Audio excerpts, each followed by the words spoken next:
god. What a grand and intoxicating innocence. I'm a god. How can you kill a god? Shame on you, sweet Nerevar. I'm a god. I'm a god. I'm a god. God. I'm a god. I'm a god. I'm a god. No recall or intervention can work in this place. There is no escape. No recall or intervention can work in this place. There is no escape. No recall or intervention can work in this place. There is no Whenever I try to draw a penile, hey, what can I say? I am quite phallic. What can I say? I am a model dick. I am the very essence of it, Ninja. Also, how are you doing, man? Hope life isn't kicking our collective stress levels too high.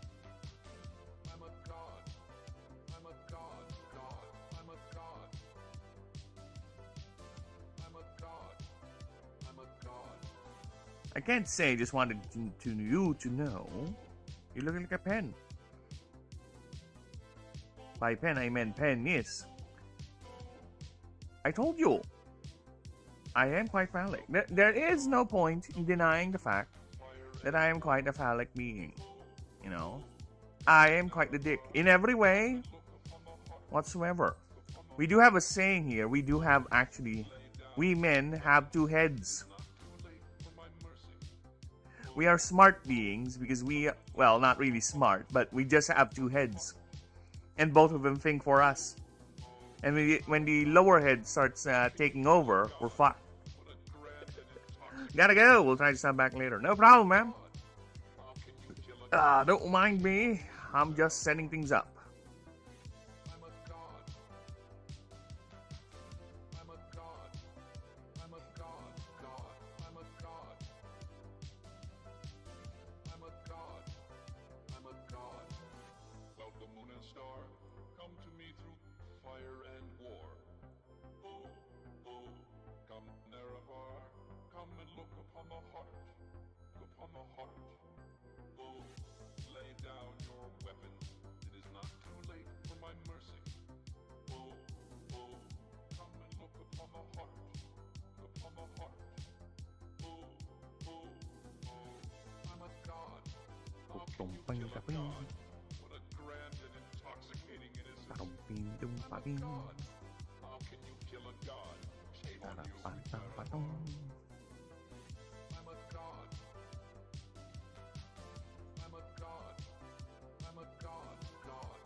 Sound of speed.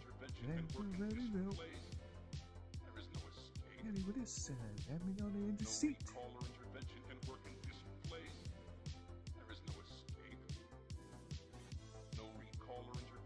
One bites the dust.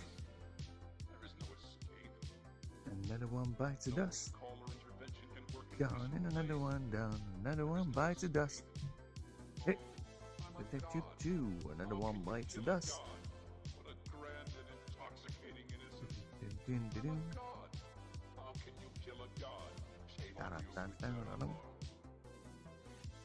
Oh, that you have everything that I need. Take me out of my home. Let's set aside and let me stand here. At the door and the bullets rip. Don't sound the beat. Another one bites the dust. Another one bites the dust. Another one bites the dust. Another one bites the dust.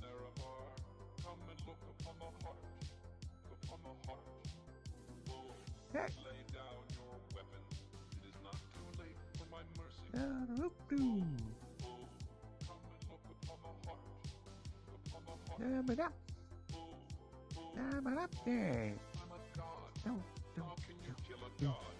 Verb voice, I'll be with you in a sec.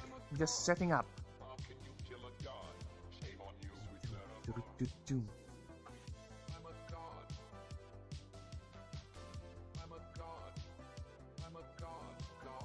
Hey! Another one bites the dust. Another one bites the dust. Another one bites the dust. Another one bites the dust. Yeah, yeah, yeah, yeah, yeah, yeah, yeah, yeah. Do do do. To show the man and bring him to the crowd. You can take the treat him bad and let me out his now, yeah. Ready for you, and I'm in the arms to be. On phone and the bullets rip. And it sound a beat. Hey. Another one bites the dust. Another one bites the dust. Gone, another one gone, another one bites the dust.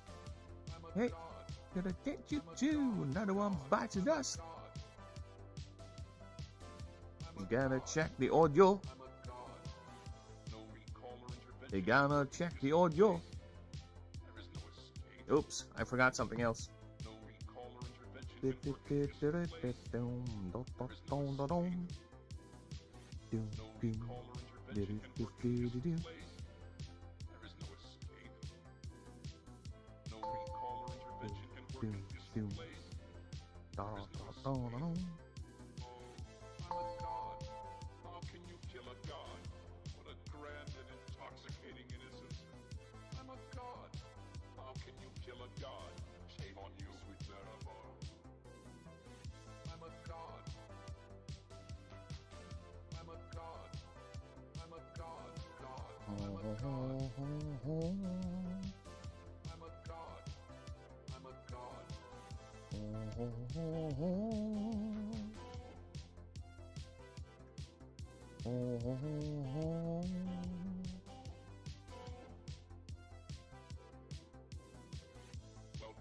Everyone's kung fu fighting.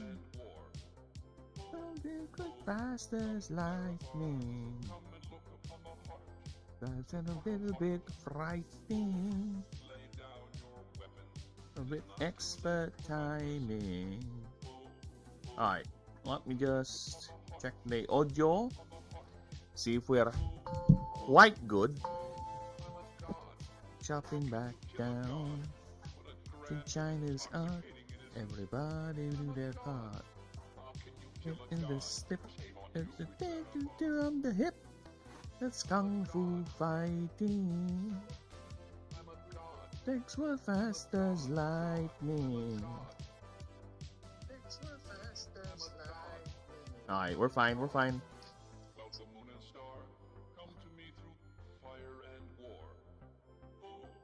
Funky Chinatown and little Sammy Chum. Take down the big boss. Woo! Let's get it on. Let's go on. Let's stand.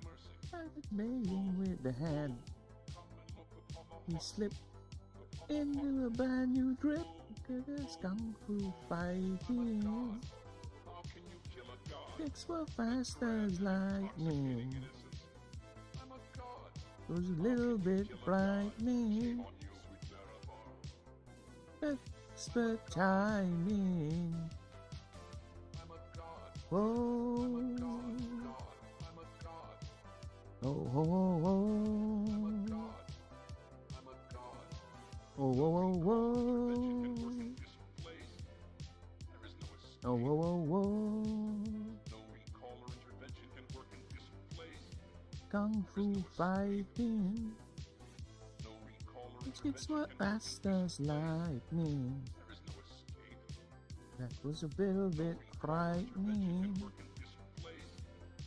Yep, expert timing. Oh, oh, oh, oh, oh, oh, oh, oh. Whoa, whoa, whoa, whoa.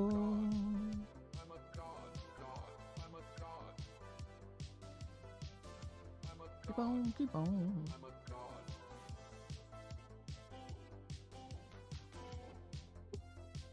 Fool fight you.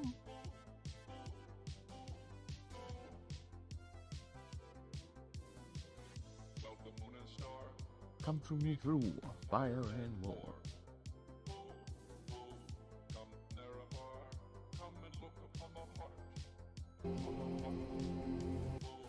Let's go with Skyrim for today. I'm in the mood for some Skyrim.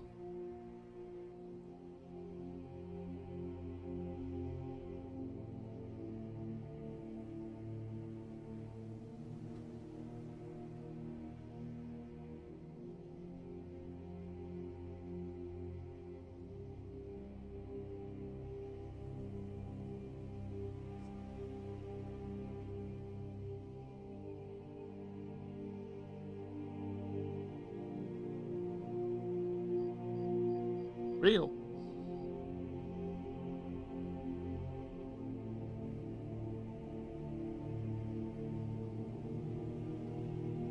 There you go. Hello. Wow, ignoring me. Real. Real. Real. No, you. Can you even hear me? You fuck.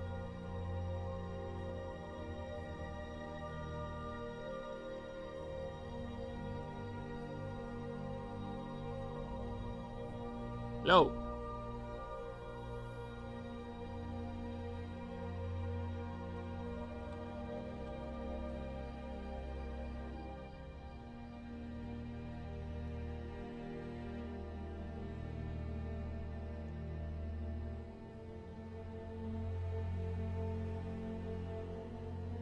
I don't think you can hear me. Give me a moment.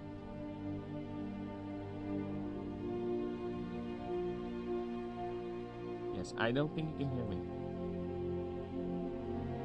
Let's go to Twitch.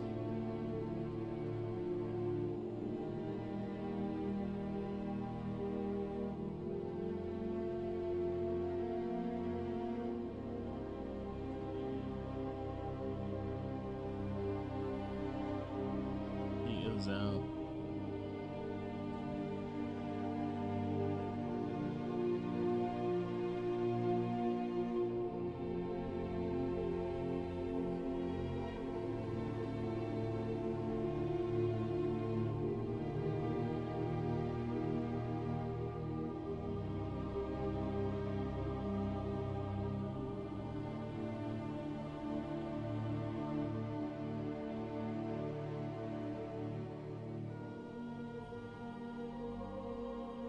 Really?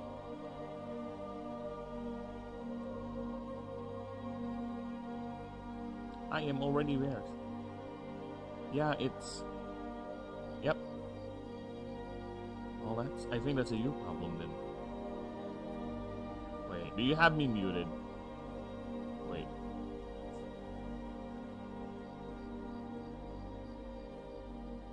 Do you have me muted?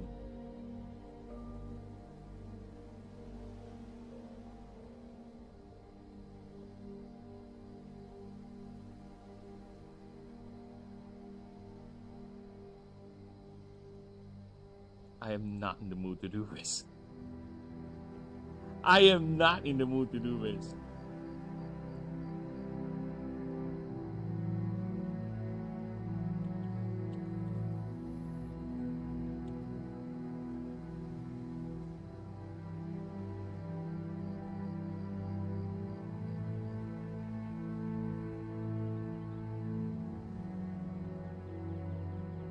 How do you do that again?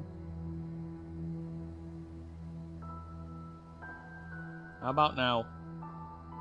Can you hear me now? Can you hear me now?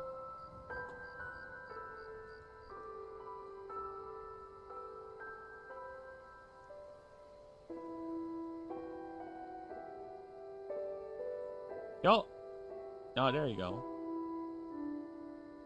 But you can't hear me on Discord, huh?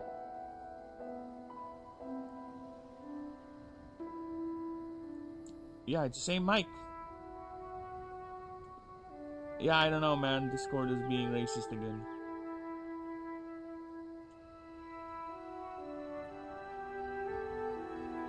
I have not done anything.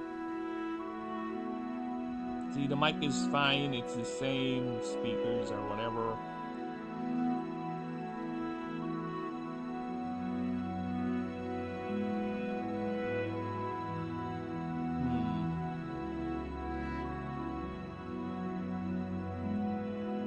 about now? You don't? How about now? Can you hear me? Hello, hello? Hello?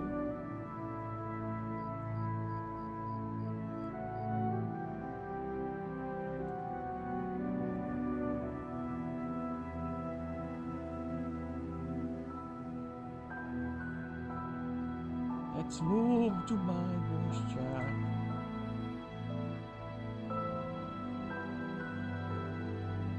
How about now?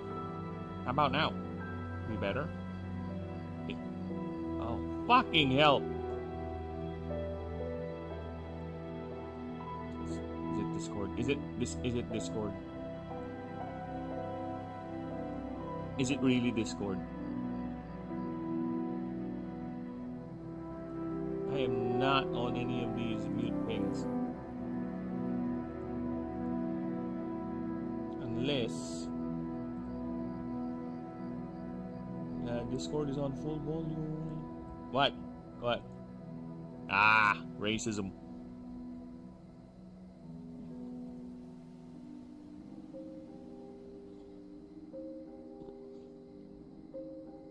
Racism. Hi. What happened? What have you done?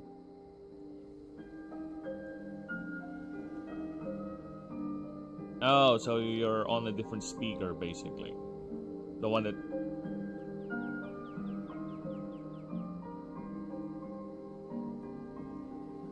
Yeah, they are a bit dumber on that.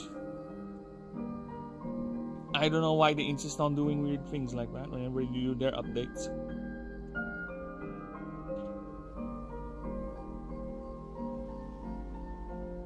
So I will be doing a lot of reading right now because I'm proofreading. Alright, so this is gonna be one weird stream where there's most likely you and me talking at the same time.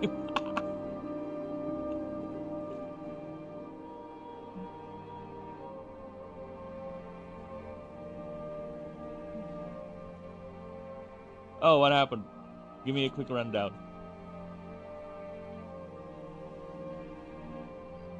Really? It's... What's the gimmick? I feel there's a gimmick. But... Okay.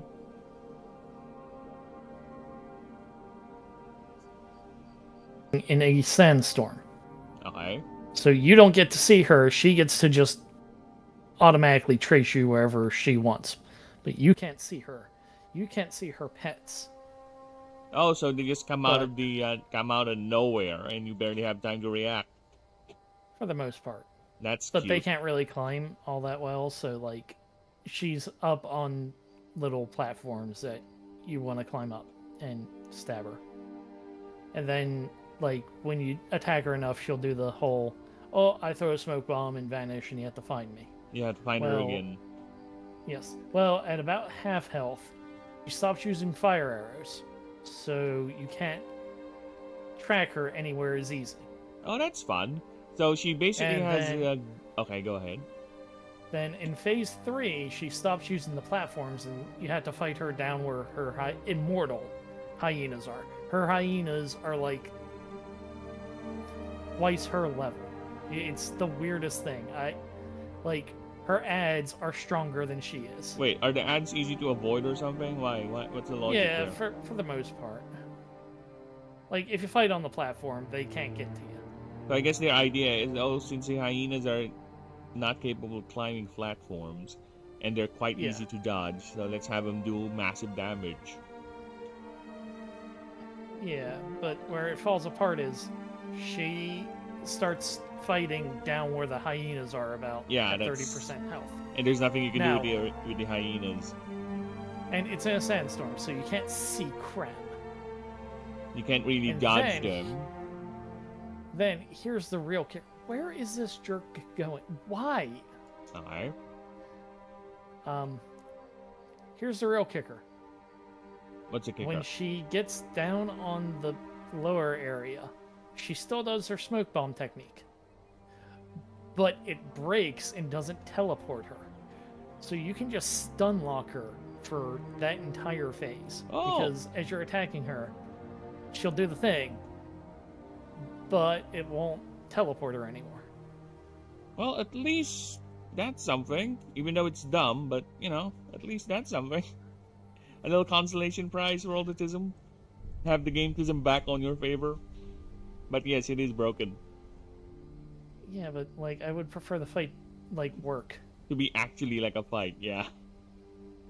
Oh my god, that is an... Just you telling me that is indeed some of the most annoying mechanics I can see in a boss fight. Where it's like, you have to find her while dodging enemies and you'll have to climb shit, right? In a sandstorm? Let me guess. Some of the platforms are not visible because there's a range of the sandstorm, right? No. It's like anything 5 feet away from you is not visible. It's completely... There is no visibility at all. The only way you can tell where she is from the flaming arrows. Okay, so... Until she stops using flaming arrows. Until she stops using it, then you'll have to guess. Yes. Actually guess. And... Yes. Okay. That is indeed a chore. Now, how long are you spending down on the ground? Or... like... I mean, it's about half the fight in terms of her hit points. But then, like, it also... Whatever ability she was using to get away just broke. So I buzzed that half of the fight off in under 30 seconds. You think it's broke or intentional? I have no idea. Could be intentional, to be honest. Which would be worse. Like, mechanically, which would be worse? Or, like what would be worse? They broke something that completely destroys their fight, or they designed their fight in the most insane way possible? I think it's more likely it's the fight broke. Considering the amount of triggers that fight has, and judging from the way they balance the hyenas, yeah, I think they just, let's just fucking get this over with. It's not even an important fight. But it was. What I mean, in the grander scheme of things, is she like an act end boss or something like that, or is she like? She's one of the not Templars. Not Templars. Yeah, so this takes place before the Templars and the Assassins are a thing, right? Yeah. But these are totally the Templars. The proto-Templars, if you will. Yeah, that sounds like a chore. At least there's gotta... And let me guess, the hyenas come at angles you really don't see. I mean, aside from them shielded by the sandstorm, they would come from your behind, your flanks. Kinda. I mean, the hyenas were, like... The AI on the hyenas really didn't go after you unless you screwed around. Like, if you sat there in the bottom area for a long time, they'd start becoming aggressive, but aside from that, they kinda just wandered around. Oh, yeah, so basically... I'm picturing it now. There's an arena, so the arena... It's not like the hyenas are actively coming out of nowhere attacking you, like a boss move, right? So they're just wandering around, and just so happen while you're running around looking for her, they would you would get in range of their aggro range or something like that. Then they would attack you. No, even if you're close to them, so long as you're not like actively screwing around instead of trying to get to the boss. Like at some point, they do start going after you. Just it takes a little bit, but you can watch them just kind of sniff their rear ends for a little bit if you're not. If you've not passed that amount of time, they'll just kind of... They will literally just go around in circles a little bit. What? Is it the earlier in the fight, or do they eventually, could be just... It's earlier in the fight, their AI is not that aggressive, then the later the fight goes on, that's when they get even more aggressive, sort of thing? I think it's dependent on, like, if you go up and you kill... And you actively engage the boss, the timer on their aggro will get reset. No, Because it was only after like she stopped shooting the fire arrows and I couldn't tell where she was that the hyenas would like start coming after me. So I don't know. A little tedious as fuck. And you're playing that what? Close to the highest difficulty, so her HP No, bar I'm on is, the highest difficulty. Oh yeah, there you go. So her HP Oh, bar. her is... HP bar wasn't like nothing. Like I said, I knocked a good half of it off in under a minute once her teleport broke. So it's like you're over leveled or what? What's going on there? No, I'm under leveled technically. So she just has low HP. I see. See, that's the devs. I told you that's why hyenas are over leveled. They're compensating. That's their idea of balancing. They have no time to fix the fight, to fix the mechanics. They just played around with the numbers. I mean, she is a ranged character. She's like a ranger lady, so I would be pretty annoyed if she had a giant health bar to go along with the fact that she's ranged. And she's a boss though, so I was expecting, boss level HP. But either way, I really feel that's that is trying to compensate for how tedious the fight is. Yes, Lab? Oh, be right back. Okay.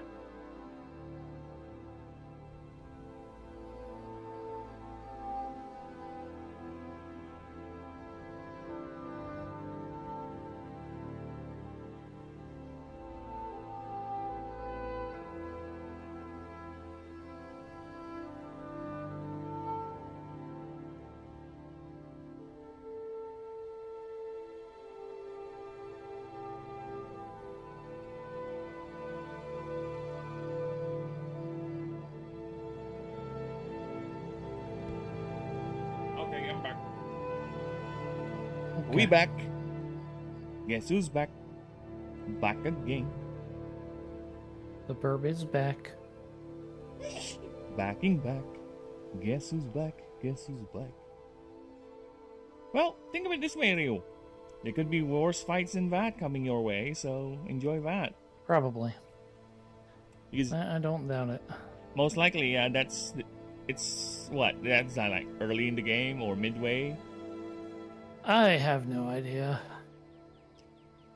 Yeah. The map in this game is very, very gigantic and large, so I have no idea what my completion percentage is. It doesn't say. It should say something like how many things you still need to discover, like a completion thing. Every game has that, or at least every open world game. I have no idea. I have no idea. Let me see if there's like an indicator. Yes, because that would be odd if there is nothing. Oh no, he's got the bull.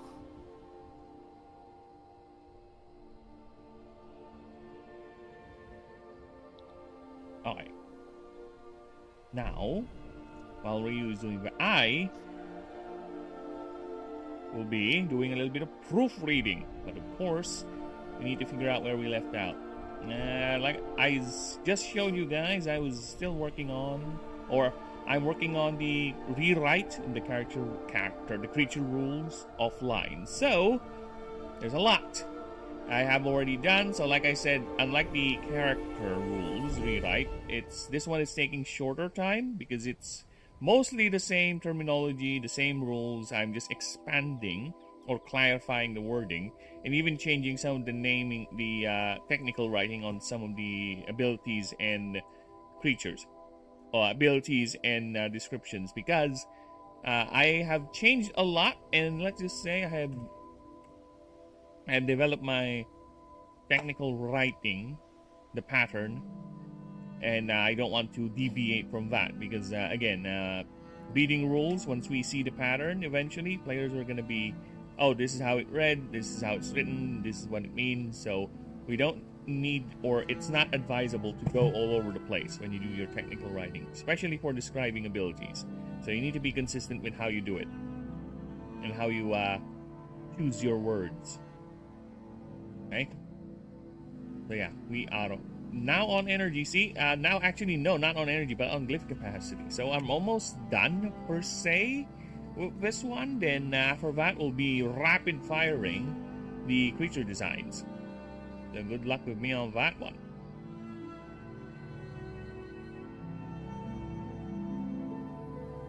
Now, that is what I have been doing offline, and I will continue to do so rather. Once we're done with the proofreading bit online, then I'll go ahead and do the proofreading bit for the creature starter document. Then I will go ahead and probably, most likely, rewrite the other rules as well, because I think there are 2 other documents I need to rewrite. The world doc, which is basically the explanation how the game functions, and the combat doc, which basically tells you the combat, how it is, how it plays out. Because that combat one might do what's wrong with me? English, fix me. Most likely have a lot of rewrites, much like character rules, not expanding, but rather clarification. So, and changing up some of the rules with that. So that might take longer than the creature rules. As for the word, the combat doc, the word doc, sorry, my cat is doing cat things. As for the world doc, that too might be split into the overworld, which is not really my focus right now, and the expeditions mode. So I might just do an expeditions mode explanation document, and the other doc would be the overworld one, which is more like alpha of an alpha. So that's what we're going to do offline. But for now, we're gonna go ahead and do the proofreading. So let me just go ahead and prep the document. And you here? You alive? Sorry.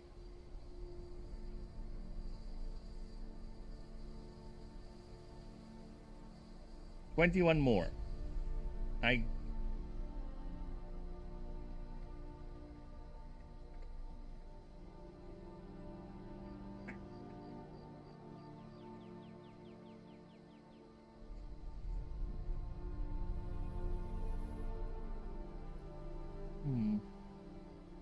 And let me just Google. You wanna see how far you are in the actual missions? I can Google that.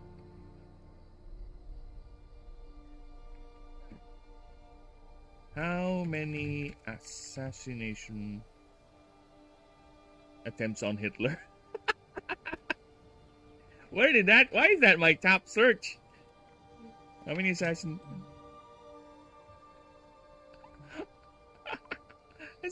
Hey, it's assassination attempts on Hitler, okay? Not that I'm trying to prevent it. I'm curious about it. Apparently, that's what Google thinks. What's that? Origins, right? AC Origins.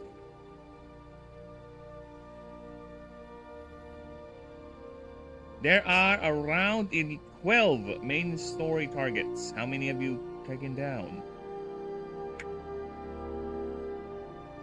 So I'm guessing the name of the hyena is Khaliset.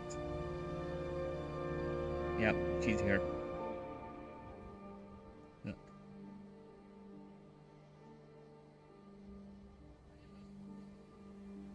Aww.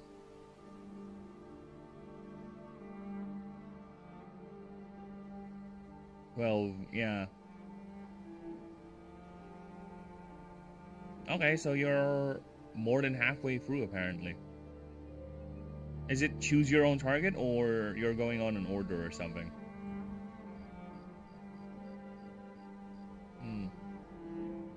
Because Khaliset is on the list. She's like number 9? 10, 11, 12, yeah.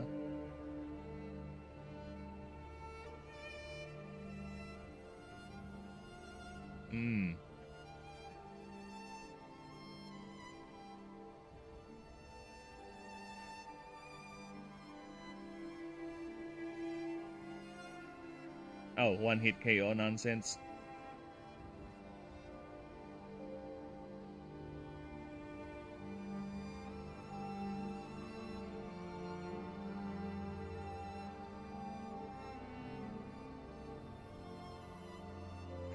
Aw.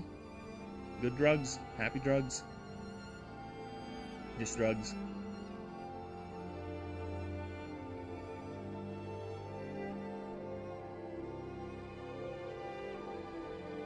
No! He can't beat you! Hey, hey, hey! Oh. Oh. Oh, you're right. You're flipping out. One of those. Every game has to have a flipping out episode. Every single one. So enjoying the flipping out, alright? Because I'll be reading shit.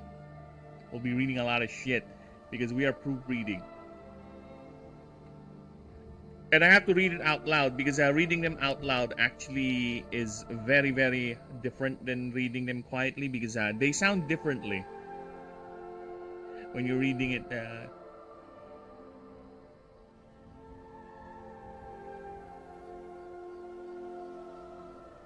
Oh, just stay away from the hippos, okay? You gave your pregnant lady drugs? No wonder you're tripping. Those things are... Of course you did. You allowed it in your body. Your body accepted it.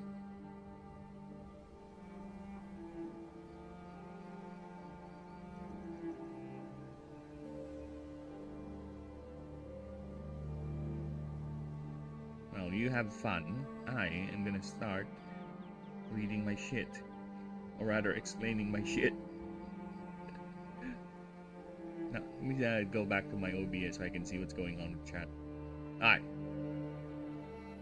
So, we stopped the stream last time with Entrepreneur, right?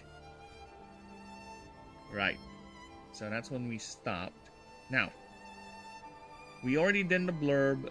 I was just trying to see what additional background choice I have for Entrepreneur, and yeah, I ended up making negotiation starter. So basically, it's the idea: if you have a gun or a weapon, you are very good at negotiation. You're better at negotiation, and if you don't have a gun, you're worse at it. You're like insecure. You're overcompensating for something. So you get a penalty if you don't have weapon equipped. You get a bonus if you have a weapon equipped. Now, you also get, of course, a starting gun, which is an old crank shot. So imagine it like a little pistol or a little long rifle that your character would crank. The more cranks you successfully roll, the more power, the more damage it will do. And yes, it does not escape. The idea does not escape. I know, but that's the theme of the weapon. So, sod off, you dirty-minded people. Yes? Hi. Hello. Yes? It's a giant snake. Oh, snakes! Hi, snakes! Where's that drunk bastard? Oh, the snake's gonna eat my heart up. The snake ate my heart. Oh, there you go. So, yeah, apparently you're dead. Welcome to the afterlife. There should be a crocodile-headed bastard there that, I sure did not miss the guy who's weighing your heart, because that's how they do it. They were going to, and then the snake exploded it. Yeah, you're not tripping. You're dead. Welcome to the afterlife. That's the Egyptian afterlife, everyone. And now I have the arrows of light. Wait, what? Oh god, I have the arrows of light. You now have magical We're arrows? going full Zelda. I mean, yes, they're glowing out. My bow is glowing. The arrows are glowing. You're actually in game. Wow, good for you. Good for you. Ah! Okay, I get it. Are you shooting a snake? Oh, you're like Ra. Ow! So in Egyptian mythology, okay, just so you guys are aware, when... He already did! We're past that point. He ate it already. When the sun goes down, the Egyptians believe that the sun god Ra would actually go to the sun is being towed or is on his ship, right? So whenever the sun sets, that's Ra, the sun god, going down into the underworld, which is the night. And throughout that journey, he is being chased by the chaos snake, Apep. And that's what basically is happening here. So Ra, throughout that journey, is fighting off that chaos snake on his boat. And he's trying to prevent that massive snake from eating the sun. So that's the myth, okay, of Egyptian mythology. What happens at night? You look at that. He's fighting a giant snake. So yeah, that's basically the very, very loose reference done, explained by someone who's not an Egyptologist, but someone who's rather just an Egyptian enthusiast when he was young. Because I really like Egyptian mythology. I love the aesthetic of it. I love the white and gold. Real green come.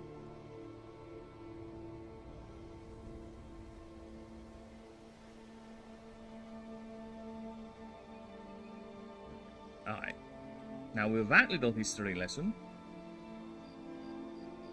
I told you, man, that it's only gonna get worse because you are entering the part of the game where the devs are probably just running out of ideas, okay, and time.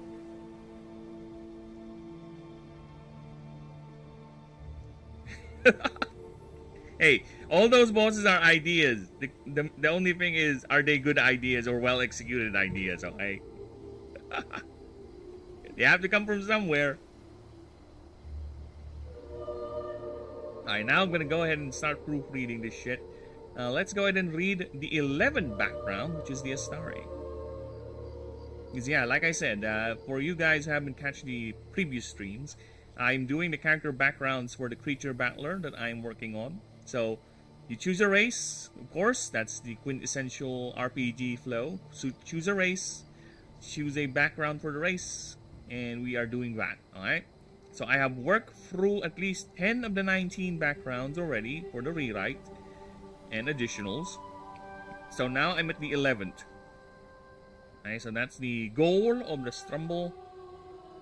So let's go ahead. Astari. That is the 11th. Okay.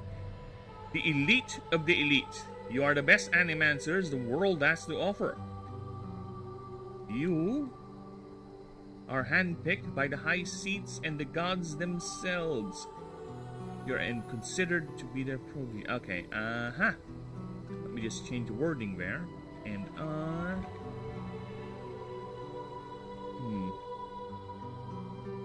Too many? Too many? No. Arrows up his rear end. Okay, thanks. Or sometimes the gods themselves. Yeah, let's go with that.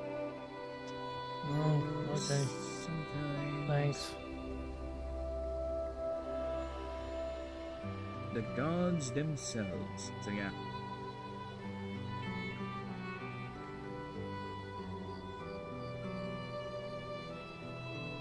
You are considered to be their protege. Okay, let's reread that because something about it just doesn't flow weird or right. It's a bit hot. That or turn this on, whichever you prefer. The elite of the elite. They are the best animancers the modern world has to offer. You are handpicked from even fewer few.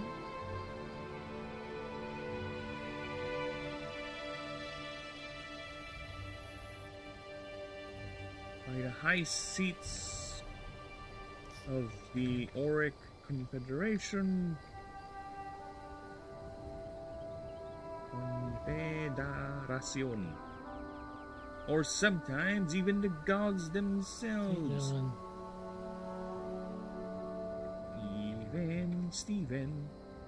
Even the gods themselves.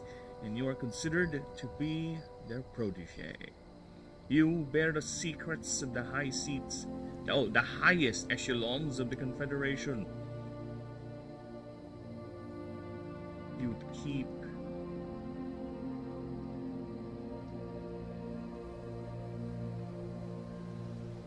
you have access, I think, is the better term. Could you, like, not act like you've... Oh, okay. Now, while Ryu is having fun with the giant flute snake, I'm just busy here. Oh, we got the phase 2, and he destroyed my boat. Oh, what's the phase 2? Is it fun? Let me check. It's the same thing, except for instead of a boat, I'm on land. Oh, so you're more on a static platform with possibly that giant statue is gonna crumble.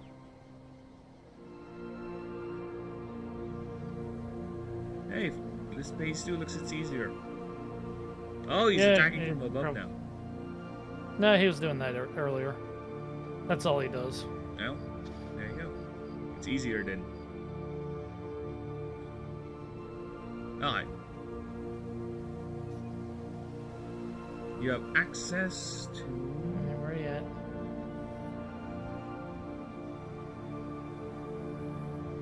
It'd be like much more interesting if I could like shoot it in the face and negate its attack. Yeah, stun it, you know, or something. Yeah. You have clearance to the secrets of the highest of echelons of that. That's a lot of obs. You have accurance to review. Oh. And there. Oh. The highest. Okay, thanks, game. Thank you. The highest. Okay, secrets. that wasn't cheap at all. Just take away my platform and don't let me climb out of the water and instantly kill me. Okay, cool.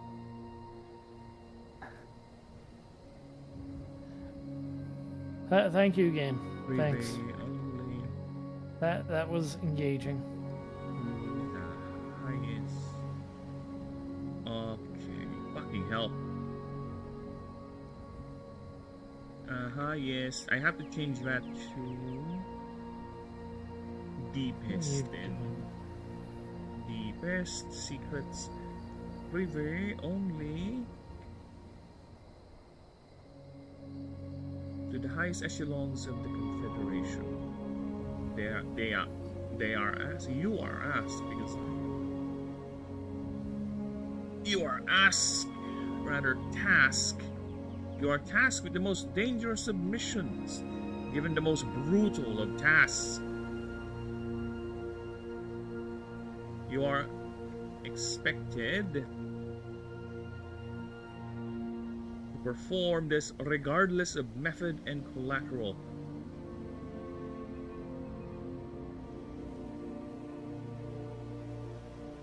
With every action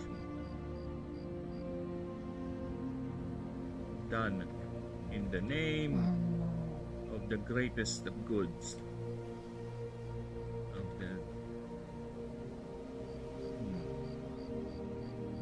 greatest of goods. This is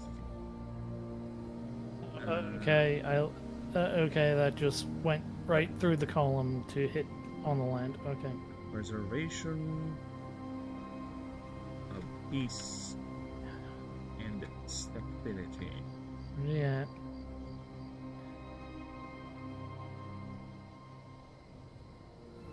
After all,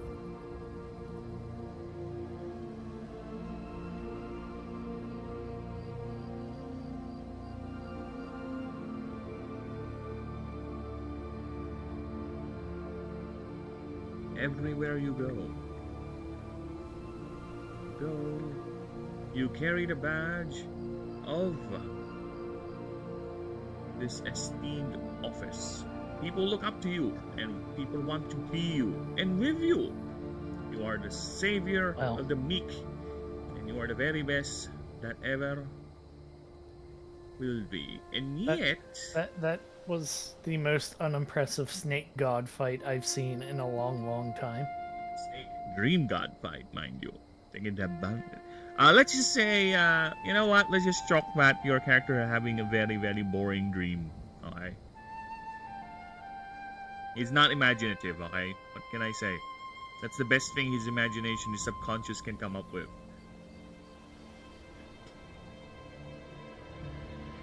Yet, But you the are gods are supposed to be alien thing, or well, not aliens, but like super advanced things before. Like that snake should be much more impressive. What do I mean here when I said this? Yet here you are. Yet are you? Oh, yeah, I get what you're saying. Yet are you? After all that politicizing. Is politicizing a word? Yes. Thank you. After all that politicking. Oh my god, now it sounds okay. I'm reading it wrong. Politicking. Man. After all that politicking hey, it's exists. boy child. Hi, boy child. You're dead, and this is like some weirdo vision that I'm gonna say that we're gonna do the press X to push boy child away and go back to the land of the living, aren't we? Yes, kill him. Kill the child. Untether yourself from this responsibility. Oh no.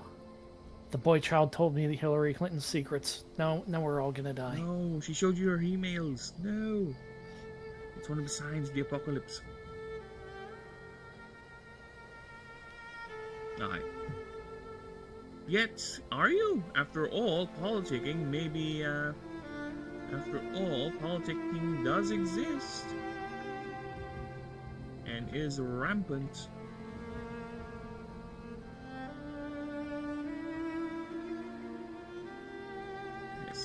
Especially. No, she is my enemy. She poisoned me. Right.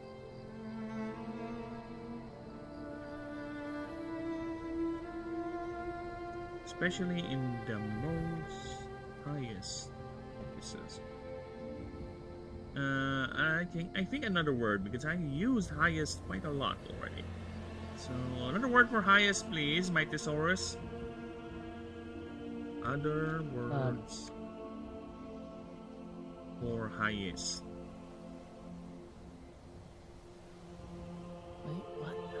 Yeah, I've been doing a lot of proofreading of late. I do not know what just happened. Tism happened. Oh, hi, wife. In the apex of power. So,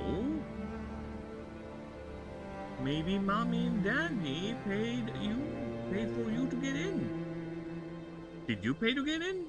Regardless, are you even up for the badge? Maybe you got lucky and cheated your way in. But a hierarch getting a mistake? Impossible, right? I don't know, they seem to be quite desperate and very busy nowadays. And busier than ever.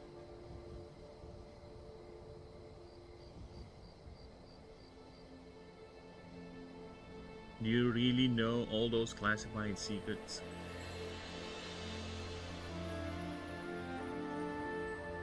And do you really have the clearance for it? Clearance for it. Maybe they don't trust you yet.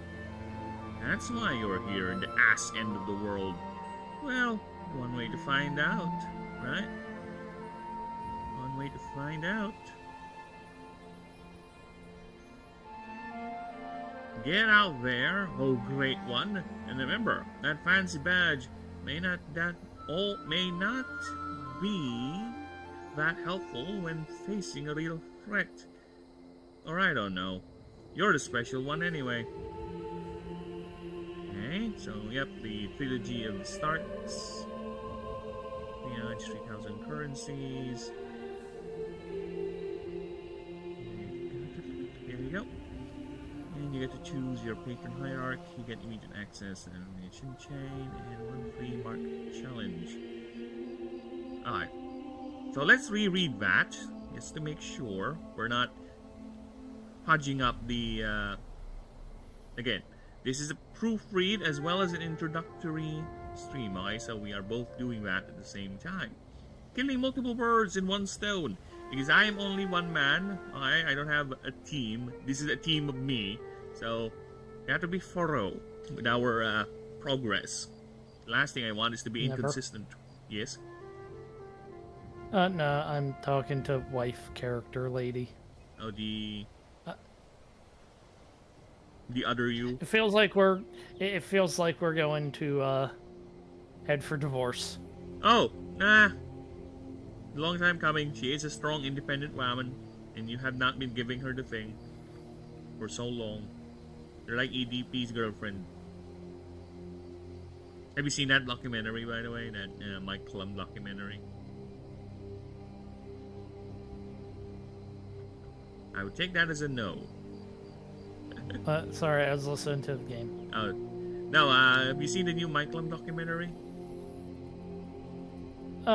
The EDP one. Yeah. Not the whole thing, but I know about EDP. Yeah, I've seen it through the eyes of Nicholas Diorio.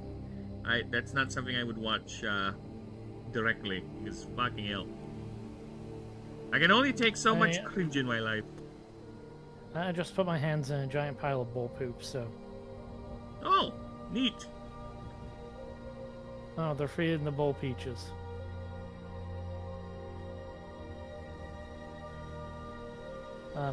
I just like...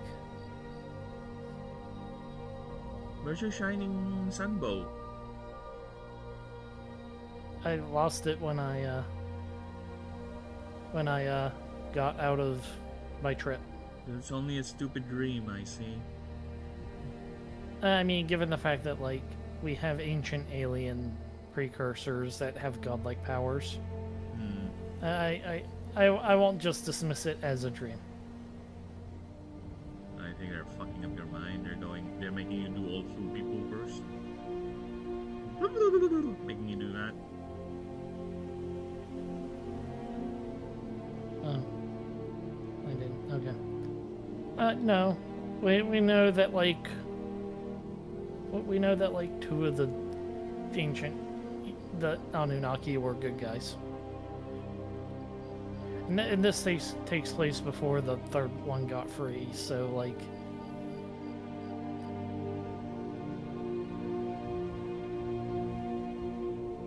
Sorry, just checking things out the stream. Streams are good. Streams are alive. Very nice. Very nice, very nice. Stream is well on the way. Appreciate everyone here. Thank you. Yes, this is Rio Planeswalker. He is a good friend of mine. We do these schizophrenic streams every now and then, where you hear multiple voices speak. Alright, it's fine. You just need to learn how to isolate our voices, you know? One sounds American and one sounds he's not normal. So it's your job to guess which one of that's supposed to be which. Yeah, it's your job to know. Our job is just to talk. I did all the investigating. Okay, so let's reread that again, shall we? So Astari, the elite of the elite. They are the best animancers the modern world has to offer. You are handpicked from a even fewer few by the high seats of the Auric Confederation, or sometimes even the gods themselves. You are considered to be their protege. You are the... I kind of want to change this. This thing is a bit clunky. This is clunk. This is screaming clunk. I don't like this. I want it... Let's just make it direct, I guess. You are their protege. There you go. You are their protege. Hello, Alia. You have clearance to view and bear the deepest secrets, privy only to the highest echelons of the Confederation. You are tasked with the most dangerous of missions, given the most brutal of tasks. You are expected to perform this regardless of method and collateral, with every action done in the name... See, I'm glad we read. In the name of the greatest of goods, the preservation of peace and stability. Everywhere you carry the badge of this esteemed office, people look up to you, and people want to be you. And with you. You are the savior of the meek, you are the best that ever will be, yet are you. After all, politicking is, and very rampant, especially in the apex of power. So maybe mommy and daddy paid you to get in, or did you pay them to get in? Regardless, are you even up for the badge? Maybe you got lucky and cheated your way in, but a hierarch getting a mistake? Impossible, right? I don't know, they seem to be quite desperate and busier than ever nowadays. Time to get disgusting river water in my bumhole. It's fine. Your body's used to it. Okay? We have kids here swimming in the vilest river water and they're having fun. And by vile, I mean trash-laden, chemical waste-laden, dead pig, dead person, dead animal, dead dog floating type of river.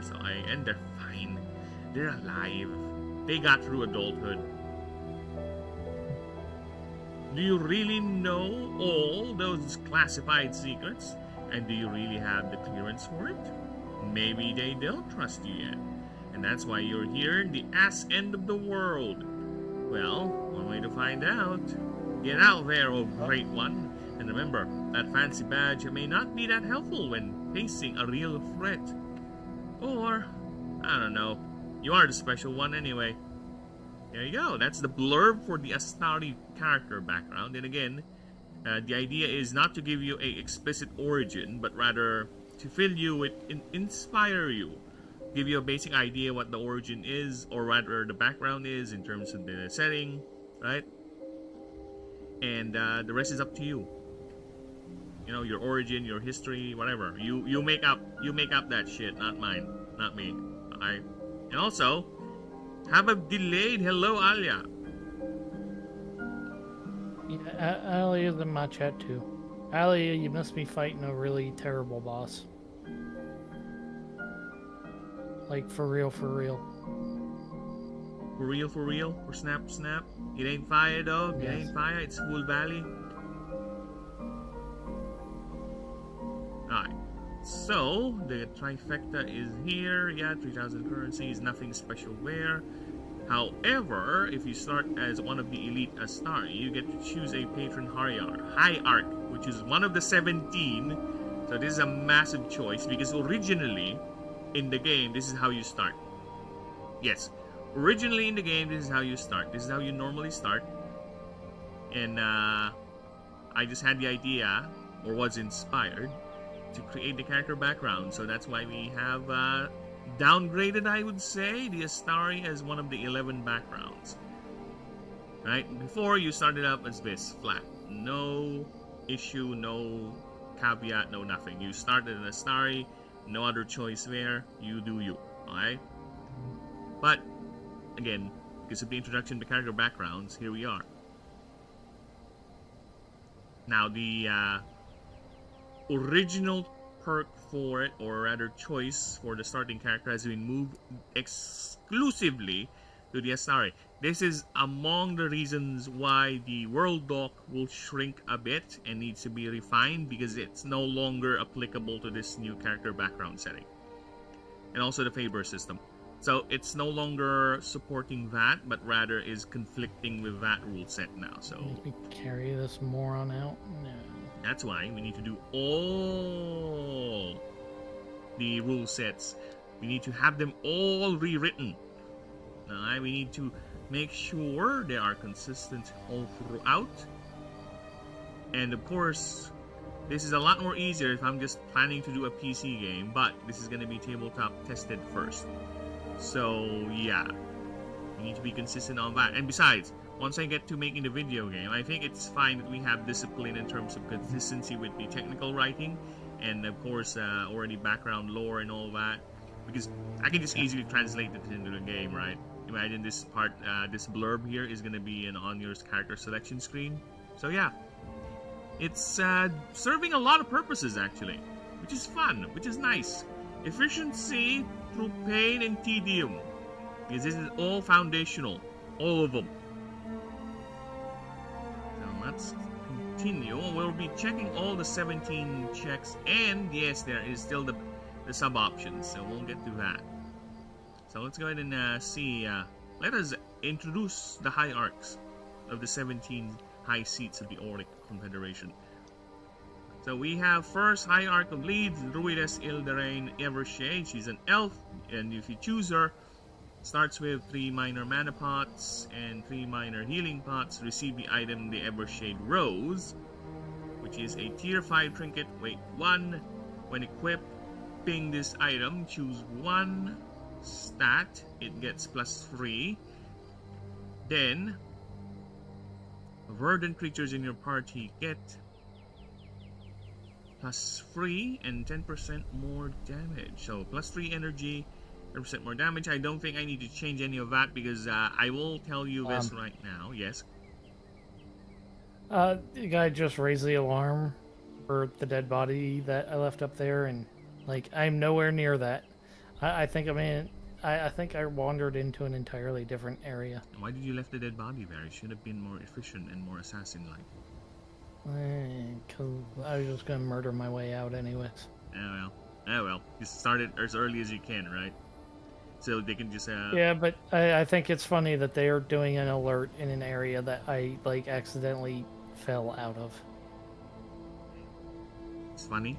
It's a sitcom level funny. It's like you stumbled your way into a fumbling mess. You should play a Benny Hill music or something. Something like that. I just think it's funny they're all going to be looking for me up there, and I'm not even up there. I got myself lost in a place. Oh, that's even better. Maybe. And why is Jean Grey what? Oh yeah, Jean Grey. That Jean Grey.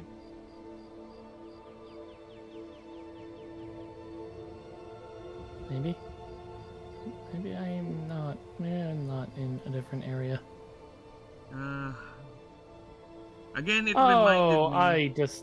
I disagree. I do believe I snuck. I do believe I snuck up on him. Again, I'm being reminded that in modern writing, strong, independent female characters always get away with shit they've done. Boring. I don't know. That might not be the strong. That might not just be strong, independent females. Every other villain. Well, period. So in the current WoW the current WoW expansion, there's this guy called Zul'Jan. He's a troll. Wait, I know that. I've seen some items revolving that guy. No. You're thinking of Zul'Jan, who is his grandfather, who was a bad guy as well. Oh, okay. This is his. The expansion has his grandson and granddaughter. Of course. The granddaughter's okay. She's kind of coolish. The grandson's an actual moron. Alright. Proceed. He has... Well, sorry, I'm in combat, so... Awkward silence. Give me a second to, like, annihilate these guys who I will completely decimate because... Okay, cool. Alright, while he's doing that, I was about to say... I was doing my god mode, and I attacked you, and you just ignored it and hit me. That's wonderful. So for anyone who thinks... Oh, this is a bit low-key item, you know, it's just a starting item. It's actually not. I will spoil it right now. The Hierarch missions, like I said, you get their mission chain right away. They will... Part of the mission change is this item here is gonna get upgraded. So all the items they're gonna give you at the beginning gets even more stronger the higher you go to their mission chains. So there's something going on with that. It's... Sure, it gives this much, but eventually this will become even more powerful than it is. Alright, sorry. You were saying something? You're about to continue your story? Hold up. Okay, so... They are the sons of one of the big bad guys from WoW. named Vol'jin. Okay. He's like a raid boss. He's an Amani troll. He's a big bad. Well, in the current expansion, you kind of set aside your distaste for his tribe of trolls because they're getting attacked by the same people who are attacking you. Okay. Well, he's an idiot. Like, he's introduced torturing a prisoner to death. Okay. And, like, okay, so he's introduced torturing a prisoner to death. Then, like, 2 scenes later, he loses a fight against the paladin. And the paladin goes to kill him because he, like, Zul'Jan's insulting the paladin's. Wait, just like, a random paladin, not even a named character? No, it's a major character. It's like one of the paladin of paladin. Do you know who Turallion is? No. No, okay. He's like one of the original paladins. Original human paladins. Okay. I guess they're bringing back characters from older days now? He's been around for a while again. Like, he came back a couple of expansions ago. Alright. And he's old man. Like it makes sense in context of why he's around. But yeah, Zul'Jan loses a fight to Turallion. He stands up and like starts insulting Turallion, spits on him and all that. And so Turallion goes to kill him. Like Turallion's just like, all right, I'm just gonna cut you in half. So that's one time that Zul'Jan should have got for his bullcrap. Okay. But Turallion's kid interferes. Turallion cuts his kid, and it becomes a whole thing. Like, oh no, you in a light empowered rage, you hurt your kid, and blah. They like spend the entire current storyline talking about how bad it was that Turallion attacked his kid, despite the fact that his kid got in between him and somebody who was not surrendering. Yeah, it was a freaking accident, you morons. And the fact that the same character that that Turallion's being guilt tripped about is someone who was introduced killing prisoners. So yeah, like, why would I be sympathetic over this guy? Yeah, like he's kind of getting what's coming to him, but that's one time that he gets bailed out from being dead. As you do the zone storyline with his sister and them getting them getting the blessing of the local gods back, he's spending the entire time crapping on the local gods for abandoning them, despite the fact that his grandfather is the one that, kind of killed the local gods and ate their hearts to gain their power. Yeah, the local gods kind of have a really good reason to not like his grandfather. And he, like, kind of rants about, oh, the Loa abandoned us, blah, blah, blah, they suck.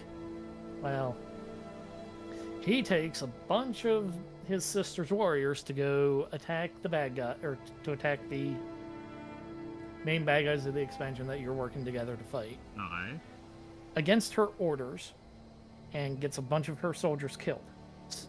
So you go bail him out again.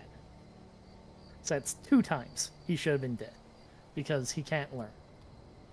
Now, he made a deal with the dude who helped the ghost of the dude who helped his grandfather kill the local gods. They call them Loa. Kill the Loa, take their power. And then they go to this island where he's repeating Granddad's footsteps from the looks like it. Worse. Alright. Him and evil shaman guy, the dead guy is called Malcras. They go to this island where they find a snake Loa that was sealed away because it's an evil Loa and gets people killed. Like, it requires sacrifices to do its thing. Well, they find the dagger that was originally used to summon this Loa. He cuts his sister with it. She gets cursed to start turning into a snake person because that's what the dagger does. Alright. And then you follow him trying to get the dagger to so that you can break this curse. And at the end of it, he's like, oh, my sister's dying. Well, here, you have the dagger, and then evil ghost man kidnaps him. And we're supposed to feel bad for him. Dude, he's literally like devs right now, failing upwards. Pity us. We're incompetent. It's the exact same thing. It's like just like, oh, this person who has done nothing but bad crap, we're supposed to feel bad for. He's only misunderstood, okay? He's only doing things he thinks he's right. It's justified. Feel bad for him. He's doing everything he can, okay? Being sarcastic, by the way. Yeah, so you don't get it. Other people, not referring to you or you. Why does my god mode shut off my ability? Okay, there it goes. Alright. I'm gonna be back in a bit because I am actually feeling a bit thirsty. I'm gonna put up the BRB screen. I'm gonna start drinking. And if you hear screaming in the background, that ain't me. Even though it may sound like me. It ain't me. Alright? I'm gonna be back. I'm gonna drink a few. Ryu! You do your thing. Yes. Actually, no. Let me just put up... Instead of putting the BRB screen, I'm gonna steal your stream and just put it there. Okay, that's fine. Don't do anything. Don't do anything weird. Okay? Instead of putting up the BRB screen, I'm gonna have my friend here entertain you fucks. Alright? I'll be right back. Okay.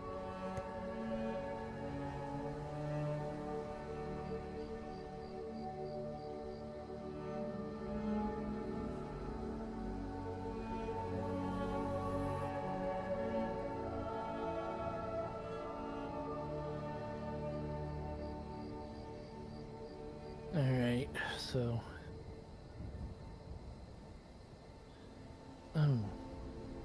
I just want to, like, dump this guy in the...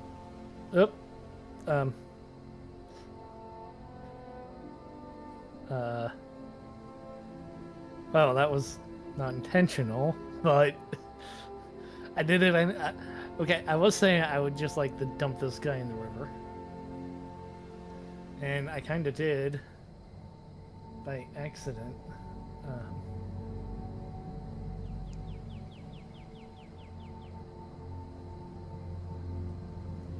I don't know why he can swim, but he can't walk. That was weird.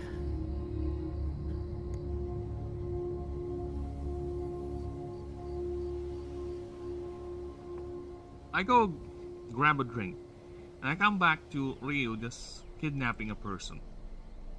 What's going on here? Why are you kidnapping that person, Ryu?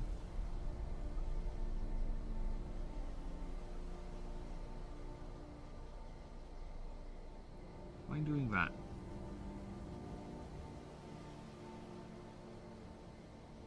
Oh, he's quiet. I think he's dead. Oh well, Ripperoonie. No. Here, watch this. I pick man up. I see you pick man up.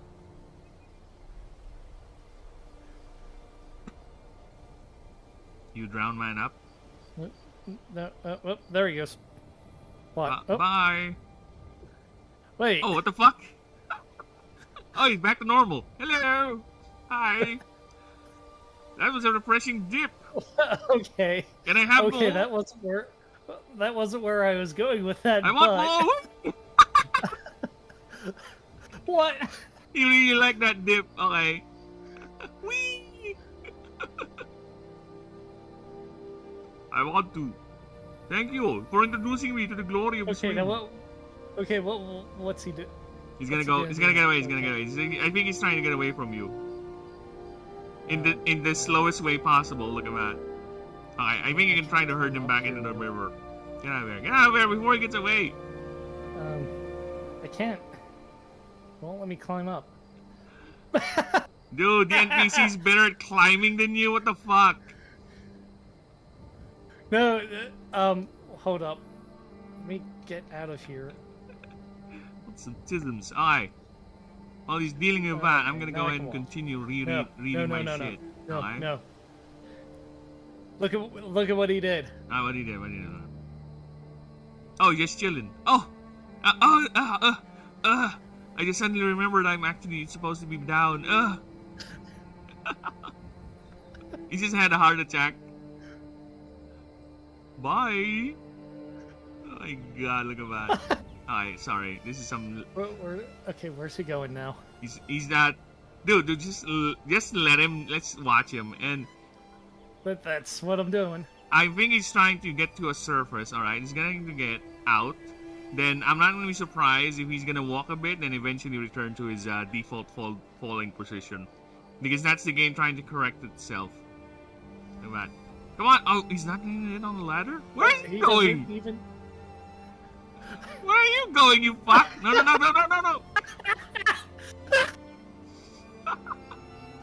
Where is he going? Oh, I think he's dead. Oh no, he's back! I don't... help, I'm drowning. Help. What? What the heck is this? Ah, that's some nice level jank you introduced into my life. Oh, thank you for reminding me. Yes? Hey, don't attack me! No, I'm just being attacked by the locals. Yeah, because you're trying to abuse some, I don't know, who's that guy? Is that some mission target or some random NPC? Oh no, I'm supposed to save this dude. Oh! But he's hurt. Oh, jeez, I just got shot by like 4 arrows at once. Well, yeah, I'm supposed to be... Okay, cool, thanks. Enjoy dying. Okay, awesome. I'm gonna go ahead and go back to reading. Yeah. Hi, where were we? So, the next hierarch in the list is the quadruplets. Hierarch Nikaeli. They're sullen. And you get 3 minor healing pots, 3 minor shields, and you get the Piece of 4. So, this should be a good indicator that this thing levels up or gets upgraded the further you go in to their mission track. Because you will eventually have the complete piece and the upgraded piece and all that. It's part of their missions, alright? I still have not written them down, but I do have the basic concept and ideas. Hence why we already have the items, alright? Because these are very much tied into their mission tracks. Right at me. Alright, so it's a tier 5 trinket, weight 1. This increases your party size by 1. Oh, I need to reread. I need to reword this. Because... Decapitation.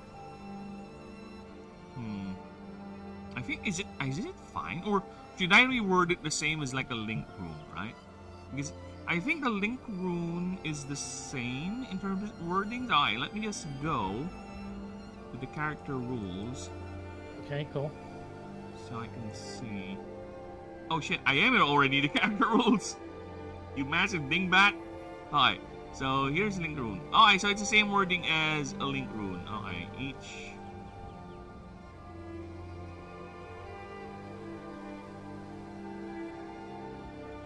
Oh yeah, alright. Yeah, I think we're fine. I think the wording is fine then, if that is the case. So we should not worry about that. So let's go ahead and continue back. 5 by 1. If you unequip this item while you have a creature that exceeds your party cap, you must return 1. You must return... the excessive? No,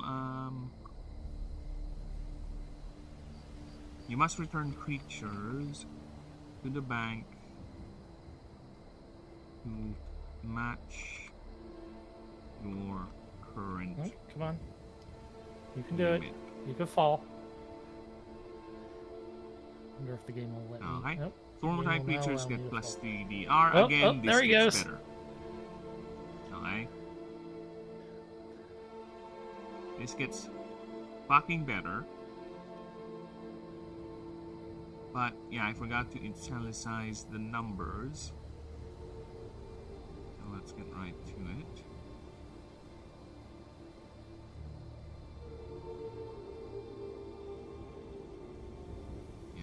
The numbers have been italicized. Alright, so let's continue. So next up we have Hierarch Overon the Thespian. He's an elf. You start with 3 stim packs, 3 adrenal boosters, You'll swim. and you receive an item called the Mundane Mask. So it's a tier 5 trinket head. Okay, so This is so stupid. I guess you can equip it both as the trinket slot or the head slot. Okay. Okay. I need to clarify this then. As long as this item is equipped via the head slot. Phoenix. Yay! His wounds are making him very tired. Oh, is he falling down? His wounds are making him very tired. Oh, he can't walk. No. But his wounds are making him very, very tired as he swims. Is he gonna... Oh, so... Wait. Is he gonna do... Oh, look at that little jar floating by. His wounds are making him very tired, chat. I'm watching. When is he gonna... Come on! Pull over! Pull over, you fuck... Oh, there you go! I can't do this anymore. Craft a thing? You can craft a thing? I can't do this anymore.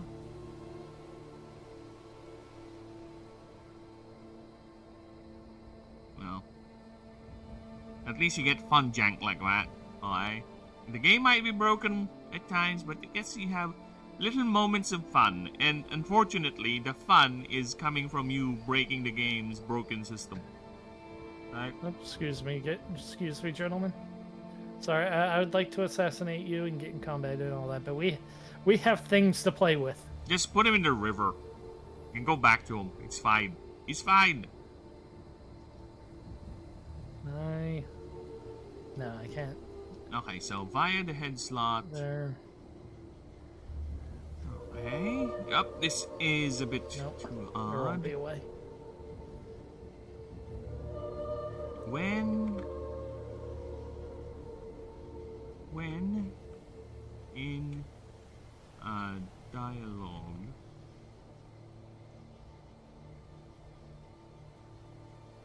when in a wits stat check, Boop. okay, so yeah, we need to Let's clarify the wording. You may see how far he'll go. roll a 1d20 on 12 up. This character gains +5 wits. Alright, very good. Fey creatures in your party get +10 speed and +10 more HP. Okay, so that is better. That is better worded, so you can have it equipped on your trinket slot, right? To get the item bonus for your Fey creatures, or you can wear it and get you the chance to roll for... Why would the AI not have him swim over here, where he can just go up the steps? Because the AI is dumb. Exactly. Excuse me. If we're... He just jumped back in the water. He loves the dip, okay? Poor hit. I think it's the AI trying to figure out the quickest way to whatever he's trying to go to, and the water is somewhat in that way. I think that's what's going on, but I don't know. He's going. But I don't know. But he was on land. He could have just laid down. Is he going to a specific direction, or is it just random? I think so, but it doesn't make sense because, like, he's trying to go somewhere he can be picked up at. Yeah. But he's just like swimming past places that he could be picked up at. He just likes to swim, okay? You introduced him the coolness of the water, and he just wants to swim. That's it. It's not that complicated. And now he's in a place that he can be picked up at, and he's not doing the thing. Give him a moment. He'll get tired. Okay. Next is Hierarch and CEO of the Busterfield Corporation, Spendle Where are you going? Grabhammer. Okay. He's a dwarf, and he starts with 3. Okay, you start with 3 glyphs. 1 healing pot. What did he do?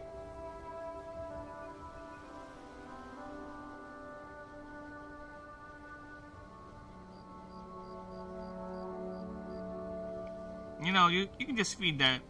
Oh, he swam. He wanted that part. I think he's trying to get closer and closer to the part where you're supposed to get him. Probably, I don't know, man. I'm not that dumb. I might be dumb.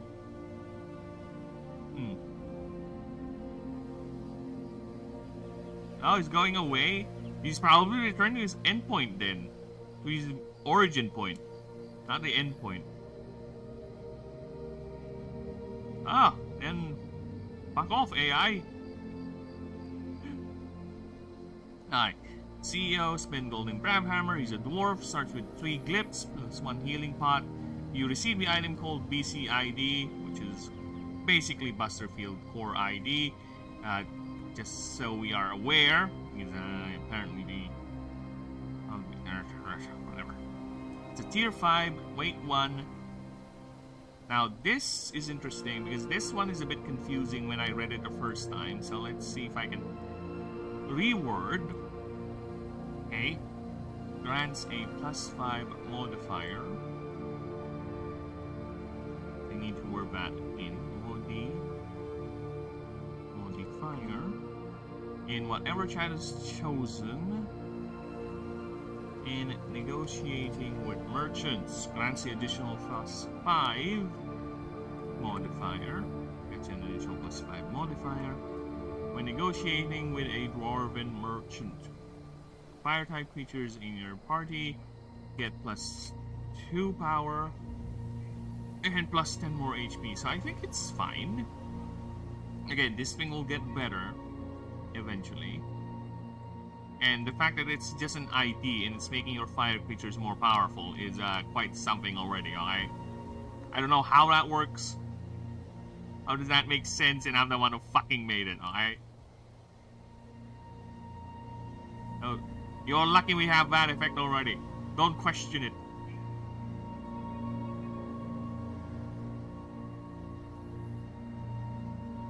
So next up, we have Hierarch Helena Greenthumb.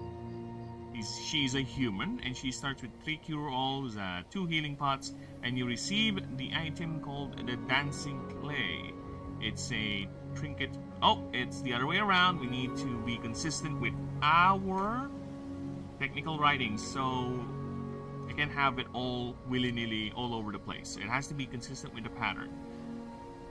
It is the same. Okay, so this idea is further exemplified by the concept of what I have came up or was inspired by, making the level up scheme to be much more easier to remember, because again, every creature has a different level up growth rate for its stats. So basically it's 25 HP per level, +1 power for 2 levels, +1 DR per 3 levels, +1 speed for 2 levels, +1 energy per 5, and MDs at a milestone. So, what I came up with, or was inspired to, is to create some sort of a phonetic sequence, or a numerical sequence for players to easily understand the growth curve of the level ups. I don't think they like you very much, Cleopatra. No! That's why she's gonna die. Oh, you're actually right. Phoenix, there's guys with bows. And they don't seem to be friendly guys. Told you. That, or she's about to fire on the crowd.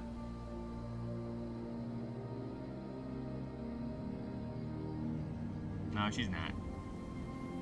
She's at the moment of realization or something like that. People hate me. Okay. I must kill them.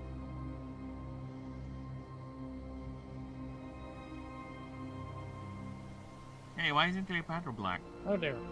Ooh, bear chest. Oh dear. Bear boobies. Where's the peepo? Heal them with the peepo. No boobies. Get the peepo.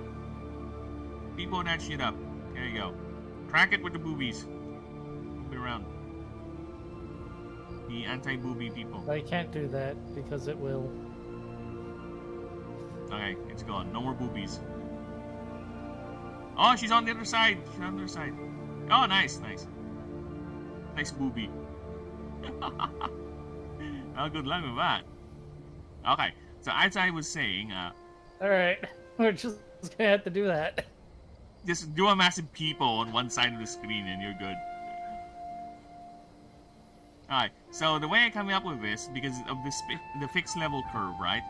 So it's basically a sequence of 25, Alright, hold 2, up. 3, 3, I am 2, going 5. to have to mute you here on my stream, Phoenix, What? since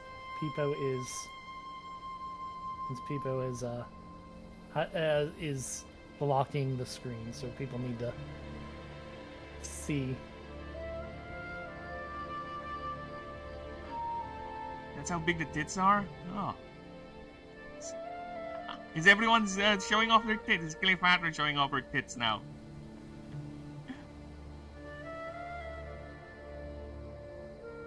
Alright. As I was saying, 5, 3, 5, 2, 3, 2, 5. See, this is how bad with numbers I am, so that's why I need to come up with this system. So it's basically a way for people to get familiarized with the level up curve, right? Of how, when a stat is gonna grow. So basically it's gonna be odd number, that's odd number, even number, odd number, every fifth. Is it? Wait, every 2 levels, so... No, it's level up 1... Yeah, so it's even number, odd number... 1, 2, 3, yeah. Even number, odd number, even number, and fifths. That's basically the idea of it, so people can get a good indication of that. And as for creatures with specific focus stats, like sama ka? Lumpiang gulay, ah. There you go. Have some Filipino culture, chat. Enjoy the Filipino words I just spoke. Alright? So for creatures who have specific level up curves in terms of their stats, like for example, here I provided Proceratron. So Proceratron Sorry has about that, Phoenix. Yes, it's fine. So Proceratron has the energy for his growth stat. And again, MD is not part of the chain because MD is milestone, so we don't need that. So we only have the numerical sequence for the first 5 stats. So, energy, so that's why his sequence is going to be 25, 2, 3, 2, 4. Right? So, there you go. Same thing with the DR, so his is going to be 25, 2, 2, 2, 5. And S, because he's a swarmer type. Swarmer types don't get the plus MD up until the first 50. Level 50, that's when they'll get their actual level up or the MD increase normally, unless you do anything else, right? So we have an S for ethereal types like Void, Arc, Void, Mythical, and Luminate primary types. They would have letter E at the end. So that's a good indicator for that. And how about for creatures like Illumiwon, where his primary stat or the asterisk is on the move? Then it would have a U for unique move. And how about SU? Then it means it's a swarmer type with a unique move modifier or primary type. So it's basically like that. It's just shorthand for people to easily understand things, right? And it's something they can use to remember the curve by. So yeah, that's why I need to be consistent, because this is in sequence to how the stats are arranged. Actually, well, as I was doing this yesterday offline, I noticed that the stat alignment is different from the creature dock and the Pantheon dock, where the speed stat is actually over energy. So I had to switch them. I had the wife do the painstaking job of going through all 48 creature starters and switch the speed and the energy, so it will be in line with the rule, with the reading, so we don't get confused.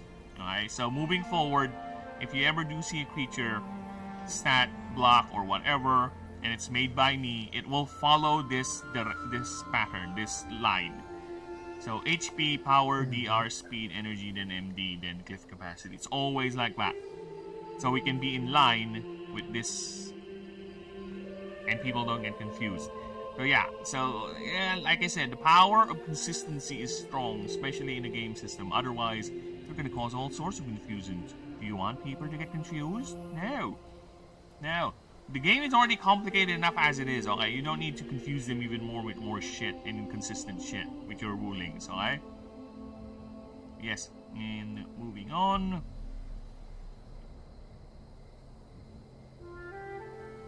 Let's go back to Mr. Coffee Man. The hierarchs. So, next up is Green Thumb. Okay, so what does the Dancing Clay do? It's a tier 5 trinket. It's a weight 1. Okay, weight 1. Once every 5 encounters hex. Okay, we need to clarify this. Once every 5 nodes, you can reroll. Once every 5 nodes, you can reroll the encounter type either rolled or indicated by that node.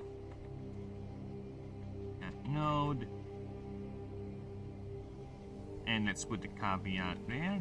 This can only be done on non-unique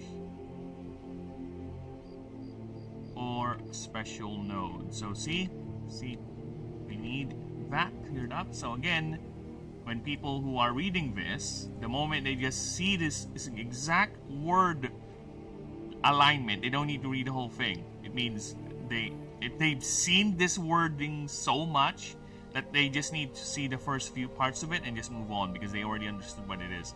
That's how another advantage why you need to be specifically consistent with your technical writing for rules, right? It's like once you get so familiarized with looking at Magic the Gathering cards, you just see the key cards and the first few words of the ability and you know what it does already. Because you've seen it so much. Yes? We used to. We used to. Not so much anymore. Why? Is the abilities also topsy-turvy now? Or what? No, cards just have like 4 million words on them apiece now. Oh, they're doing the Yu-Gi-Oh thing. Yeah. Wait. Kind of. Kind of? They're still doing the keywords, right? Yes, but like... Well, they have pulled back on it, but a couple of years ago they released a set called Strixhaven.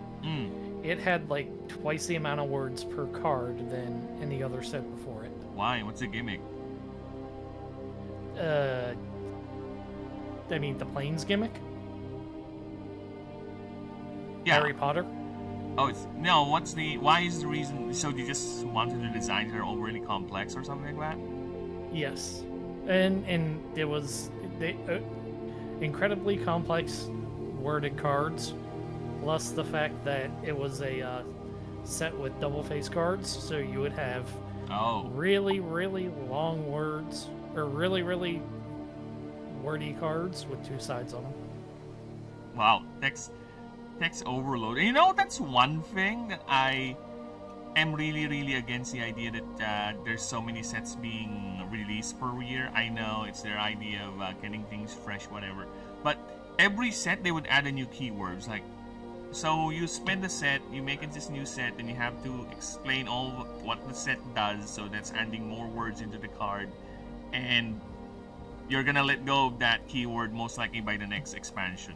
It's like, that is just bloating at this point.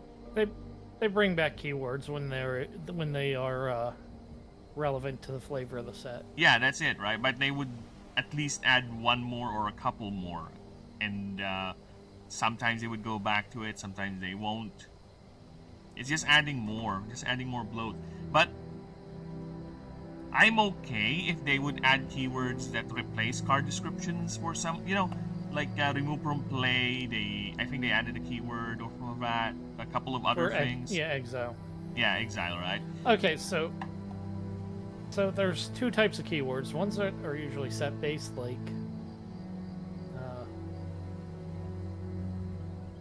I'm trying to think of something from the most recent set, which was returning to Strixhaven, but it was not as wordy as the first time. I don't think they had as many double face cards. Kind of let go of that. I'm trying to think what mechanic. Well, okay, Marvel was the most recent set, but Okay. I don't think it had any specific keywords to it. So there's no Marvel like gimmick or keyword to it?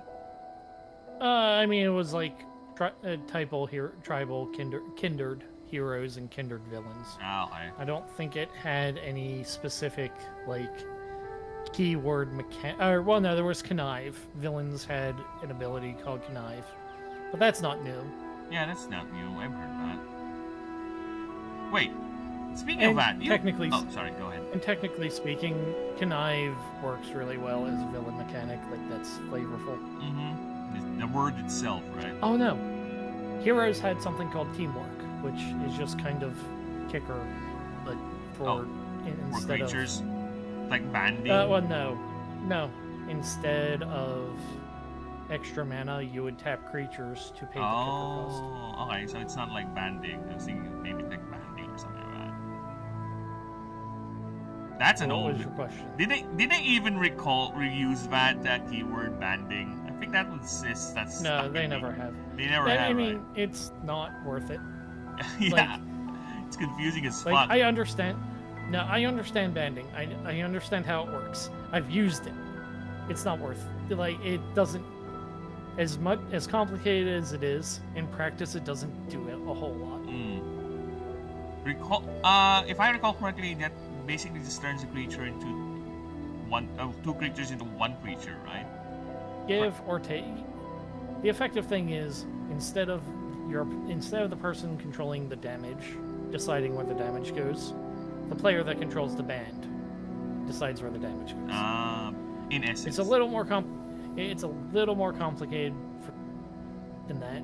But 90% of the effect is, hey, the controller decides how damage is ordered instead of the opponent. What are old effects they no longer use? Echo. Shroud. What? Prowl? Shroud. Shroud. Is that the hexproof? Is the blanket one, right? Oh, rather, it's the opponent effects only, right?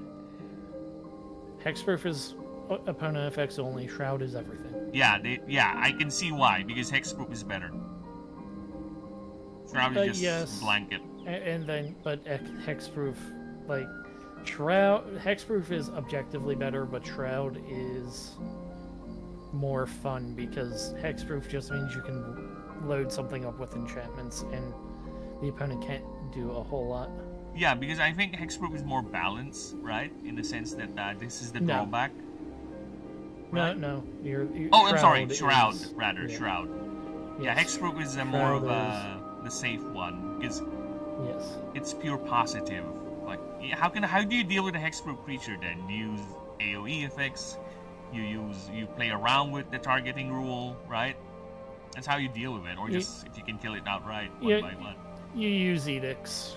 Yeah, target player sacrifices a creature, but there's ways around that. Hexproof is just kind of miserable. Okay.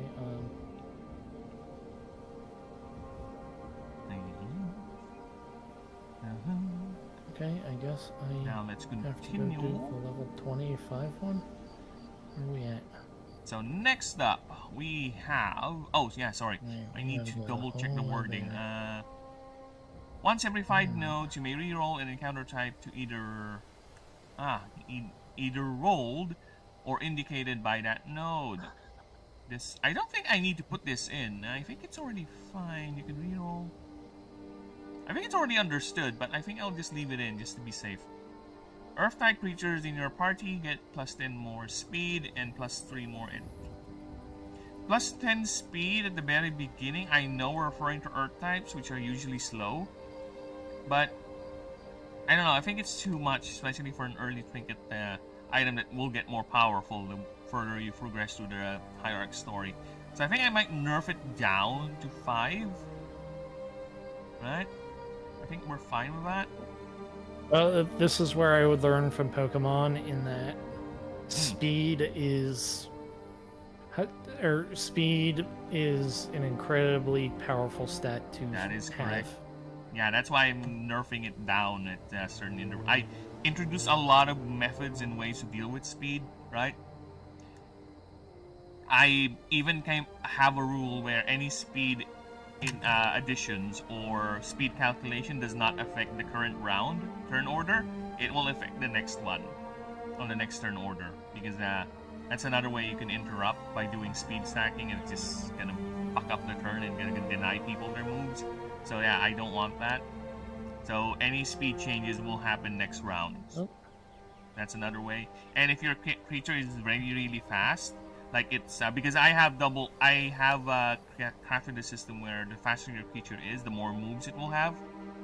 Where the more moves your creature has, yes, that's true, you get extra turns. But once you get to a point, your creature is gonna require a accuracy test, an accuracy roll before it hits the target.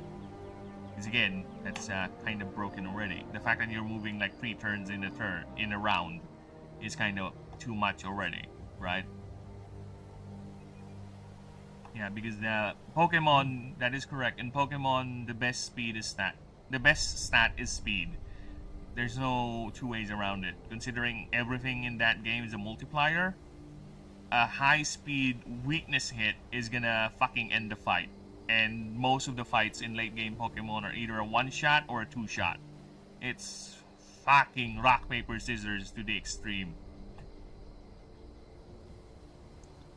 There are always outliers. Very, very specific and rare instances of a Pokemon lasting for 4 hits in a high tier or late game Pokemon fight. But other than that, no. It's always gonna end up either with a 1-shot or a 2-shot, which is fucking boring me.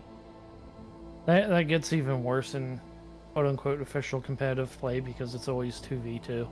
Oh yeah, they can just gang up on one Pokemon, right? I don't know. Yeah.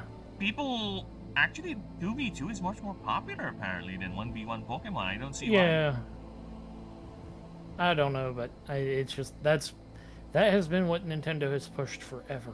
Maybe it's because it's faster? I don't know. I don't know. I have no idea. I don't understand it. I just know that that's always been what as far as I've ever paid attention to competitive Pokemon, 2v2 was always the thing. Yeah, right? Because every time I would see a video about a tournament about Pokemon high level, and it's always 2v2. Where's the 1v1s? I think 1v1 is I prefer 1v1 to be honest. But even though I'm designing a game that can be multi-creature fight, mine is more skewed on the strategic layer of it, the tactical layer of it, not just who gets to move faster and wins. True, speed is a factor in turn orders and extra turns, but I have lots of ways to deal with creatures with fast speed, alright? You can just switch out your slowest creature with a decent speed creature is gonna fuck up the enemy's turn order next round. So that's a simple way of getting around that.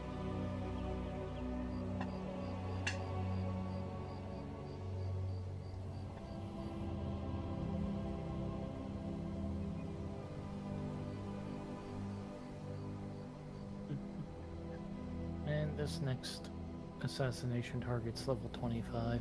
Oh, is that one of those bosses? Enjoy. Come on, get to it. Fight it. Fight it. Fight it. It's forever away. Dude, I did not realize how big this game was going to be. Like, the map in this game is ridiculous. Well, it's going to be your last one, so I guess it is the biggest one. So, unless you're... how many did you say there was in total? 12. 1, 2, 3, 4, 5, 6, 7, 8, 9. So this will be number 9. So I have 3 more after the crocodile. Oh, crocodile. Oh no. Oh no, I'm gonna fight crocodile. Ah, have fun. It's a water fight. Ah, you can already I smell the don't- gimmick. I mean, of course it's a water fight, because Crocodile is weak to water, because he has the sand fruit. One Piece reference that I kind of Yes. maybe get. Oh, speaking There's a of character named Crocodile, and he has the sand fruit, and his weakness is getting wet. because they can't because- swim, right? If they eat the No, devil fruit or no, something. no. Even beyond that, like, so he's a Logia type. That means he becomes the element of the fruit. So he's a sand person. He's a sand man. He's made of sand. And so it's really, really hard to hit him with conventional means, unless you get him wet before you attack him, because that makes the sand all seize up, and that means he can't separate out. Yeah, anymore. we don't want soggy sand. You know what's more even annoying than sand, right? Anakin would hate that. It's wet sand. Have you ever had wet sand stuck in your body parts? Not a good feeling. No. Not a good feeling. Uh-oh. Phoenix, Yes, your cousins are going to make my life miserable. they're not my cousins. They're my servants. They're birds. The birds. I'm the god of birds. They're nothing but my servants. They're my worshippers. And they are indeed assholes. Look at them. Oh, Dude, this is the most aggressive pack of vultures I've ever seen ever. well, that's because I flew into their. I like jumped into their lair. Even so, they would just, be vultures and probably fly away or, do that. Not constantly Dude. attack you. I just killed one of the vultures. Do you know what the lead vulture is doing? He's flying stiff. Or he's eating No. the other one. Yes. He Nice. just went straight to the other one's corpse and started. No, gnawing I'm on it, eating! like, Fuck off! You rude bastard! Hey, meat is meat, okay? Meat is meat. No, but I mean, sure. And in normal circumstances, I'd be fine with that. But him dropping combat to start nomming on his friend that I just killed is funny. How did he that just guy? die from bleed, or the sandstorm dealt him damage? Oh, Not you sure. have bleed, okay. That makes sense. Yeah, my melee weapon does bleed damage. Okay. Oh, So, hi. let me just continue now with the next hierarch, which is Glendarix, Mariana, Azure, Cerulean Tail, Blue Scale. I know, they're oprixes. They have long, elaborate names. Wait, have you... That's not what I was going for. The AI on the last vulture didn't turn on at all. It just completely shut off.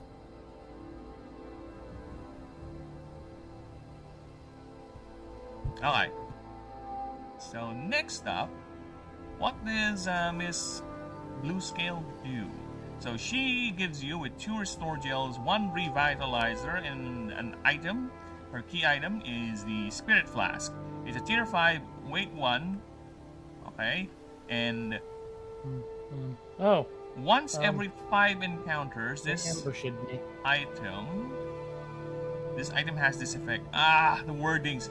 This item have this effect, or gains this effect rather. Gains this effect, and this should be 5 nodes now. Again, 5 nodes.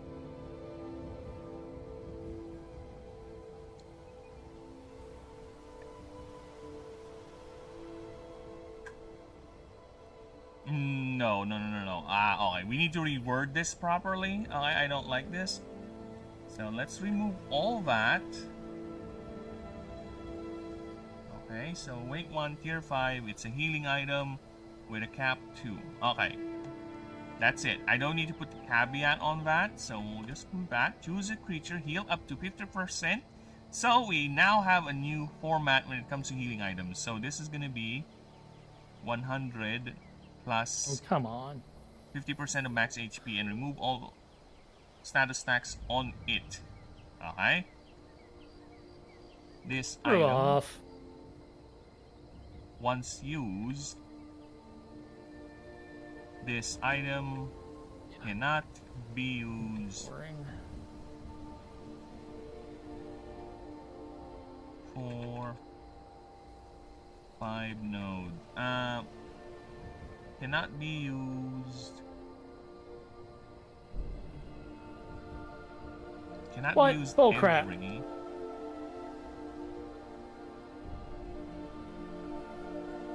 Five nodes taken. Is that clear? Root hazard once this item is used. Once used, this item cannot be reused till 5 nodes. Alright. We're all dead. Or are taken. Or used, rather. Hmm. Okay, You that other counted types as in your party, the blah thing. blah Okay. blah. Plus 1 DR, plus 1 power. Plus 2 rather. Okay, so we're fine with that. Okay, actually, give me a moment. I will be back in a long while because Well, I'm feeling the munchies. it's yeah. I mean, it's 7 o'clock, so I was You gonna call the stream here anyways. Oh, you're gonna end? I was about to steal your shit. Use my BRB screen. It's but... 7. It's 7 o'clock, so I need to go get food. Okay then. It's that time. Well, Right, have a good evening. have a good one, Ryu. And yeah, for everyone, check out Ryu Planeswalker. He streams on Twitch. It's a very, very good dude. Bye bye, Burb Chat. Bye bye.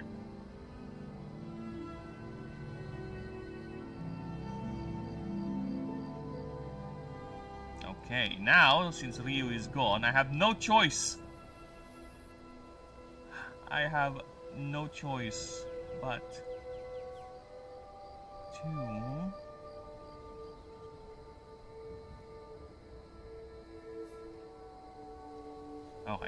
to use the BRB screen.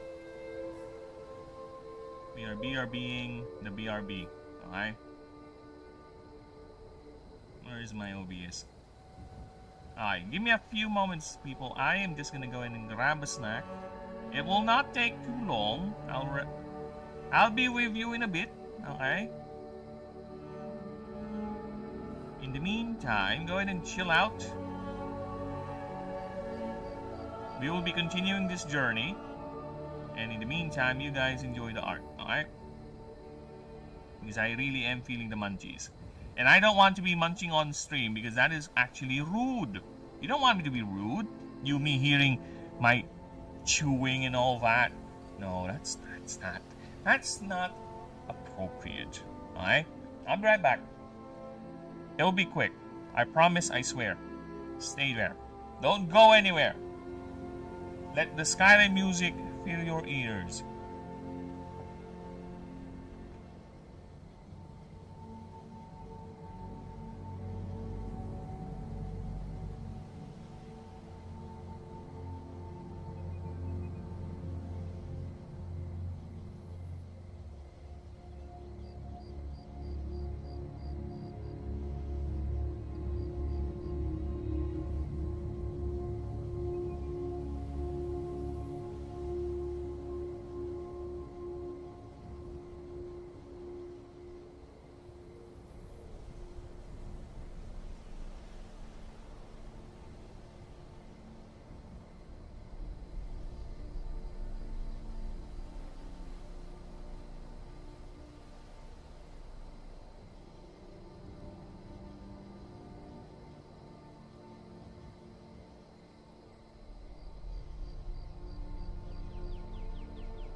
And I am back. See? Didn't take that long. Just a quick little jaunt. Just ate a couple of sandwiches. And I'm back. So let's see what we got here. Let's see where we're at.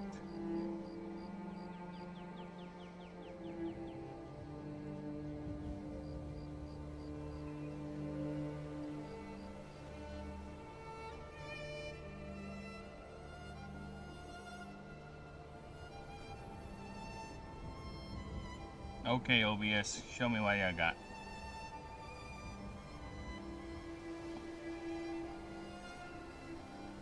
Okay, now where were we? High arc.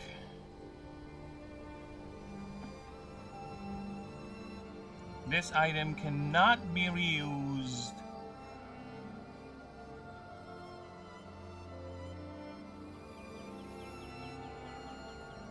This item till 5 nodes are,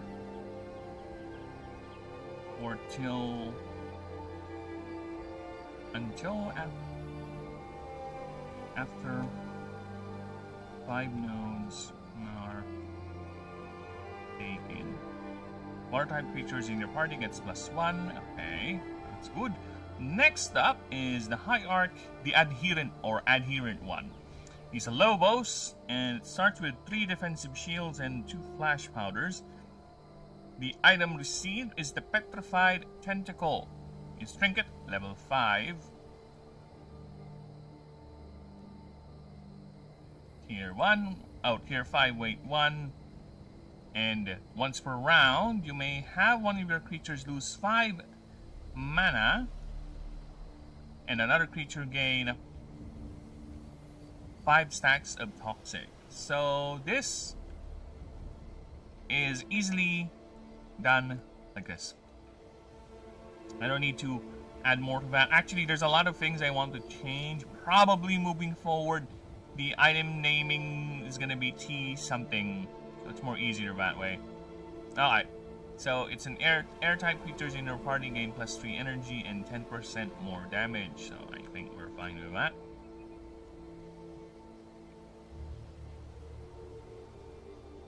Okay. Next up, what do we got here?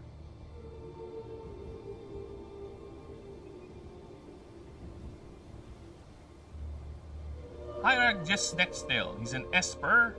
And you start with 3 minor mana pots, 3 stim packs, and you receive an item called a hilt. It is a weapon trinket, left and right hand tier 1, weight 1.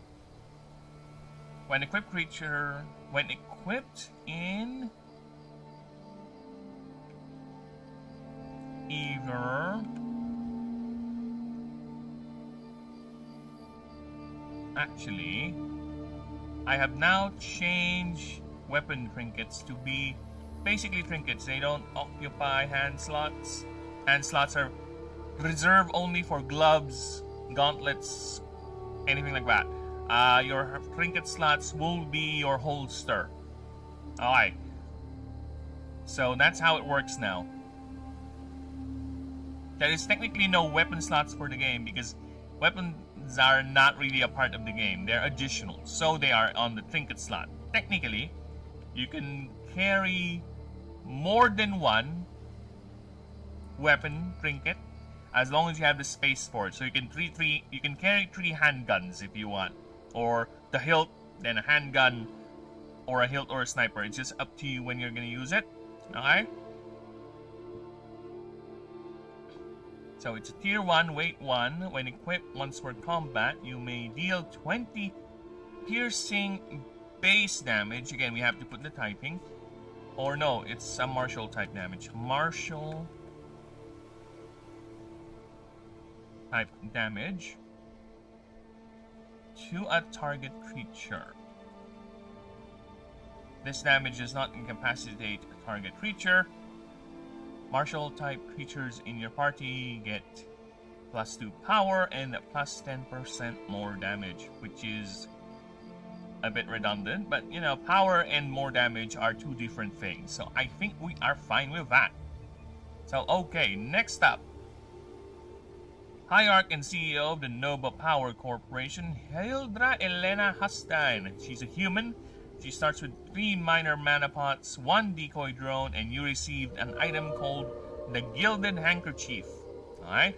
So it's trinket, tier 5, and weight 0.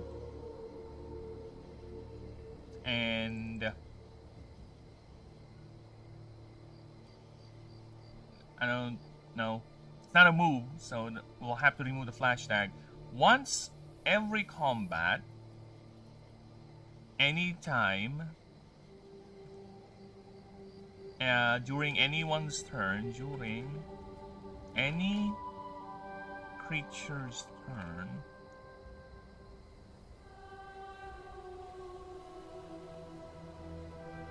opponent or allied, roll a 1d20 on a... Yeah, you need to change a lot of wording here. On a 15 up, target creature's passive ability is disabled for this round. Okay. Full-type creatures in your party get plus 10 speed and plus 10% more HP. I don't want that, actually. Or maybe it's fine. It doesn't mean it's that specific bonus HP anyway per, right? You can change it. I think what a fine.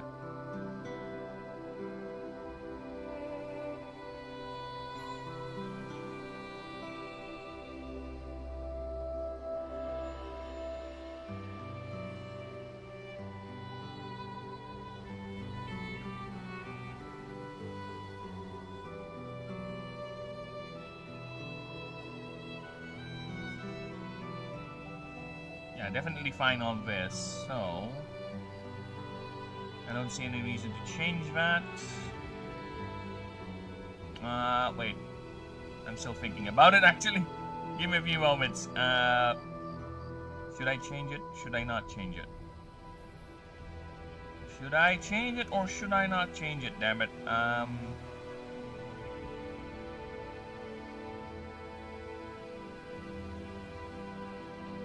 Damn it, I don't know. I think for now, let's not. Yeah, for the time being, let us not change it. Let's keep it as it is. Okay, so I won't change that.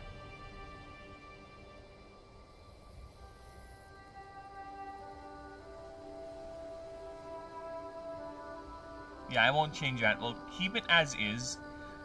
10 more damage, 10 more HP, because it's fine. I can just keep the 10% HP boost and just not upgrade it or have it be more powerful per preceding upgrade or rank. So yeah, we're fine. Okay, next is Hierarch Darius Gelder. He's another human. Yeah, I know. What can I do? Another human, he starts with 3 nullifiers and 2 glyphs. Receive an item called a tuning fork. It's a... Again, need to be consistent. Removing that. It's a tier 5 trinket. Weight 1 when doing an arcane check. Color coding. When doing an arcane check, you can use ingenuity instead.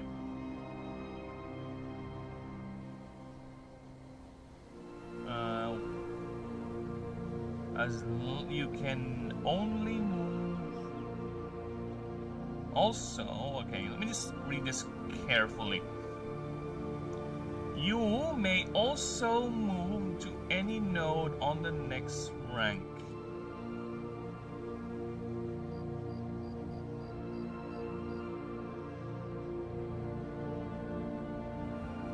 Any node on the next rank, you can do this. This can be done. You can use this 3 times per expedition. You may also move to a node next to the rank. Okay. Are there any other effects that does this? The jetpack. I need to check the wording on the jetpack because I don't know. This is an old wording, so let's see how it holds up with the current wording for this type of rule. There you go. See, this one is better. See, this one is better. Let's go back. Let's go back to lay the tuning pork. Riding from the south side, slowly looking all around. Choosing outlaw, losing, running for the whisper on each hip. And it came to do some business with the big iron on his hip. The big iron on his hip. Even outlaw made the name of Texas Red. Men had tried to take him, and that many men were dead. This season a killer, no youth at 24. And the notches on his pistol, number 1 in 19 more. 1 in 19 more. Should I be talking, did it fail to folks around? Arizona Ranger, you can be too long in town. Here a dragon outlaw back alive, or maybe dead. Incident didn't matter, it's after Texas Red. After Texas Red. Okay, next up is Hierarch McKitchna. Start with additional. Start with 3,000 more currencies, plus 1 power pack. Receive an item called an Astrum coin. A Satrum coin.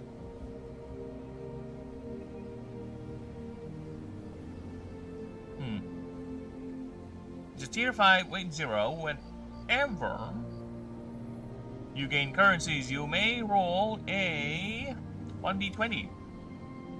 At an even number, you gain 50 more. At an odd number, you lose 50 more of the gained currencies. Yeah, that's it. It's as simple as it is, and I don't see any reason to change it. Next creatures in your party get plus 20 speed, which again is a bit too much. Okay, plus 10 is fine. Okay, next up is Hierarch Primarch. Mortari Roxley, Alien, Bleak Claw, Red Claw, Great House of the Oprix. Yes. Again, you can clearly tell, this is the reason why I placed the race of the Hierarchs here. So, you can tell, but just by the naming convention alone, what is the race of the character. Right? Because I will do that. I will endeavor the best I can to have the race names be, or have the race of the character, the NPC, to be obvious with the name itself. I guess the only things that might cause confusion is the elven names, probably, with the human names. But I'm gonna try it. All elven names are just 2 words smushed together. That's how they do it. Since they're immortal, when an elf marries another elf, they would just grab their last names. Basically, the male will take the first word of their first name or their last name, and the female will take the last word of their last name and just combine them together, starting a new family. That's it. That's how elves do the naming things, okay? Come on. They are immortal, and the odds of you having tisms with your grandmother or your uncle, whatever, is very, very high. An insular immortal community, yeah. So, instead of doing the crazy tisms and have everyone be in a massive, at least with the naming convention, they believe that every union is basically the start of a new family. A new forest, if you will, that branches out. It's not the same family anymore, it's a new family.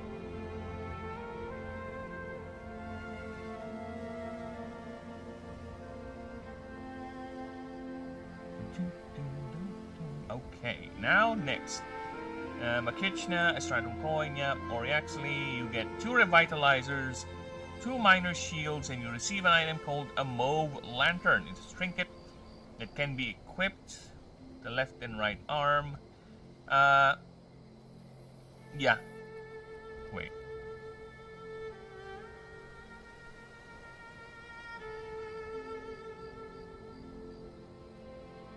Yeah, no. Let me think here.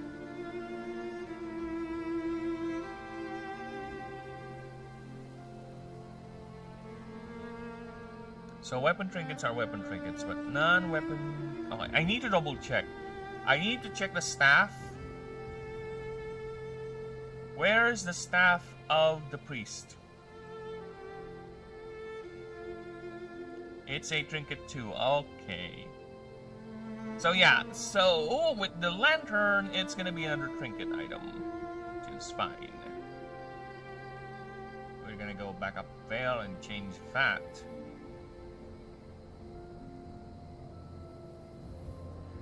In line with the rest, again, we have to be consistent. So it is a trinket. Okay. Tier 5. Why is it tier over here? Tier should be over here. Tier 5 trinket, wait, 1 when equipped. Once per combat. I don't need to put when equipped. Once per combat. When a creature goes below 50%, that creature. Oh, okay. When a creature goes below 50%, target creature you control gains +3 mana. Okay, never mind. I get what it's trying to say. Essence creatures in your party gain 10% more temp HP. Oh, from their skills, okay. Gain more and deal 10% more damage. Okay. Next up, Hierarch Marvin the Inscrutable. He's a human. Start with 6 mana pots, and you receive an item called TTRPG Volume 1. It's his book, by the way. It is a tier 5 trinket.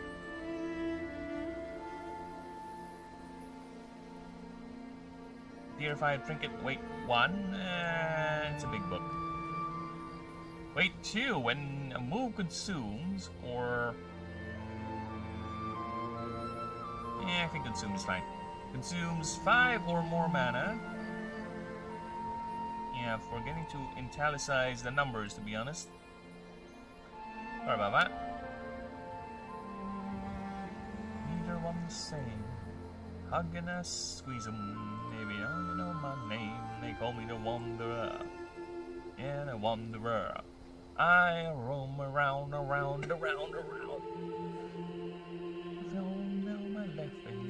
Jamie on the right. Jamie is the girl, and now we live tonight. She asked me which one I love the best. A tear up in my shirt and got a rosy on my chest. They got a wanderer. Yeah, wanderer. Round. Okay, again. Marvin suitable plus minor mana pots. Receive an item called TTRPG Volume 1. Again, tier 5 trinket. Weight 2. When a move consumes 5 or more mana, that move gains 30% more damage. 8 creatures in your party gain a +3 energy and 10 more XP.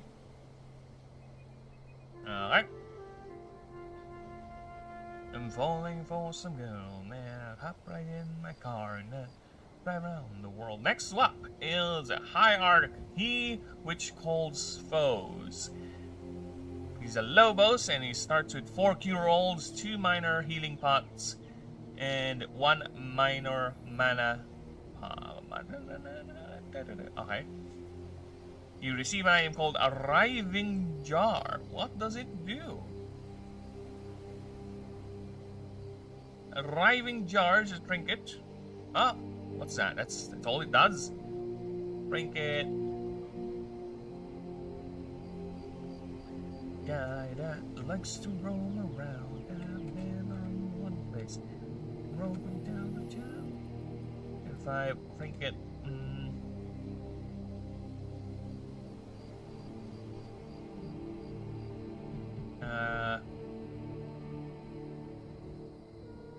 Trinket. Oh, wait. There you go. Now I remember. Idiot. Wait. 1. Once per round, you may roll a 1d20 on a result of 12 up. Target creature gets +5 void touch. Again, you don't need to go through this long. +5 void touch.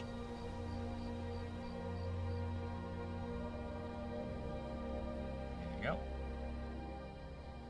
You don't need to be this complicated. Very nice. Alright. Otherwise, you choose a creature you control and gain 2 +5. Where's the plus? Damn it! There you go. +5 of void touch. Void type creatures in your party gain +10 more HP and damage. Alright, next one is Hierarchy. High Adjudicator. Valerius is a human and he starts with 3 minor parapods. Hello, pal. Good morning, brother. Good morning, you do. Hello. How you doing, man? And as per the music you have recommended me, I still haven't listened to it. Sorry, I keep on forgetting. Dude, I have so many things that are on my list. I keep on forgetting. I'm sorry. I will get to it. Brother. I apologize greatly. But I will get to it. Yippee! Skyrim music. You're hearing Skyrim music. I am hearing Diablo 2 music. You wanna go Skyrim? I'm on Diablo. Now it's Led Zeppelin. See? This is now what I'm hearing. It's Led Zeppelin. I think it's called Kashmir.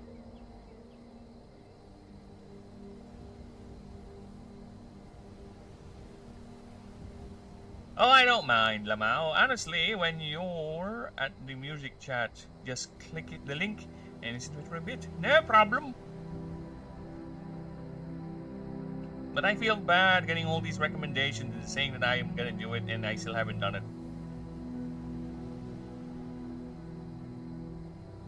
Nah, fuck Skyrim. Dead game, dead world.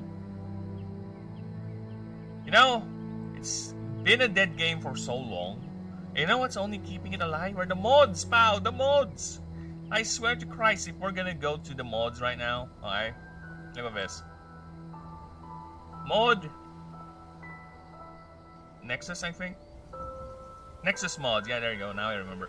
Nexus mods, alright, we're gonna go to Nexus mods right now. I don't know if this thing will auto-connect or log in my...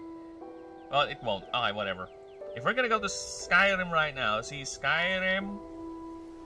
Look at how many mods here we have. Look how many mods this fucking game...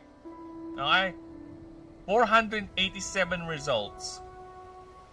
For the last 7 days. How about we go all time? All time, there are 118,246 mods in this fucking game. And to this day, look at that. The recent mod that came in is like a minute ago. I don't feel like modding. It's actually easy nowadays, to be honest, pal. It's actually very easy to mod Skyrim, to be honest. All you need is a Nexus mod launcher, right? All you need is a Vortex launcher. Let me just show you, okay, how easy it is. You need to go to Vortex, open this fucking thing up. It's not like back in the day where it's very, very, very hard. Okay?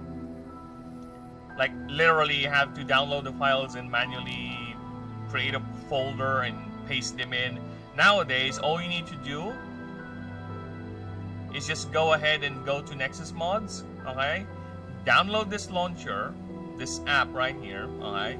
Then pick Skyrim over this list, right? Choose your directory, where do you want the mods to go, and your save, your Steam copy, and just download the mods, right? Just go here, go back to Nexus mods, download the mods you want, and you're done. A lot of these mods are just automatically installed by the launcher, or you need to go ahead and install them through the mod launcher, but it's fine. Other than that, a lot of these mods are designed by the modders to be very, very mod friendly. And let's see how Skyrim. Let's see Cyberpunk. Nah, that's genuinely the only reason why Skyrim. Yes, exactly. Something new. I think I want to see that in Skyrim. Yeah, it's just so easy to mod. No, I don't think the difficulty. I just want to play Skyrim. I just don't want to. So, yeah, it's understandable. I like Skyrim so much too, but I don't play it anymore now. Actually, no. I don't think I have the qualifying reason to say that nowadays, because I have not touched the game in a long time, alright? Like, maybe in the far future, I don't do roleplay journal series. Maybe. Why not? I'm sure there are mods that can help you out with that. And as for, look at that. Cyberpunk has 20,000 mods, brother. 20,000? And I think a lot of these are extenders and mod fixes. Oh, what's this? What's this? Equipment manager, extra slots, better vehicle handling. I think someone who uses bikes would actually use this. Save editor. So yeah, this is some of the. Oh, of course there is texture rework, Judy romance enhance. Yeah, there's a couple of mods you can go ahead and explore with Cyberpunk as well. I think my brother used or downloaded some mods. That's why I have. Yeah, I am not logged in, but if I log in using my Nexus mods profile, I think I'll have a couple of mods already downloaded for this. But I haven't downloaded my Cyberpunk game, if I recall correctly. Yeah, look at that. There are a lot of mods for you to have fun. So it's up to you. Just make sure they're updated and they don't break your game. Lamau, they know Judy's romance is boring as fuck.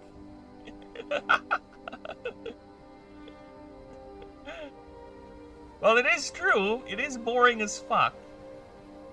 She is the vanilla choice, to be honest, if you're a girl. Right? For the boy, I think your vanilla choice is indeed Panam. Panam is your choice. We did the breaking of the past now. She is that's the thing, right? I think her idea is to what do you call that? Her idea is that she looks like the wild girl, but she's not really, right? She's been too much exposed to the dirt and grit of Night City, and she just fuck, this is too much, right? She's gone tired of it. Dude, I want to try Rivers. Yeah, I know that guy.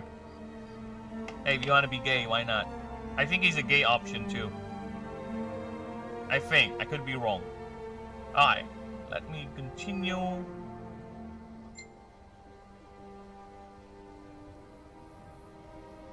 More XP. You need to. And we're still on for later tonight, right, pal? It's Saturday. Alright, it's Saturday. We are good. Very good. Okay, so next up is Hierarchy, which calls. Oh yeah, we've already done this. So +5 Void Touch, otherwise you choose a creature you control, gain +5 Void Touch, Void Gana. We're now at the High Judicator. So, Fragmented Guys. It's a trinket. I kinda want to turn it into a head slot. Head. It's a head item. Put it in the head. And why is I hate this. Stop it. Stop getting the tier thing confused. So it's a tier 5 head equip item. I'm not gay because my V is a woman. Also, only Kenny Urodine is gay. Really? Who's the Arasaka dude that you can romance? The one that helped you out in the very beginning or near the beginning of the game, or the one that helps you out every now and then. I think you can romance that character too. But I think he's not popular because he doesn't go and he's still loyal to Arasaka and all that. It's more like a fling. There's no real commitment to it.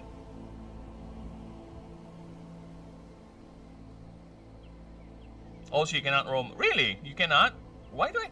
Are you sure? Why do I have that memory that you can? I'm gonna Google that. I'm gonna double check that. Cyber romance. Oh yeah, you're right. Okay. I tried already with my Norman B. Corpo. Yes, I was wrong. It was like, oh no, I do not like you American swines. I only like the Japanese woman. Alright, she likes the Japanese, okay? She likes the geisha. Your character is more like a dirty monkey, unfortunately.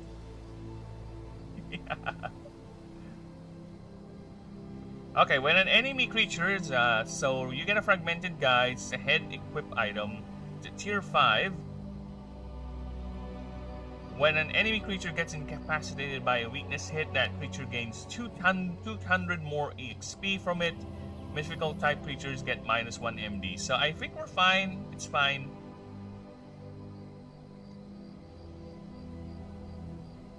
My apologies, V. I am married to the grind. My heart belongs to one man. His name is Saburo Arasaka. Gay. Hierarch CKA, also currently known as Jessica Albright. She's a changeling, currently in a human form. Starts with 3 healing pots, 3 quick heals, and why is this not bold? 3 healing pots, 3 quick heals. Receive an item called Me. I don't know why whenever I have the AI read this, right? It keeps on reading it as ME, when clearly it's just Me capitalized. I don't know. I don't know why this is confusing the AI, right? They always read it as ME. When there's no periods to separate it, it's just the word Me capitalized. I don't know. The AI can be weird and dumb. Actually, it is like 90% of the time, to be honest. Okay, so tier 5 trinket. Wait, 1 at the start of a combat. Roll a 1d20. You gain these based on the result. Okay, so you gain the effect based on the result. So I have checked the numbers. They are very good. They are fine. So plus 10% HP, plus power. Let's keep that color scheme up and running. Oh my god, why? Dude, this is another thing I find odd with Word. I just selected this, and for some reason, it also changes the color on the thing that I did not select. It is most frustrating, to be honest. I just want this thing to be changed, but the fucking no, we have to change everything. Shut up, Apu. Also, you're right on the Nomad ending. I think it fits the my Street Kid V that I'm currently playing. Big dreams, big ambitions, but through all, she realizes the simple life is perfect. I told you that's the best ending. And leads with the Aldecados. I don't know, either I don't understand the word or Excel, but I should.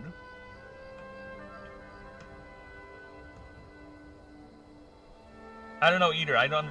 Dude, we have to understand this, pal. Excel and Word were made by people who have very, very, very, very weird standards as to what is functional and what is not. Just, again, here, right? This happened to me a few days ago, and I'm so careful now as to not let it happen again. I don't know if I already told you this, pal, but this happened to me. Okay? Just to give you an idea how painful it is. Okay? See this? The entire move doc? When this happened, I have like 200 moves already filed. Okay? Now, each row is basically matching the move name, right? The move name, the cost, whatever, right? So, what happened was, I clicked here. I was searching for a move, but for some reason, an accident perhaps, I accidentally clicked this fucking thing. Accidentally, not on purpose. And it rearranged the entire move pool, the entire column, alphabetically. Which is fine. That's neat. Alphabetical order, yeah, sure, it makes sense. What annoyed me the most is that the rest of the columns did not change along with it.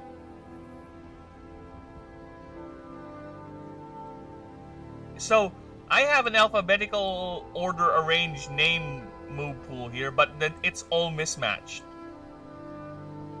And get Control C, then it worked. But, here's the fun thing. Here's the fun thing. I saved it. I didn't notice it at first. Because I thought it just rearranged everything. And everything is still in order. So I saved it.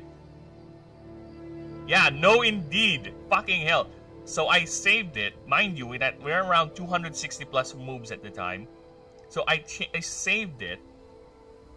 And then I only noticed it a few hours later because I was putting in a new move, okay? And looking for a move for a creature. Then all of a sudden we realized, wait, this is not how that move works. This is different. Why is this move this type? It's not right. Then I checked it and was like, oh, what the fuck? Yes. What a dumbass. I know. I don't know why Word does that, or Excel does that, because obviously this table is basically this entire thing categorized, right? Did you have to sort all 200? Yes. I have to rename all 200. Lucky for me, okay, I have these. So, you know why this made me lucky as fuck? Because what I do is when I make a new move, I would, example, right? I make a new move. Here, I put in this move. Once I'm done with it, I copy and I paste. So in a way, there is an order to it. So there is an order to it. So what I've done is I sorted the thing via this order. For example, I grab this or the typing, I sort by the typing. So I sorted all the verdant type moves and just copied this because this is the order how they're put in. So if you're gonna sort the moves, like for example, if I'm gonna sort all the verdant type moves right now, right, it's gonna be the same order as the verdant here. See, Force Balloons, Vine Flicks, 4 Bomb. So it's the same order. So lucky me, that made my job easier. So basically, it alphabetically organized everything, but it's not tabulated as one object. Yes. Yes, I know. I don't know why. I don't know why Excel has that. And you know what's even funny? I was so fucking frustrated when this happened.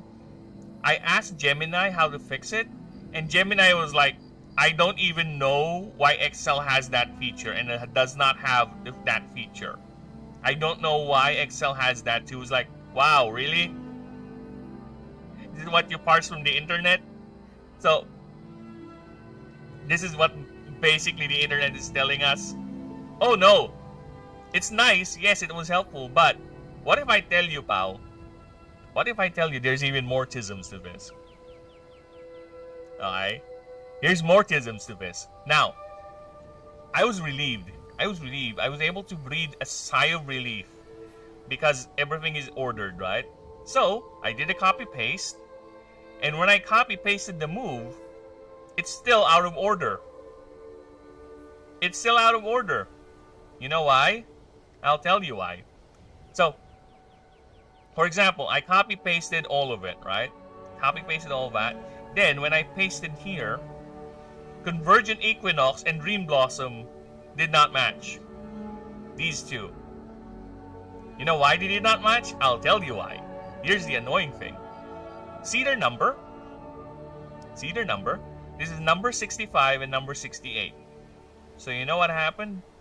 When I copied this, the entire row, stupid Excel pasted the moves after here, these three, they pasted it on number 66, number 67 row, which is not showing here. Are you getting what I'm saying?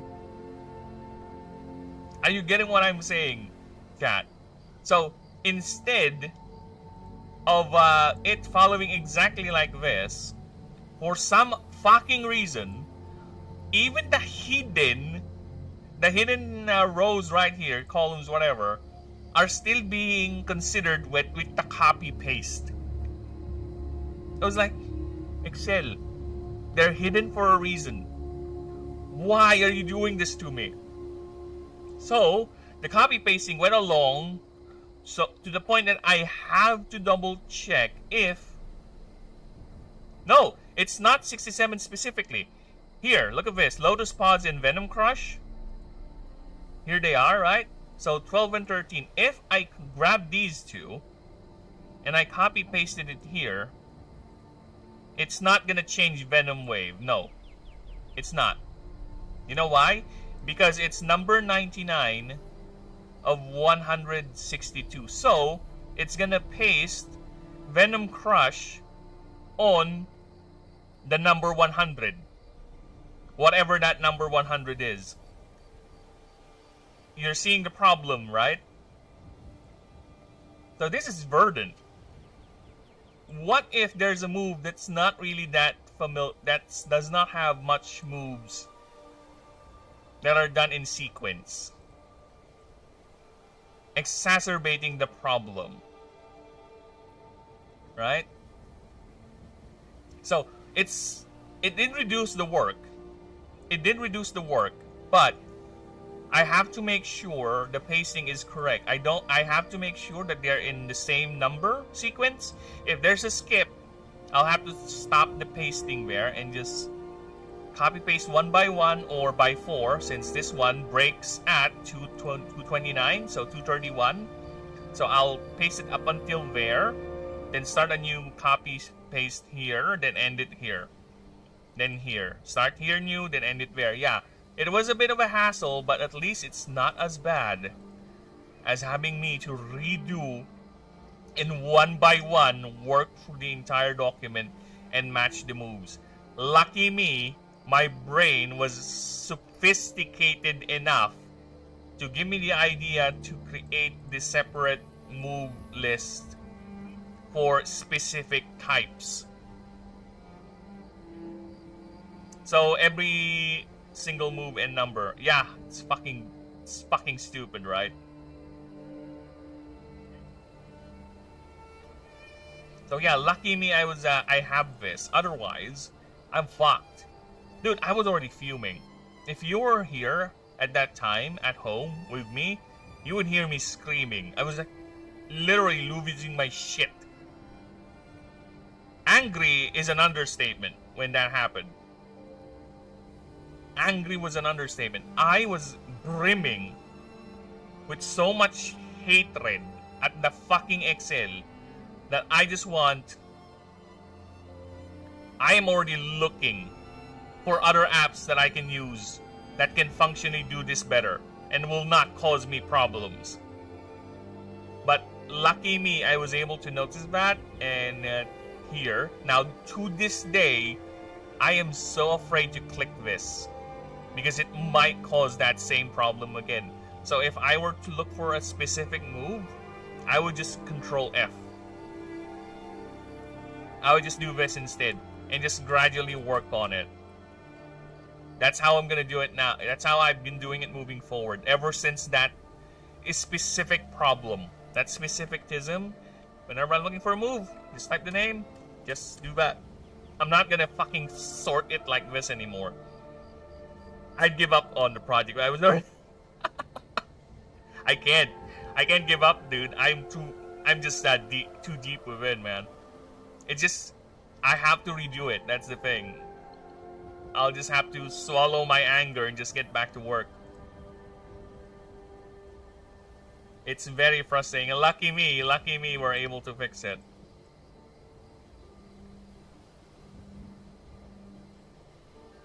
Also, all base type creatures in a party gain a plus 10 speed. Again, 10 is too much. 5. 8 and 10% more damage. There you go. Yeah, you have no idea how many tisms I've dealt with already offline. And online too. Dude, another thing that happened to me the other day is that, imagine this. Imagine this. I spent an entire stream working on a creature profile. Alright? I spent how many hours working on a creature profile? Right? This particular thing. Oh, I spent how many hours on this guy's creature profile? So I was able to finish up until here. Like the whole stream, we're done. The movesets, the tables, everything were done. But when I opened it the following day, it did not exist. None of it. The only page I have is this, I think. I don't have the passive ability. I think I only have one passive. Nothing. And you know what happened? You know what happened? The tism is basically, for some reason, Word recognized the current document I wrote yesterday as an older document. Yes, somehow it got mismatched, where when I opened this the following day, the one that got saved is the part where I was only up to here. And for some reason, the part that I made all over here was not saved. Even though I specifically remember me doing the save. And you know why I am sure the save happened? You want to know why? I am sure the save happened. Okay? It is simple. Because I realized when the game, or when I pulled up Word was asking me if I would like to keep this file. And I skimmed through it. It's basically the same as the one I did yesterday. And just said, you know what, it's the same. I'll just close it and say, no, don't keep this.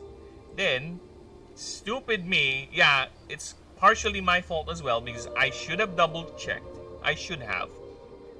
I scrolled down late. I already disregarded that, and when I noticed it, oh fuck, where's the things I typed yesterday? Where were the things Word was telling me that was the old file that the unsaved file?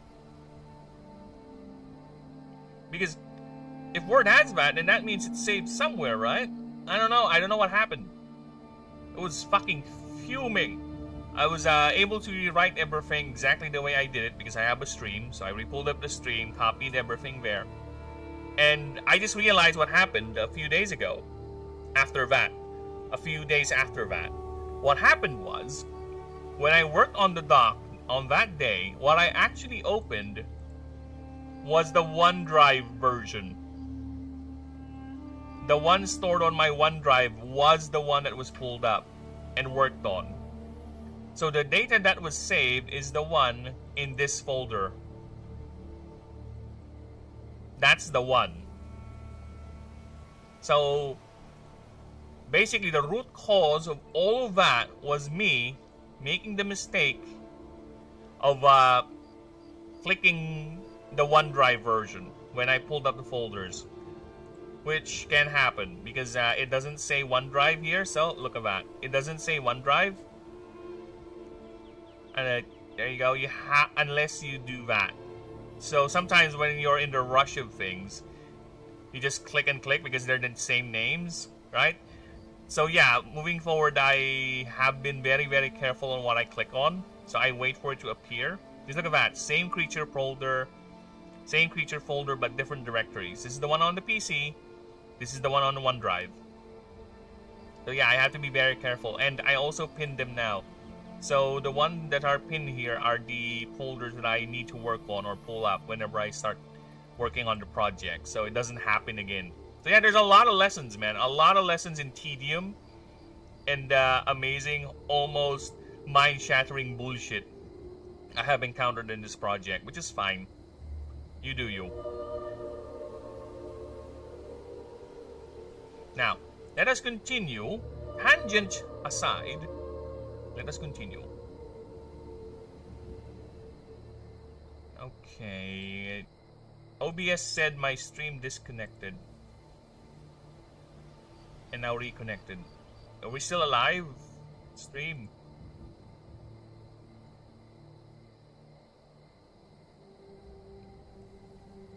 I think my stream died for a bit. That's annoying. Oh well, what can I do? At least we're still online, so that's fine. Lord of blazing, we will rock yo. We will fuck you.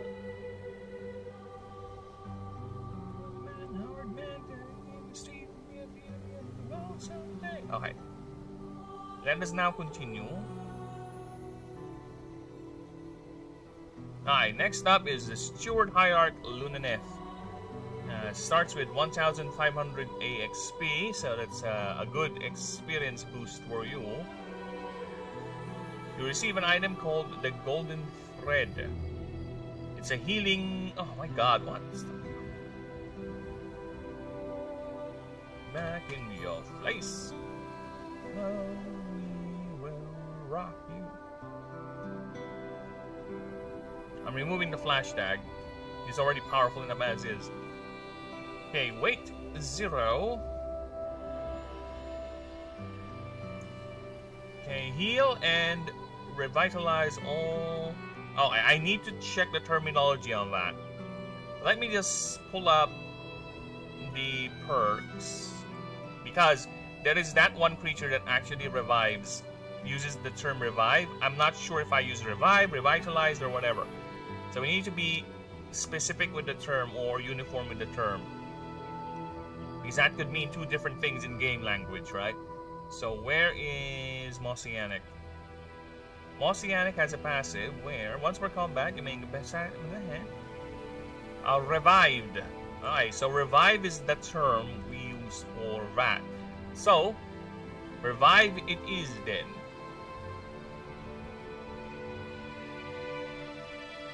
Revive all your creatures up to 100% of max mana and HP. They also gain 50% of max HP as temp HP. There you go.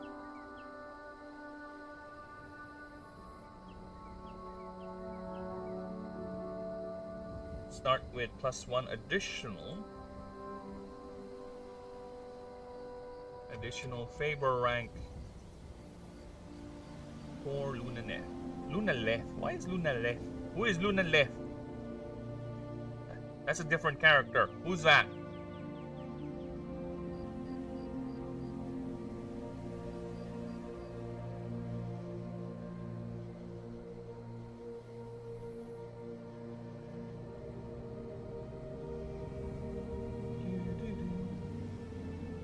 Alright, so what do we got here? You can also choose one of these. Your blank.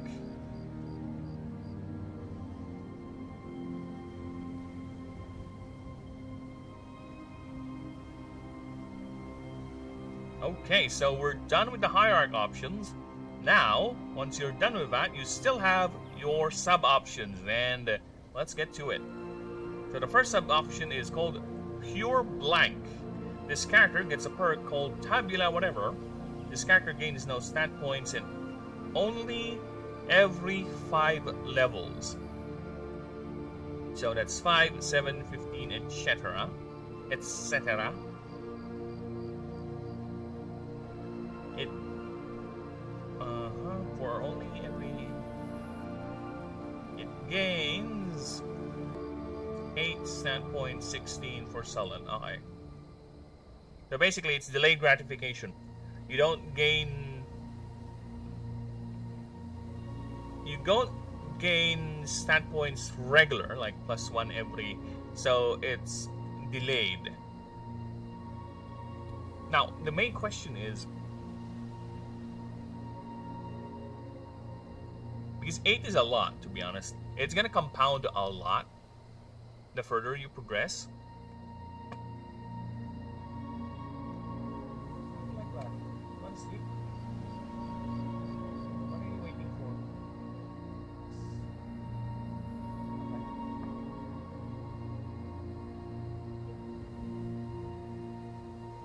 Right, so I don't know, I kind of want to put some sort of a penalty for it too. Like you gain slower XP or something. Or reduce the numbers for it. Because 8, like compound that throughout the game, that's a lot. I don't know, I don't want to change it, but I want to keep it. Maybe you start with less experience. Because you're a bit of a slow grower. I'll keep it for now. I don't see any reason for it to be changed. But I have my eye on you, Pure Blank.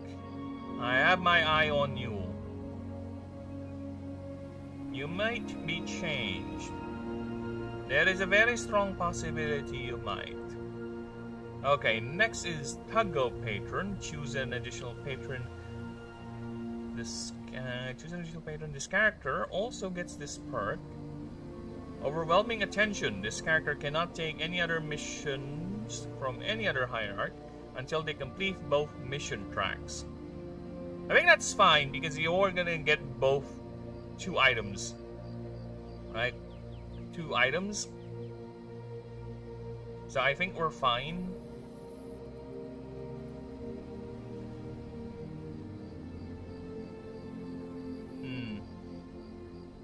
Because yeah, the other hierarchs will eventually contact you.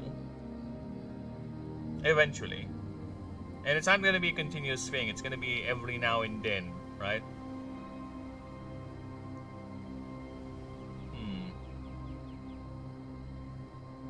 The thing is, the balancing for this is how quickly can you get the first hierarch mission?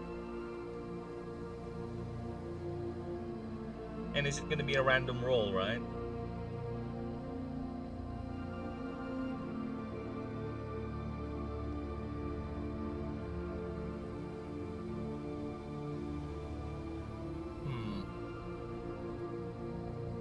Surprise attack! Woo! I dodged it. I dodged it. From Mobo? Who's Mobo? Who's Mobo, pal? I dodged your surprise attack, Gourmet. I was quick. It's fast hands. Overwhelming Attention. This character can only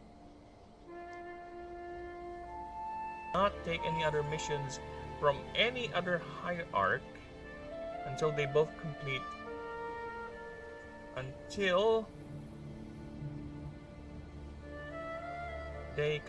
both mission tracks. I don't know, did I make a pun? Was there a pun? What's the puntastic pun you think I heard I said? I'm sorry. I had to do this, people. This is among my favorite songs, okay? If you don't know where this is, well, not my problem. I can't play it because of copyrightisms.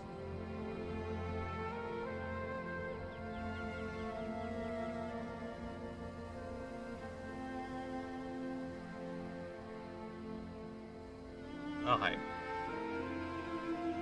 Lumineth from Warhammer. Oh, the Lumineth Hierarch. Yeah, you're right. You're right. It's one of the schools of magic in Warhammer. But Lumineth is different. She's the goddess of mercy, healing, and light. I mean, mercy, healing, and love. Ata Maria, you know I am a righteous man. Of my virtue I am justly proud. Beata Maria, you know I'm so much purer than the common, vulgar, weak, licentious crowd. Tell me, Maria, now I see her dancing there, why her smoldering eyes still scorch my soul. I see her, the sun caught in her raven hair is blazing in me out of all control. Like fire, hellfire, this fire in my skin, this burning desire is turning me to sin. It's not my fault, mea culpa. It is the gypsies from the witch who sent this flame. It's not my fault. In God's plan, made the devil so much stronger than a man. Protect me, Maria. Don't let this siren cast a spell. Don't let her fire sear my flesh and bone. Destroy Esmeralda, or let her taste the fires of hell, or else let her be mine and mine alone. Into a Frollo. She has escaped. But how? Never mind. Get out, you idiot. I'll find her. I'll find her even and burn down all of Paris. Hellfire, dark fire. Now, Gypsy, it's your turn. Choose me or your pyre. Be mine or you will burn. God have mercy on her. God have mercy on me. But she will be mine or she will burn.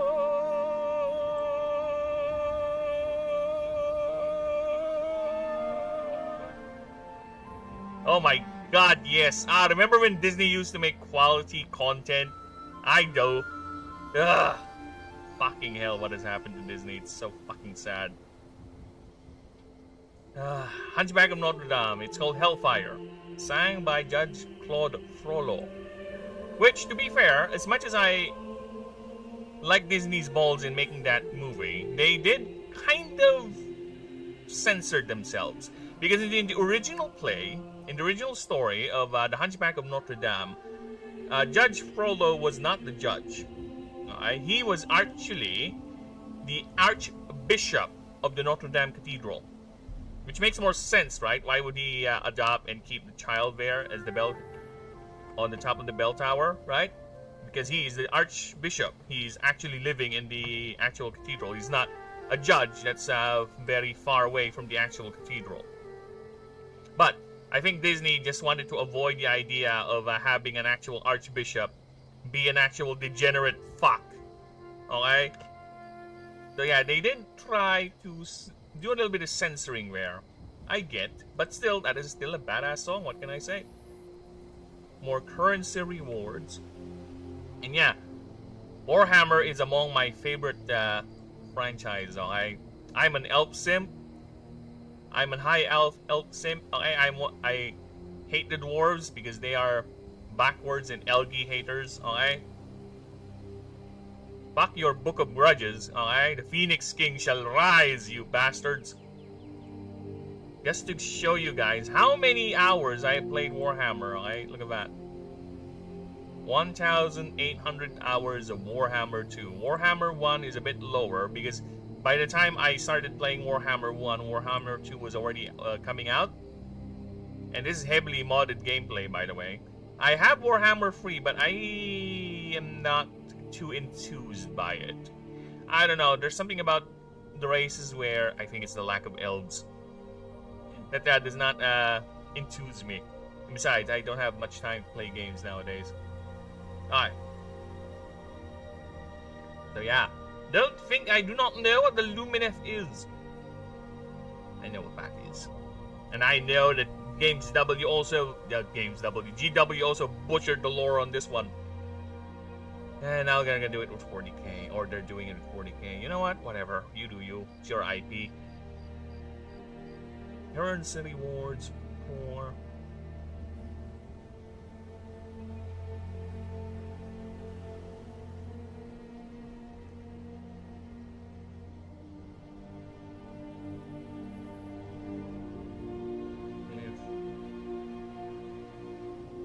rewards for those missions.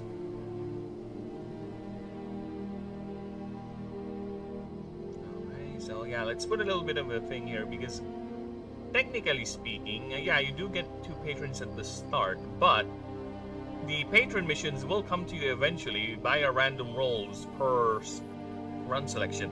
The idea is you go to watch Key 50, right?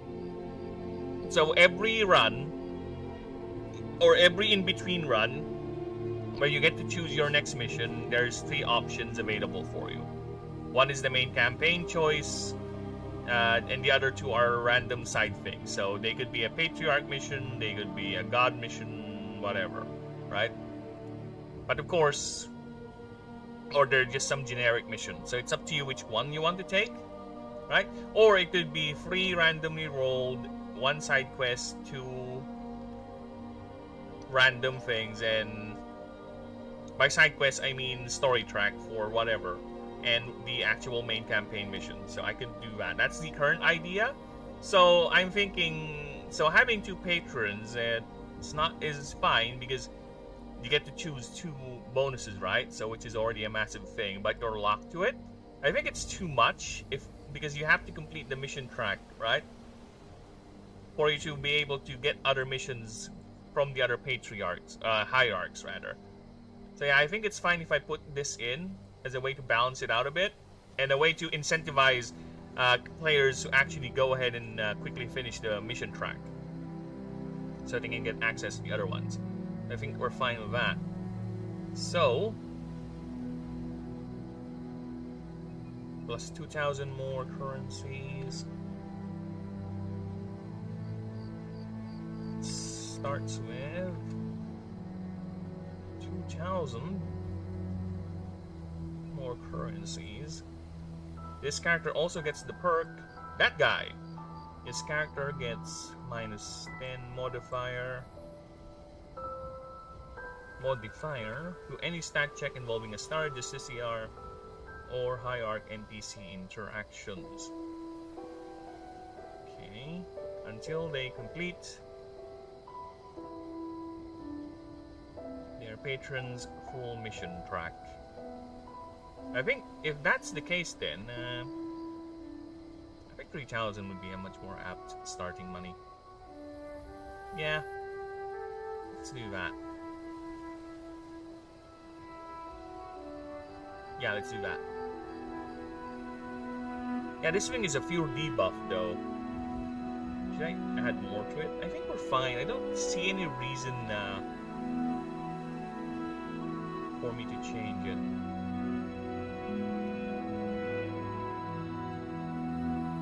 Alright.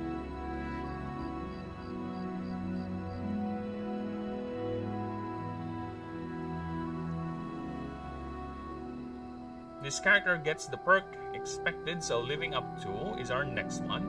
Expected. This character gains plus 20% more mission currency and EXP and favor rewards on expedition mission completion. This character gains 20% more mission currency, XP, and favor rewards on expedition and mission completion. However, this character suffers a minus 50% modifier. Or no, minus 50% on max morale if this character did not complete or failed the last run, the last mission. Let's have that clear. Alright, there you go. So yeah. Get the thing. The sub options for Astari for me needs to be a bit flat than the rest because you already have these. This is already a massive glow up. So I think it's fine they're a little bit too flat. Alright, next is born into the job. This character can only pick this if they did not choose a hierarchy. If you do get the... If you...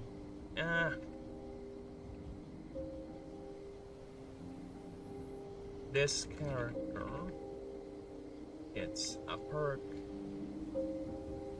called I Can Make It. This character has all the first hierarchy missions available at the start of the game. So, yeah, this is what I mean. So aside from the usual roles, the first hierarchy missions are always available for your option. So it will extend the UI a bit.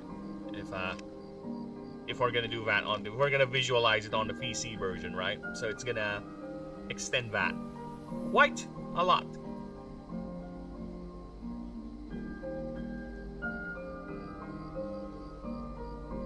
And is there something? But then again, having you play their first hierarchy mission is guaranteed gonna give you the item. Their first item, so I think we're fine with that. It's gonna guarantee give you the item, the trinkets they have. So yeah, I think we're fine with that. I don't need to change that one bit. Now, what would be the addition, if I'm gonna put an additional thing to the Astari, right? Because again, everyone is having an additional background of sub option. So again, it's a bit unfair if Astari or anyone gets left behind. So this is the one that is actually consuming a lot of time. Because I'm thinking on what to do and what must be done.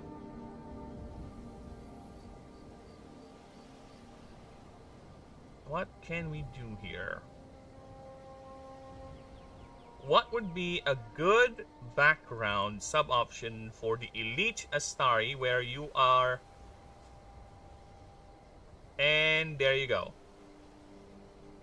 It just popped in. The inspiration just poop. Right like that. Just boom. My God, sometimes my brain. Okay. Aye. Elite morality.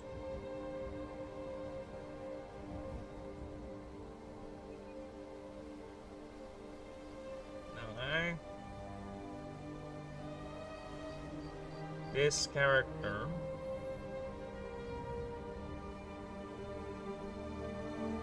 gets the perk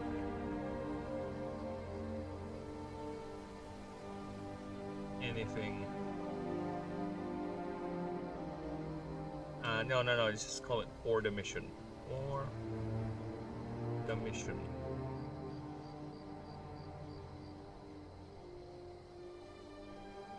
Okay. Once per run, this character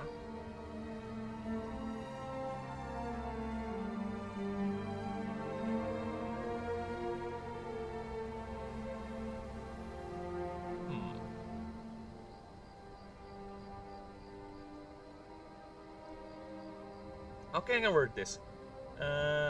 Hello, Gourmet! Hello! Woohoo!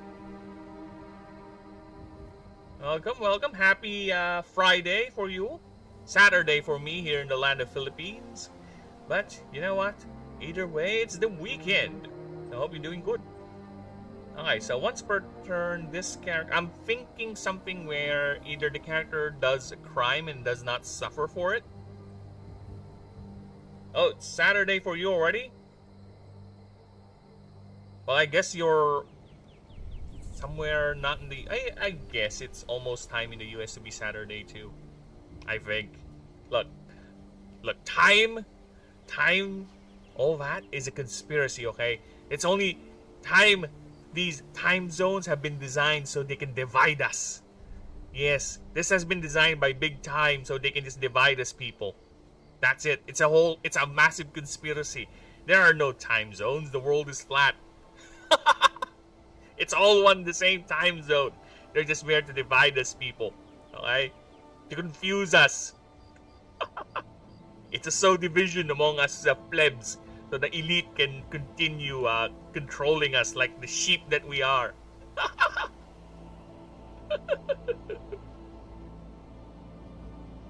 Yes, it is Saturday on my end, 8:27 a.m. to be more specific, and I have been awake since 2 a.m. my time. So yeah, my brain is running on fumes right now, but you know what? It's fine. It's fine. I'm okay. I haven't done anything or said anything cancelable yet. I haven't called anyone a slur yet, so we're fine. Once per turn, this character may opt out of any mission rewards if they do so. This character does not suffer any criminal consequence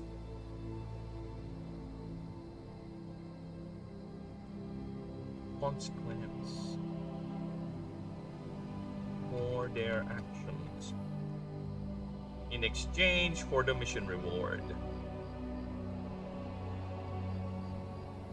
So, yeah, basically you let go of whatever mission reward is there, right? But at least anything you do will not bite you in the ass. Now, this thing is too powerful. We must give it a cooldown of sorts, right? This effect cannot be used again until you complete a mission. Until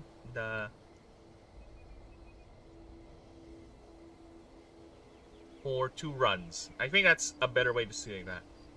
Cannot be used for 2 successful runs. There you go. Okay, so yeah, this is basically you bulldozing the map, doing every horrendous shit to every NPC, assaulting, stealing, right? Everything you want to do in exchange for not getting the mission reward for completing that map. Okay? Now, the thing is, we need to put another caveat. If this character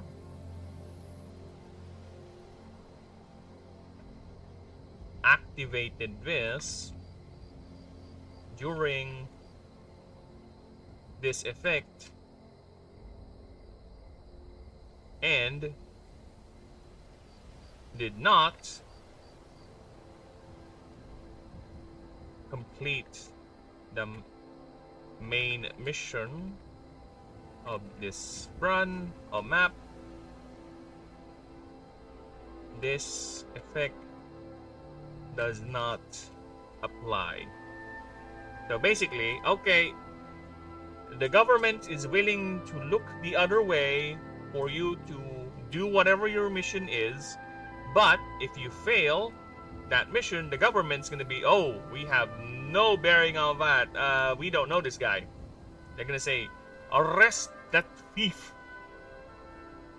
Halt! You violated the law. Alright. let's bring out some context here. Why is that so funny to me? Alright? This is why.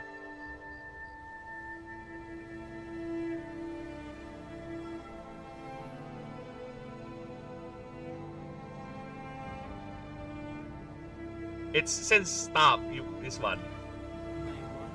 This one never stops in being funny to me. This one. You violated the law. Pay the court a fine or serve your sentence. Your stolen goods are now forfeit. Stop! You violated the law. Pay the court a fine or serve your sentence. Your stolen goods are now forfeit. Yeah, that thing never stops being funny to me, okay? And don't ask why Hitler is on my screen. Don't ask why Hitler is on my recommended for YouTube. Because I recently watched, this is a history channel I watched a lot. He's called History Vups. So again, I think I said this yesterday. Basically, the dude reviews historical films and assesses it whether it's historically accurate or not, right? And one of the movies he reviewed was Downfall. So, you know the Hitler meme, right? The Hitler meme where he's screaming, Stalin! That one, where just people just replacing the subtitles into whatever. That was a meme back in the day. So that scene that was shown in that meme is from this movie. So yeah, so he reviewed this movie, and you know, I just played it in the background while I was working on shit. And yes, as you can see, he has a lot, and they're all very, very good ones. If you want to listen to something on the background while you're working on something, right? Here's a good one for you. Here is a good one for you. Go right ahead. And you love history so much, and you can see how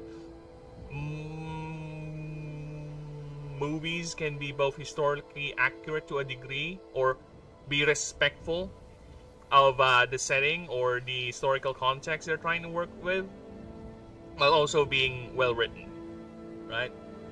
And yes, the Odyssey is shit. People like it, good for you, but it's not the type of Odyssey movie I would go out of my way to watch, so fuck off. Enjoy your pretentious shit, everyone. Alright, moving on. Next we have Devout. What is the Devout? What does it do? Devout. This background is faith. What is faith? It is the raw, unfettered, unfiltered, and unreleased expression of devotion. You are not begging for a favor, nor looking to earn. You are the aspect, that domain, that belief, especially the power. You are not fettered by the structure of those pretenders in those safe and clean temples. Tak ver all... Oh, that's a bit redundant. Tak ver all... Clean...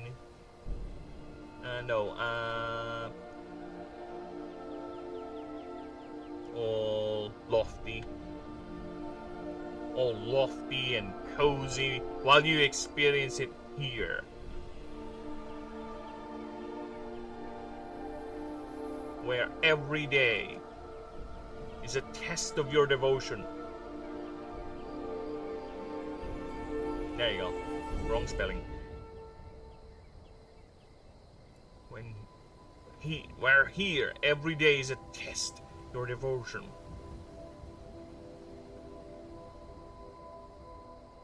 While you experience it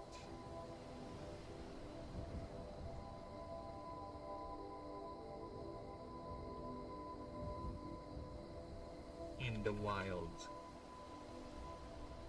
in the very end of civilization.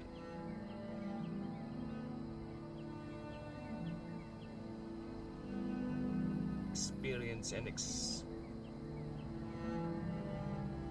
Okay, let me just continue it. You are not fettered to the structure of those pretenders in those safe and clean temples, tucked there all lofty and cozy. You are... yeah.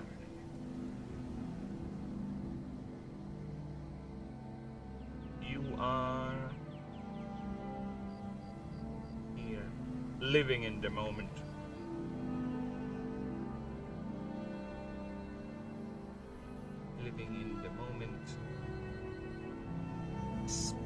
embracing it, basking in it, and better, and truly reveling in it, reveling in it. Reveling in it here, in the very end of civilization, where every day is a test to your devotion to your fate. You don't beg for scraps and kneel. You show the gods you are worthy, not by... You show the gods you are worthy by example, not words. You are born into this. Or convinced, rather enlightened, by those that share your ultimate vision.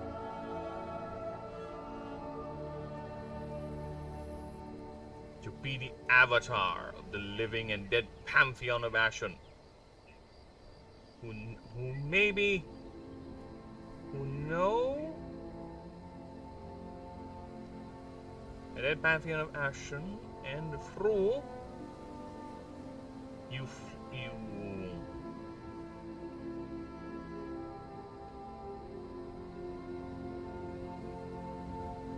one day believe that maybe one day soon, through your sacrifice, your disregard for those blinded fools' so-called morality, you might be the new ascended, the new chosen. For your fate is more than this vessel can contain, and is worth more than it is worth more, and is nothing, and nothing is worth that price, or so it seems. Have you even met this god?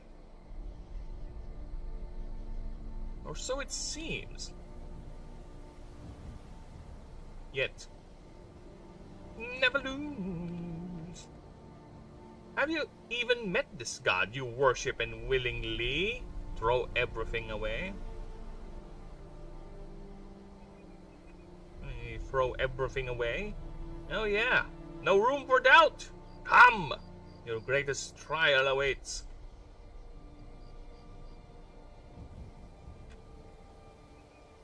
We are the champions, no time for losers, 'cause we are the champions of the world,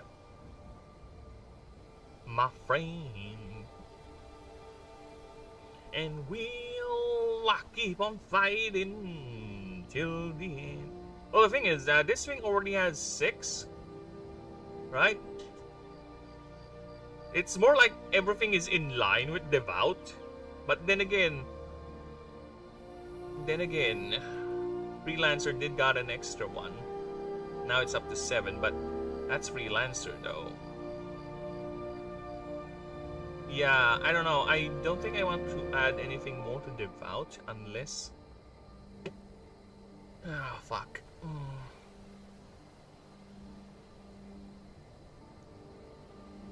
Yeah, I don't know. We'll think about it. In the meantime, let's see what we've got here. Faith or the Faithful. This character gains this perk, All is Fate. This character can convert mission currency rewards into favor for your patron. Now, whatever the amount, just remove all the zeros unless it's 1,000 above. Remove all the zeros except the second number. This value is halved once you reach the prestige ranks. I know it's a bit weird with the wording, right? I'm thinking of a possible, maybe better way to compute this, to represent this idea, but so far, I don't know. Because the idea is you convert money, and I don't want to be a flat divisor. Maybe divide, because, give you this idea, the currency rewards could revolve around 1,500, and later it's going to be really massive 5K, you know, something like that. So, if that's 1-for-1 converted to patron, it's going to be fucking a lot. Alright? So, removing all zeros is Or how about I just divide it to 10? If we divide 500 by 10, that's what? 50? That's a lot. Right? If you... Yeah, oh my god. Divide it to 100.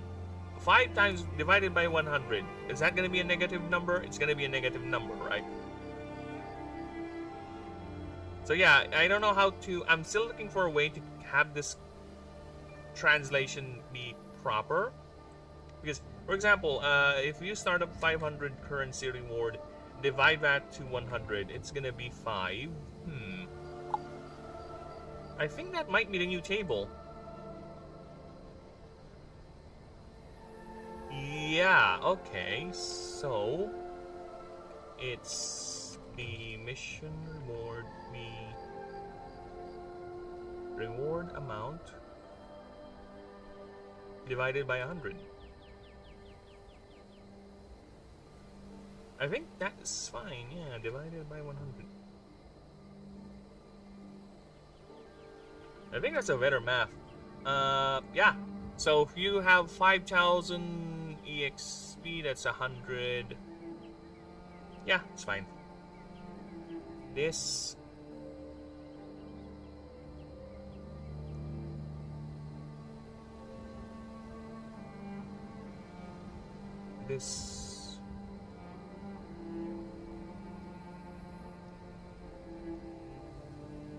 Why do we have an open and close parenthesis on that? This amount is... This value, rather. This value is have on prestige mode. On prestige ranks. Prestige ranks. There you go.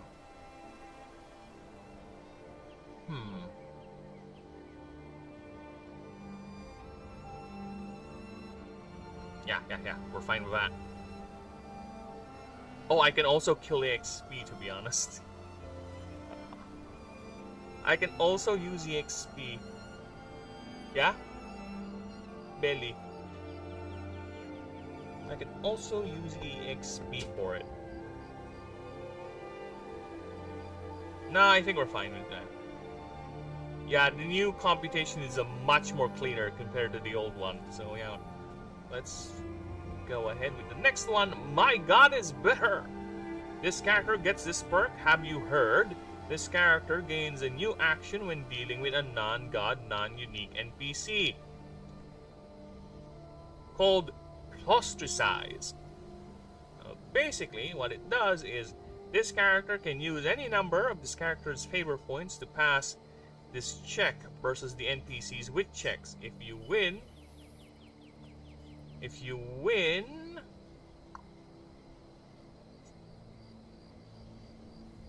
pass a perfect negotiation check for merchants.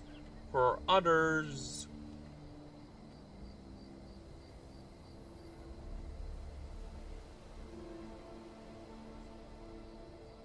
oh, okay. For non-merchants,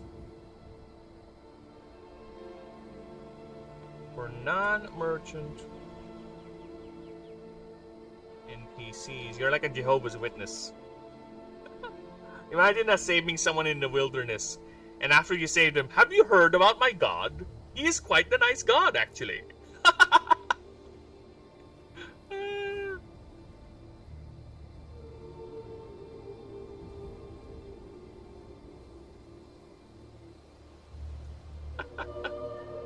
I need to put a caveat here.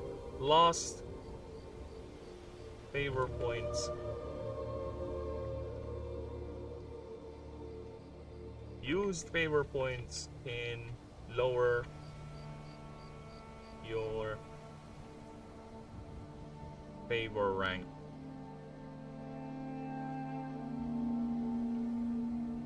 Okay.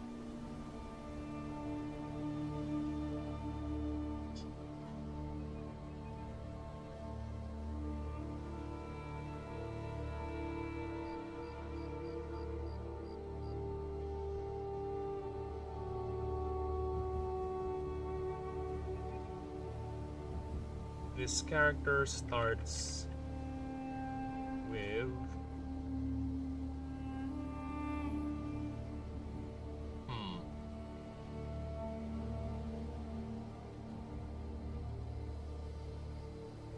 300 favor points. What?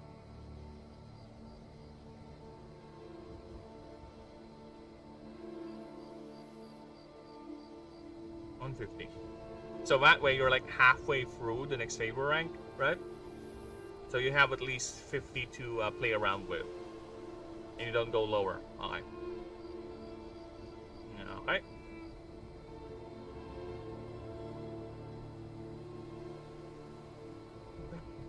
Down. Please. Please, bitch, please. Dude, I have this song here. And I can definitely play this anywhere because this guy is dropping N-bombs like there's no tomorrow, okay? To the point, there is a version of that song that's actually every time he would drop the N-bomb, it just cuts. Yeah, they just censored his song, and unfortunately, the guy is dead and he has no say on that matter. Next up, Ecstatic Devotion. This character gets this perk called Zealous Commitment. This character gains 2 favor point every combat victory per combat victory and successful stat checks. This character also gets plus X modifier to their stats based on the current rank of their patron, max 15. However, this character loses whenever. However, is this whatever? Whenever this character loses favor, it loses triple that amount, and also 10 morale if applicable. Yeah, I think that's fine. Right, so you'll have to choose a god where it's either easy for you to get rankings or points, or you have to be very, very careful when playing with a god mission, right? I think we are fine with that. We do be fine with that.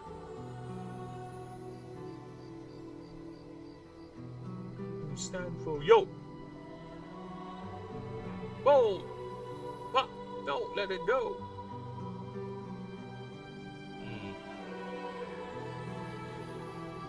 Yeah, this is all stats, by the way. Arcane, wits, whatever. So yeah, I think we're fine with that. This is powerful enough as is. Because by the time you max this out, you get plus 15 additional to all your stats. So that's all 4. So we're fine. We're fine with that.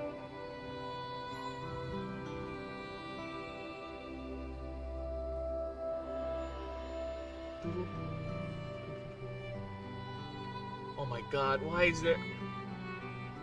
There's a trinket, there is a creature mark that just came into my mind right now. Fuck! Oh well, whatever. Next up, Begone Pretenders. This character gets this perk, You Are Unworthy. This character gains plus 10 favor, half prestige ranks, when beating religious NPCs. If this character is beaten by religious characters, this character loses 40 favor.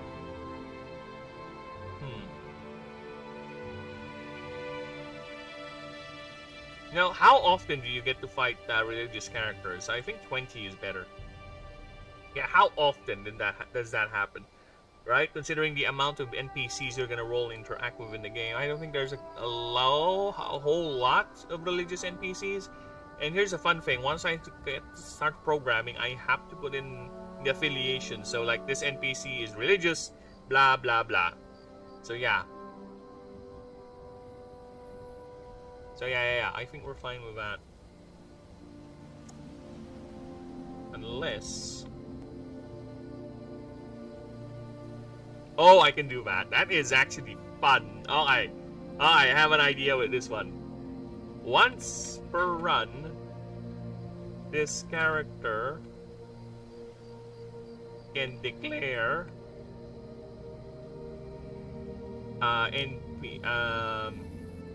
opposing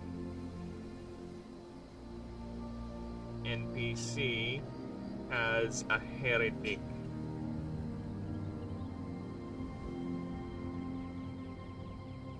As a heretic.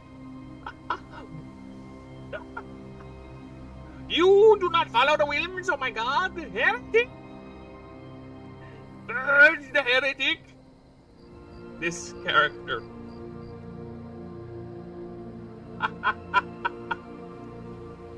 This character is treated, or rather this NPC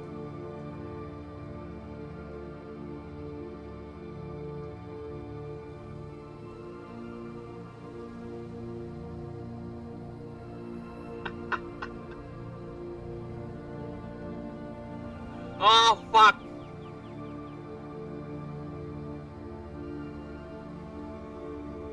I need to change a lot of the wordings on the game because this is gonna be a multiplayer game and I want this to be done with other players too, right? I think I need to put in a ruling where, yeah, for multiplayer games, any effect that affects an NPC is gonna affect the players as well. So I'll have to make a ruling on that.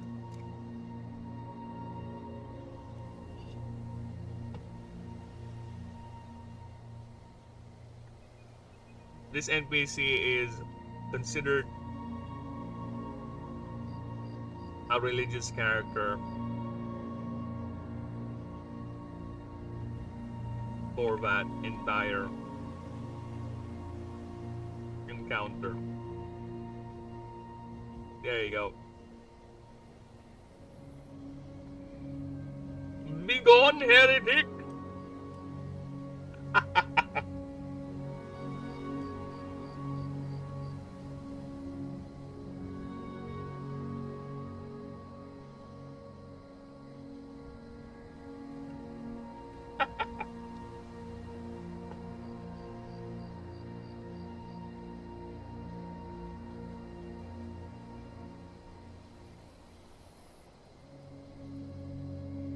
Alright, next one.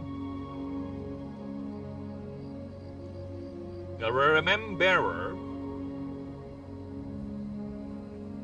This character gets this perk of burying the dead. This character can take multiple dead god bonuses up to their max, up to their current level. -5 per buff. It gains 50% favor from other gods, from the living gods while under the get any dead god buff. I think that's fine.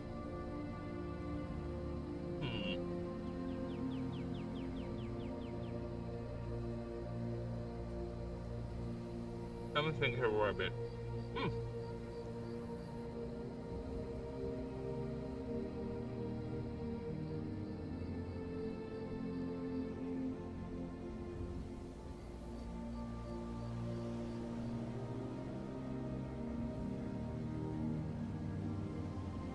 I think we're fine.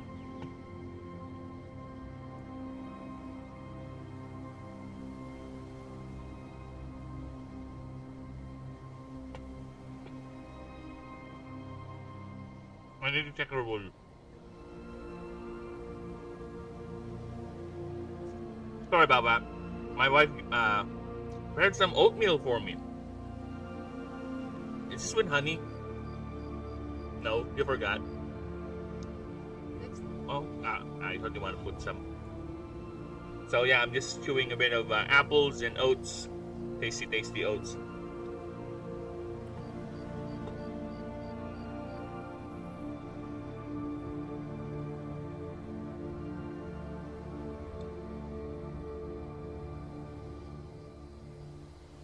Okay. Typically says one. Okay.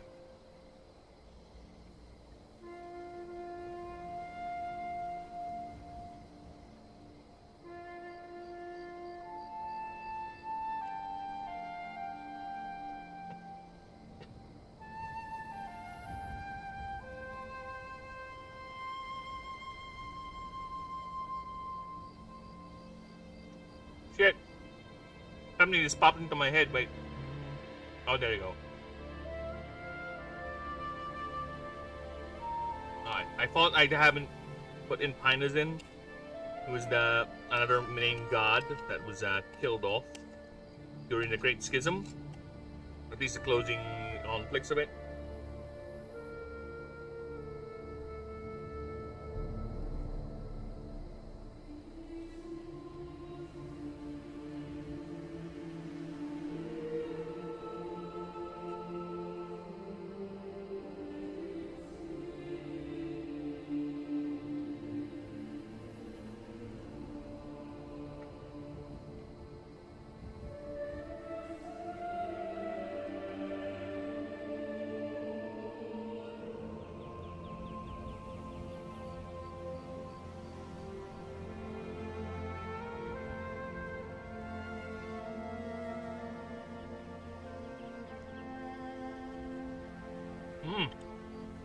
I have another idea.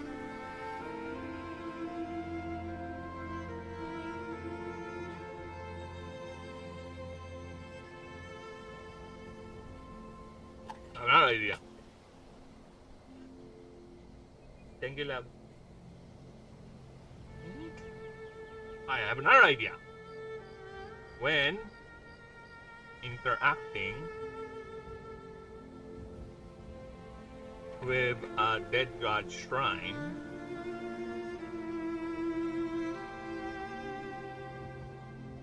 this character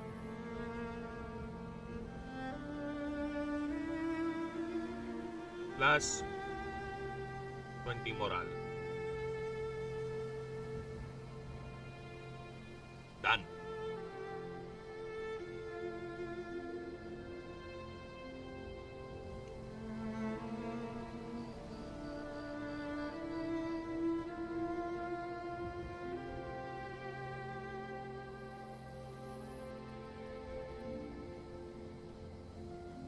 Why I left the homestead, I really must confess.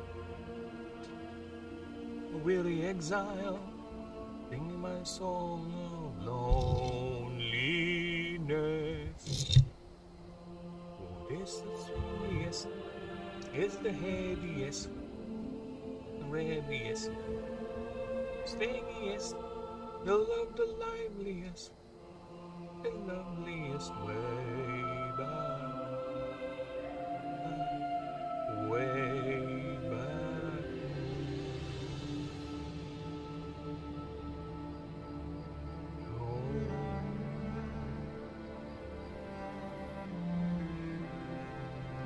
Okay. Question: should I add more? Should I add one more, because this is already the 6th option, and it's a bit unfair. This is not a freelancer where it's literally the class or the background is literally just jack of all trades. So that's why it makes sense that I have a 7th option to it, right?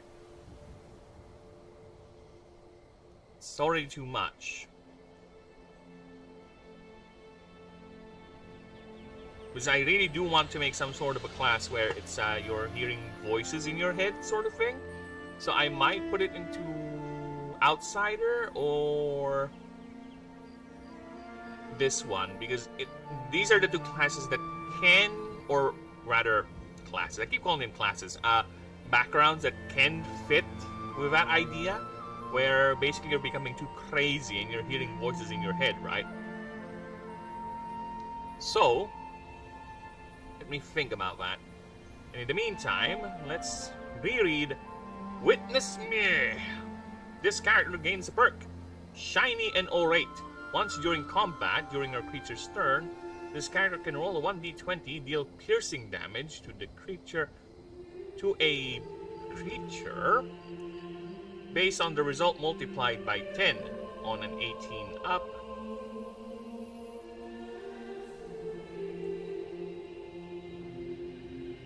By 10 up, you can add more damage by paying from your favorable. On a 20, you need to put that here. And we said but men rock. On a 20, you gain favor to your patron god equal to the damage done by this effect. Morale drops 10 afterwards. Greatest song in the world? No. This is just a prelude. Unless roll a 20. Unless rolled a 20. Gain 10 morale instead. There you go. Oh, yeah. Best song in the world now. Whoa. Oh, oh, oh, oh, oh, oh.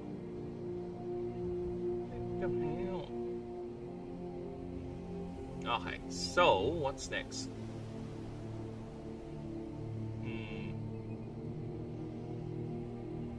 Yeah, I don't know. I kind of want to add something like I hear voices sort of thing, right?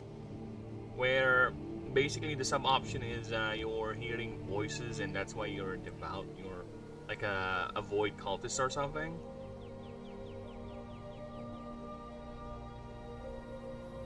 So I don't know. Call it unfair, but I'm gonna do it. 7 options. Here we go. I answer.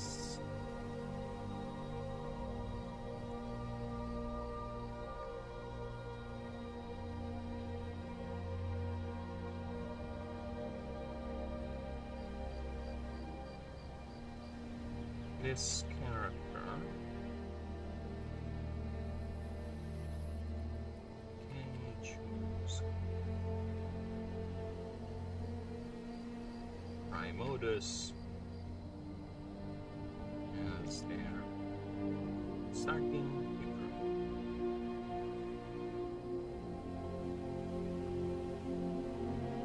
Okay, this character also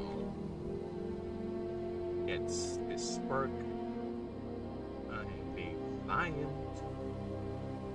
can hear a roll, I can hear. Gets this perk. Yes. Alright.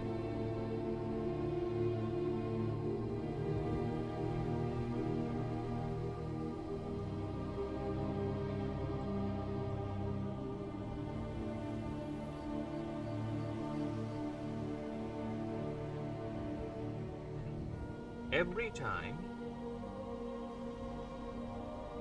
every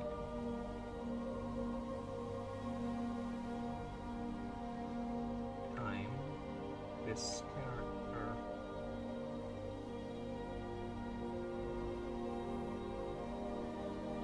interacts with anything, none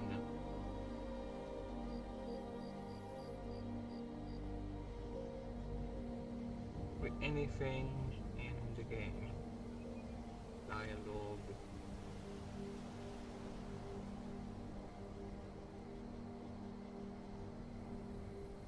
stat checks,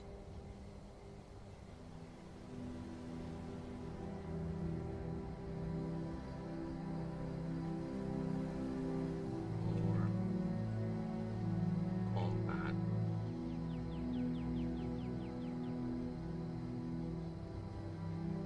Yeah.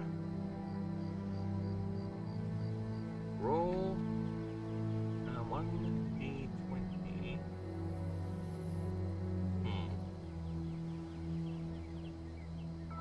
I want to this void themed. Okay. Roll a 1d20.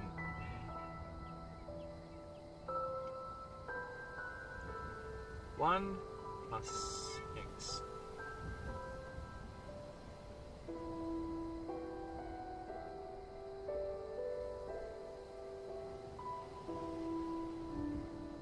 On a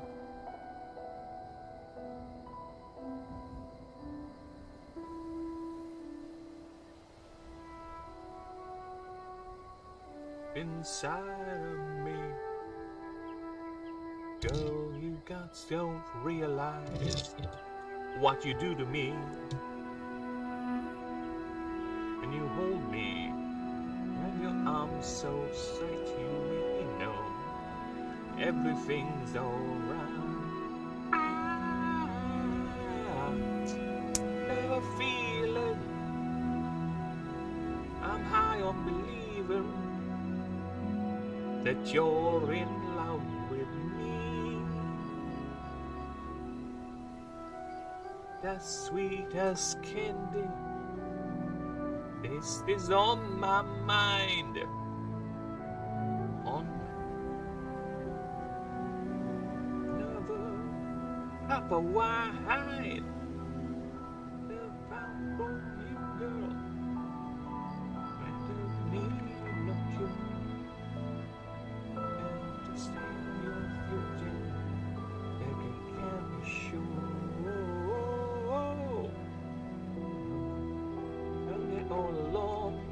Give it up, girl. Yeah, you turn me on. What type of feeling? High on believing that you're in love with me.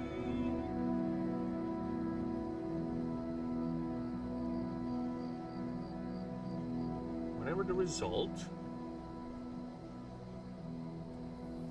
minus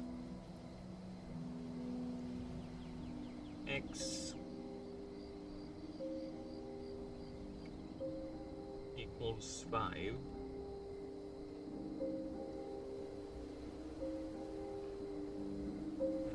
10.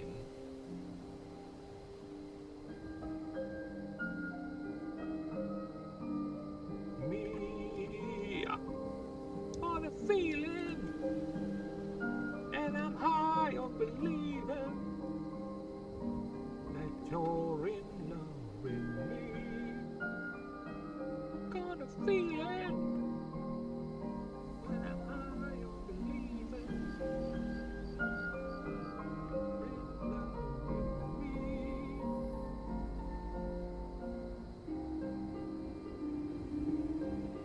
Whatever the result, it in fact becomes a modifier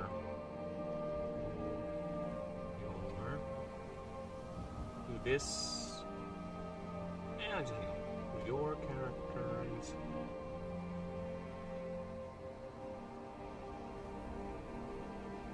Strength, wits, and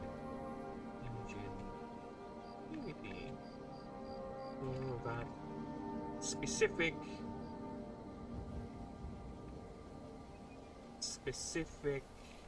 interaction. Only. Alright. No, we're not yet done. We still need to explain what X is. Shall I post this on the channel, Phoenix? My friend made a deal with me that he would dye his hair pink if I got to 150k subs on all across platforms and channel. It's up to you, man. That's a cute little gimmick, yeah. But here's the thing. Yeah, I don't see any downsides to it, to be honest. Just dye your pink head, whatever. The hair pink. Not really. You're not gonna go ahead and jump a cliff or something. So yeah, why not? I don't see wrong to it. Anything wrong with that? Right? Yeah, sure. Go ahead and do a community post on it or something. Or make a stream, right? Or have it at the end of every video you post. That's how I would do it. Right? Why not? A little fun. Have it at the beginning, actually. At the beginning of every video, every post, right? Make that a title on the screen, on the stream. Or if you're gonna do a stream, have the thing show up down below, or it's constant reminder every now and then it pops up. Right? I don't see any harm with that. Is that a hair dye color? Unless he's allergic to pink. Is he allergic to pink? Dun dun dun. Alright. X is equal to the number of a void type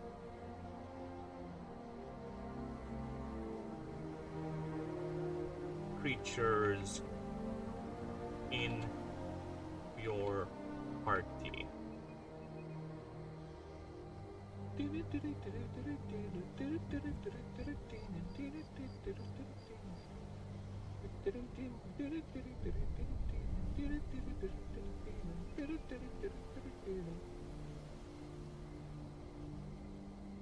Who can? Cage. Zero. Sonya. There you go. Okay, that's fun. You have an imaginary friend. Yeah, that's the bonus though. You get more stats roll. In the meantime, void creatures in your party gain plus X HP.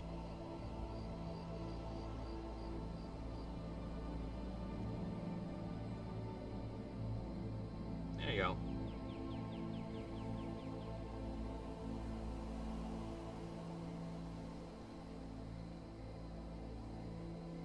Your might.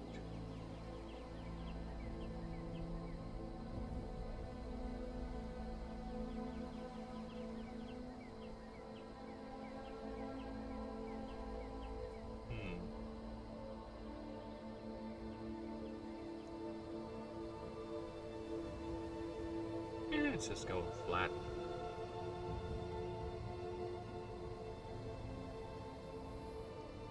No, I have a better idea. Gain +1. PWR.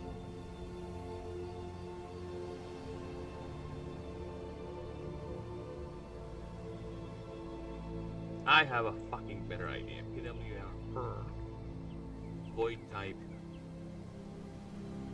creature in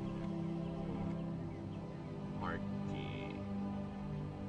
Max 15. There you go. Okay. I like that. I like that. That is fun. That is funzo. I hope the math is clear because it's quite confusing, which actually isn't theme because we are talking about void here.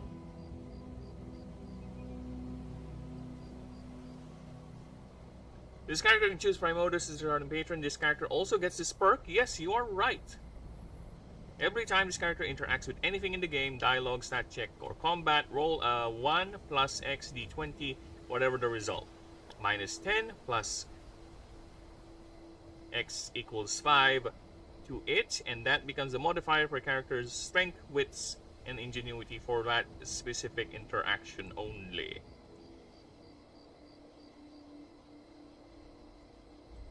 Yes, that is a good idea, brother. Yes, I know, right? Very, very nice. Alright. So next up,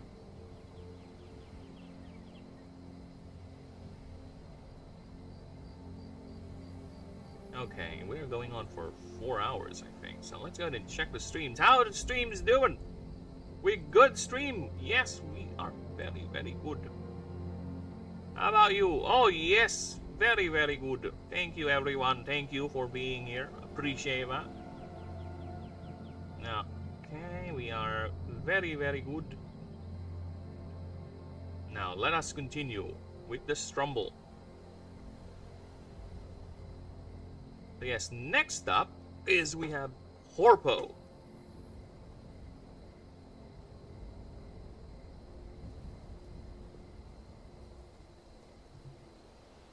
Corpo, welcome to the newest the newest member of our family. You are tasked with one thing: to see our interests expand to this new expansion, this new horizon, actually. And to this new endeavor.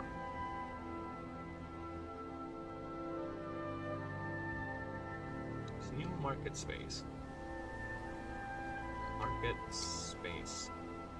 Corner the no. Endeavor. I think Endeavor is fine. Endeavor. Corner the market and make sure our silent monopoly remains and is secured. We value your tireless and uncompromising loyalty. You who only know that the betterment of the company goes beyond anything else. Especially in this hyper-competitive space where everyone wants a piece of...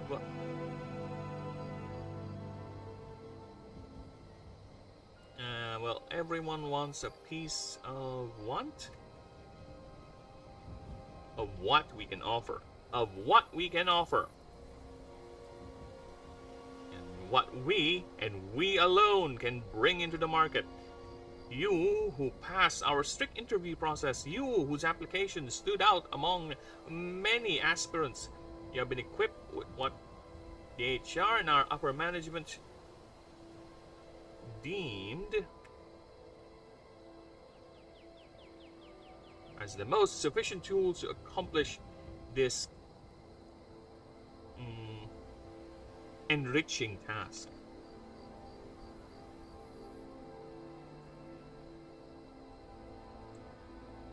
Okay. Now, enough of the corporate spin. You know why you're here. You know why you're here. You know why you're assigned to this post. Why you are no longer part of the grander culture.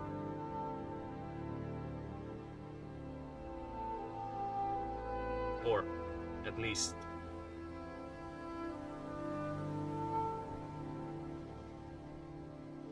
that click of yours.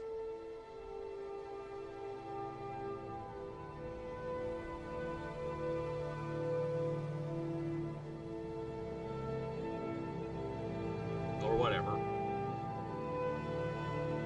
Or whatever it is. It does not matter. It does not matter. You have a quota and a timetable to complete, so enough slacking off and get to work.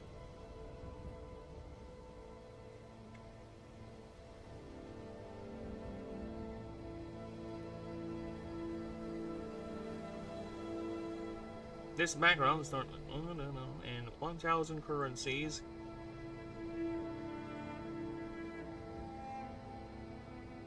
Yes, you start with less money as a corpo because you are a corpo. You are one of those people who exist to, you know, eke out a living. You're a salary man, okay? This character gets the perks. Every successful mission, you get 500 currencies. Also, pick a contract. This expires every 5 mission expeditions, regardless whether or not you complete them or not. So, here's the thing. Should I add a 4th contract, or should I add something else? Right? Like, should I put in some sort of a corporate punishment sort of thing? Or maybe just add a 4th contract? I think the easiest one is just to add a 4th contract. I don't know. But yeah, because I think that it's better to just add, if I want to, of course, add a 4th contract. Because adding anything else to it, it's gonna lock. Oh, I have an idea. Okay, I'll be right back. Give me a few moments. I need to pee, but I have an idea. Okay, I'll be right back.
Hi. I'm back. Okay, I have an idea. You'll see what I mean later. Perks. Yep. Now, secure investors. Talking to a non-unique NPC gives you an option to secure investment. This is a strength, wits, or ingenuity pass. Check pass. Pass it 6 times. Pass it 6 times, and by the time this contract expires, you get 50% of needed EXP for the next level up. Also, you get a bonus of 100 currencies per success beyond the 6th. Failing this, your character does not benefit from the perk for this run or this one time, and minus 20% max morale next run. I think that's fine. RN devious. When encountering random nodes, you can choose to ignore them and send the data to your company. You need to do this 12 times. Italicizer.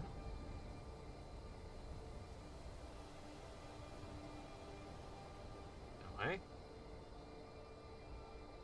Passing this gets you a Fear 3 item you're choosing from a random pool of 3. If you do 20 or more, it's a tier 4 item instead. Failing it, you must hand the company a tier 3 item or lose the perk this one time. And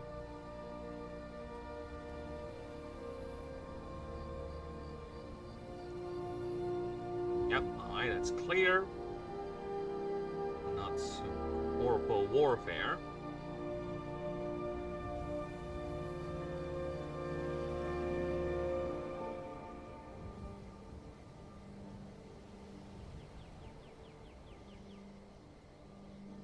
To pass, instead to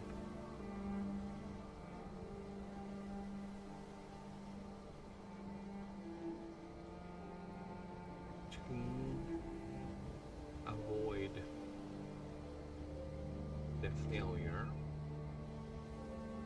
but gain none of the rewards.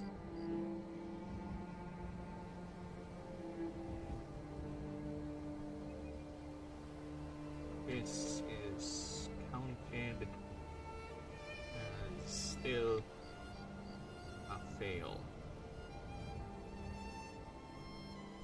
Alright, that is a clarifying clause that I think should need be there.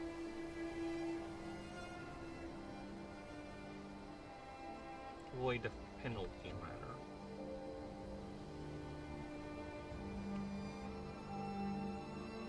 Okay.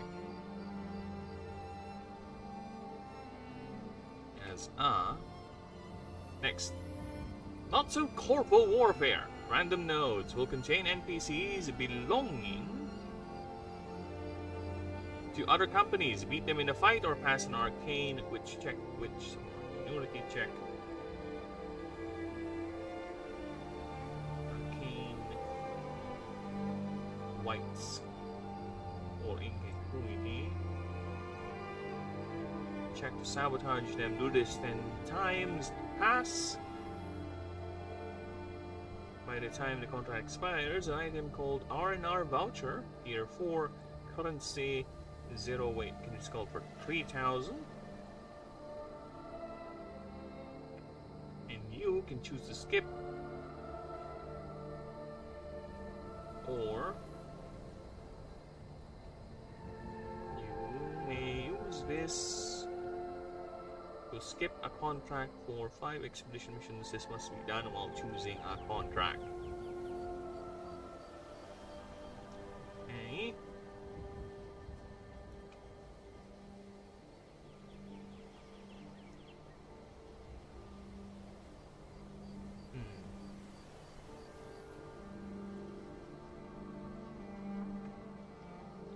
Failing should not be a note. Failing contracts straight 3 times means you are fired. You are penalized for 20,000 currencies.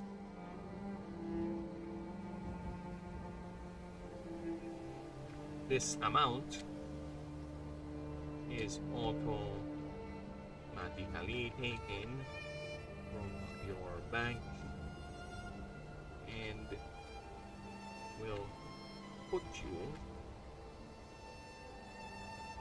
in a deficit if there is insufficient amount.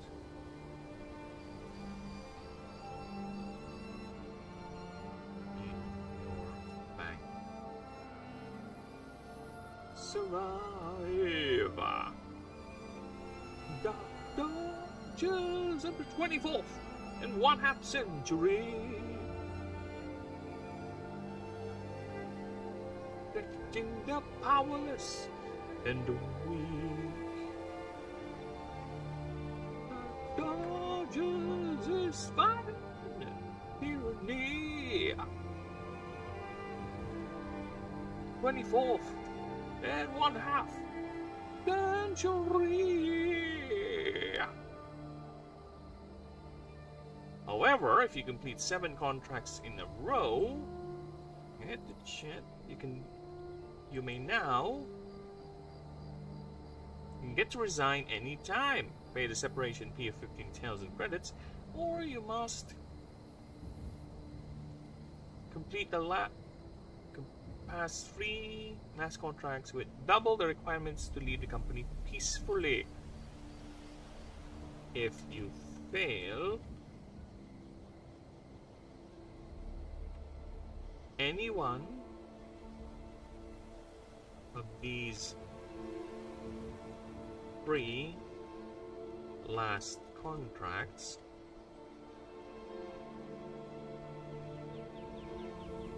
the counter resets back to 0. You're only as good as your current numbers.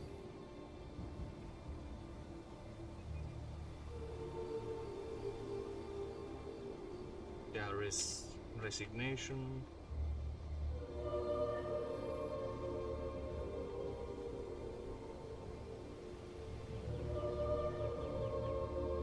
Success.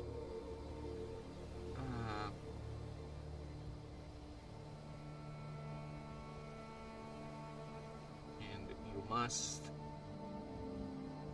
again succeed 7 times.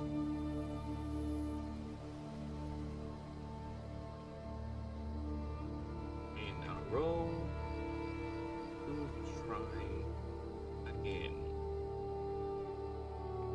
However,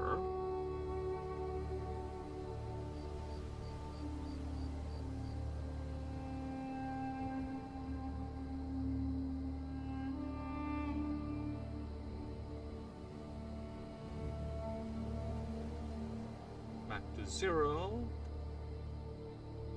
and the option to pay 15k is no longer available.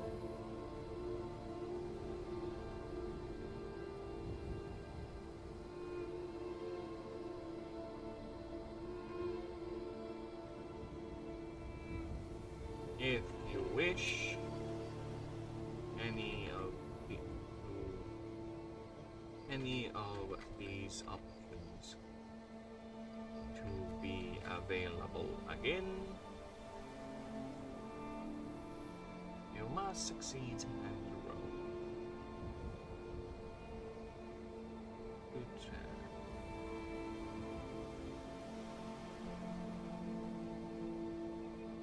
There you go.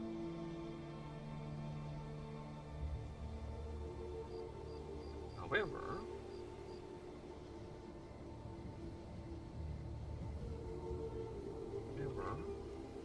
character on succeeding 10 times in a row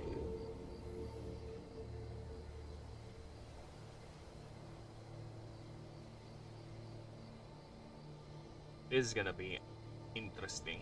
You'll see why in a bit. Can opt in to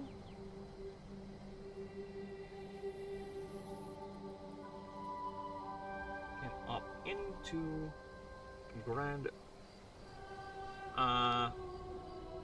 can opt into a promotion.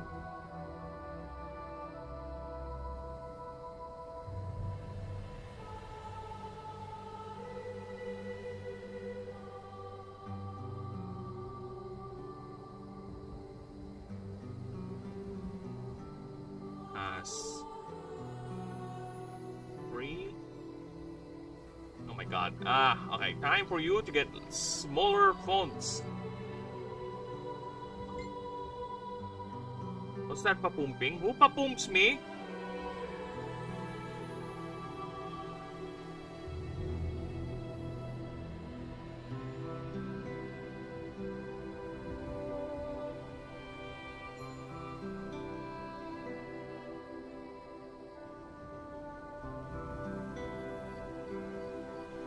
Sorry, my brother is trying to message me.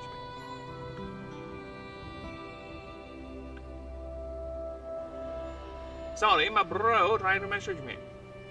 Pass free contracts in a row with double requirements.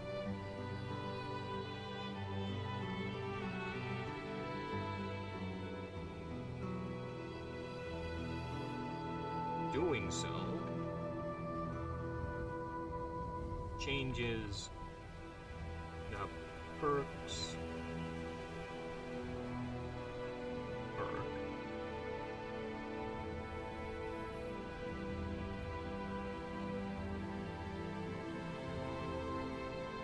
into the bigger perks.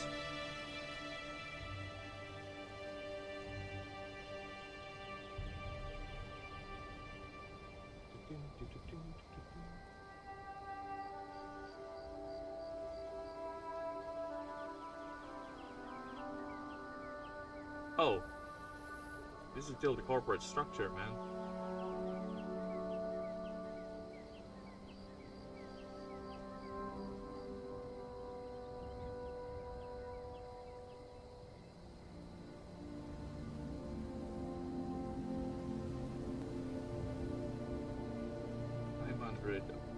Plus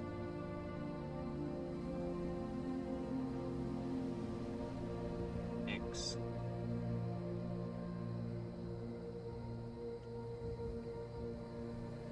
X equals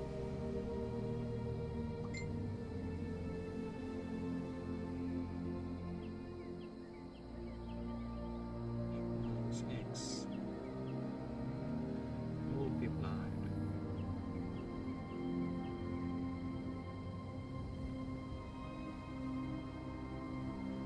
by 100. Dude!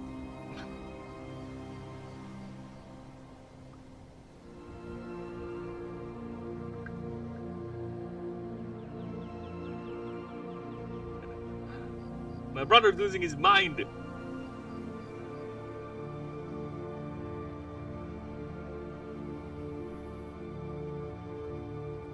And we're not yet done. Once bigger perks reaches 7,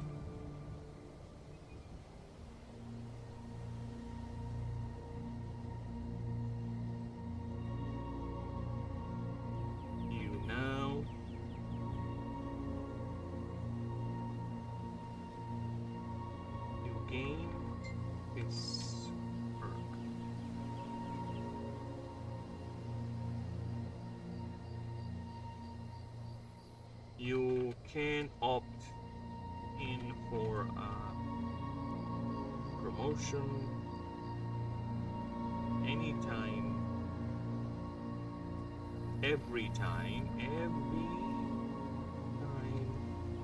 you complete.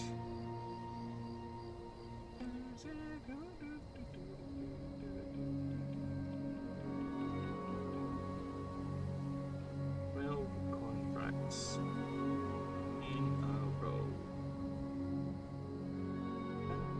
Agreement.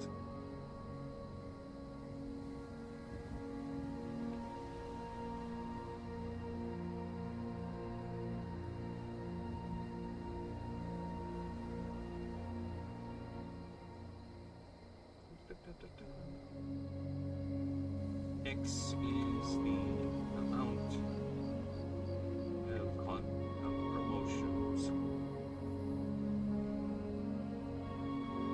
you completed.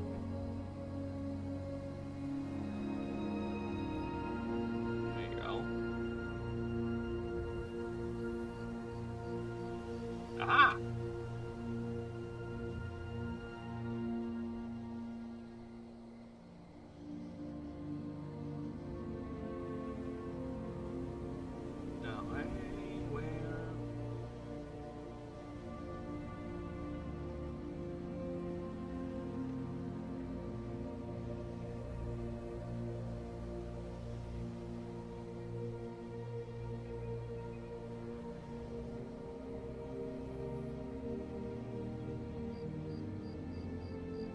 You may try again after 12 successful contracts in a row. Yeah, I know, right? Corporate bullshit. Let's go! Let's corporate bullshit this bitch! I love it. I love the corpo bullshit. Let's go.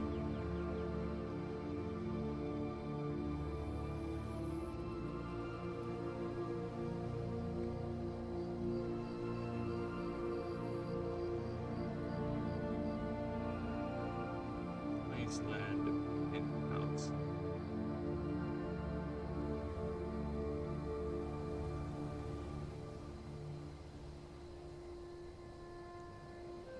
Blasted executive. Over the trees, younger than the mountains, blowing like the breeze, hungry roads, and take me home to the place I belong. Yes, Virginia, mountain mama, take me home, country road. My memories gather around her, minus ladies, stranger to blue water, dark and dusty, painted on the sky, misty taste the moonshine, teardrops in my eye, country roads, take me home to the place I belong. West Virginia, mountain mama, take me home, country road. I hear the voice when the morning owl she calls me. Radio reminds me of my home far away. Driving down the road I get a feeling that I should have been home yesterday. Yesterday, country roads take me home to the place I belong. West Virginia, Mountain mama, take me home. Country road, don't take me home. Country road, don't take me home. Country road, don't take me home. Country roads, don't take me home. Country road. Sorry, I just had to do it. I had to do it. I like that song. Blasted Executive. Every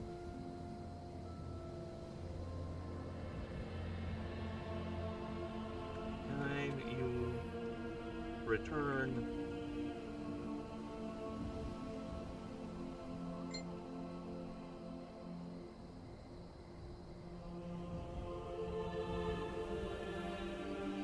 you may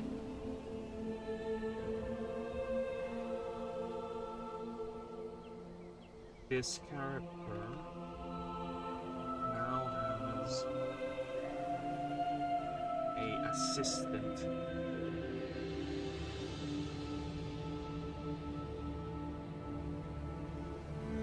that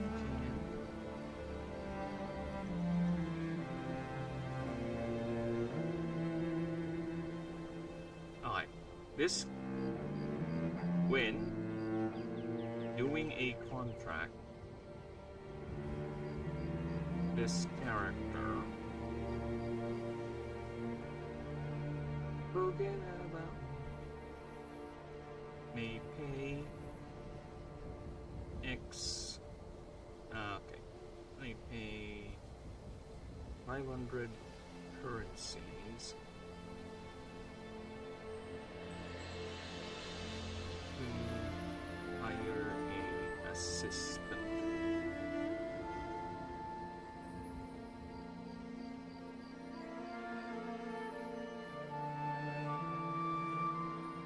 Every assistant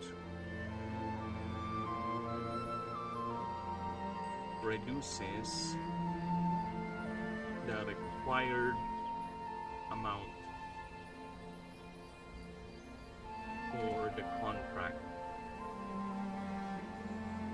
to pass by 1.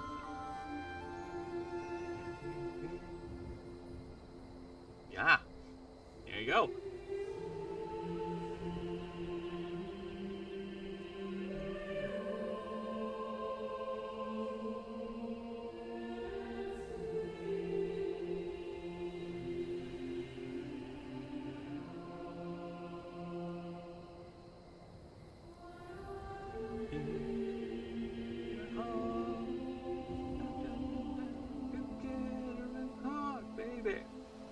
Don't you forget about me. Don't you forget about me. Currencies. Don't mind. Now you call my name.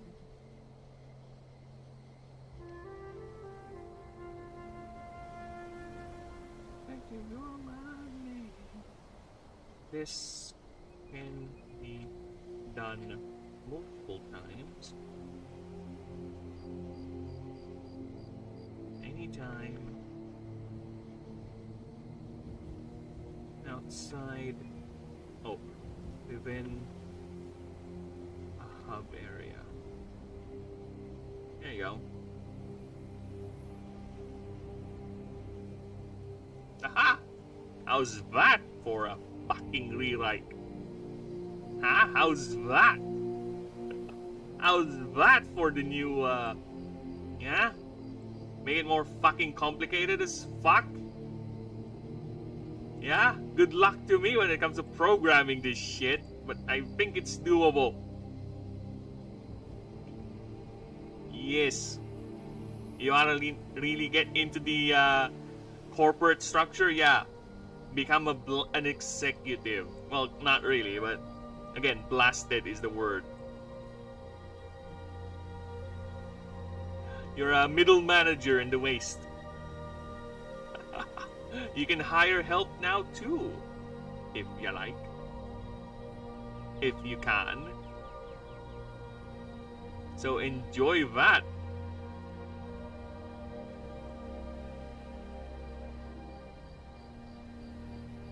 Okay. Next up, Tespian. Okay. Tespian. Felicitations and salutations, fellow traveler, and plier of this most noble and with no hyperbole, the most demanding, taxing vocation of all. One must bear the mental fortitude of the gods and the beggar to last the immense demands of our ever-scrutinizing, temperamental patrons. We who carry on our prim, well-trained, and well-rehearsed shoulders the burden of culture. Even as the apathetic, uncaring universe crashes all around us, we alone will still be here alone.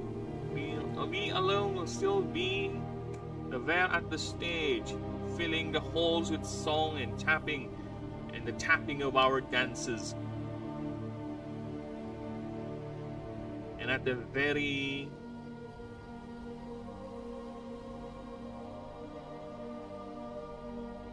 end,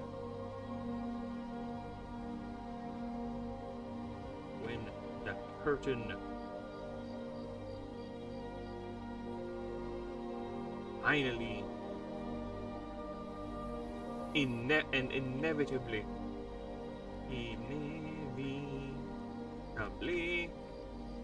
falls, we still meet it bowing and smiling.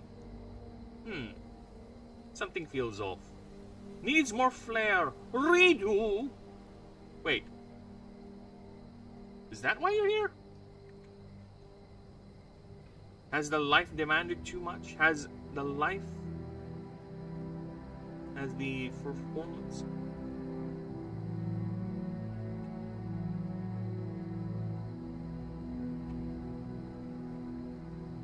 demanded too much? Or it's just because it it's just becomes so stale, you needed perspective. Well, that's the one thing not lacking in this place. Trust me. Why would anyone be here anyway? Are you one of those who are so desperate for the so-called fame, or even worse, legacy? Makes my skin crawl just thinking about it. Speaking of skin, how many lives you lived? How many faces of great people and gods you pretended to be? Wait, that's it? You are so tired of pretending you want the real deal. Then again, you do look ridiculous wearing all that garb. Which is the real you anyway?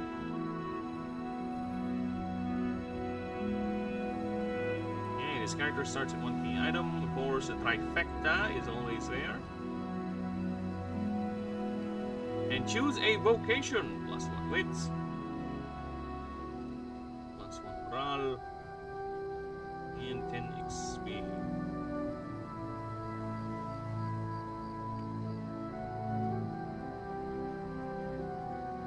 Dancer.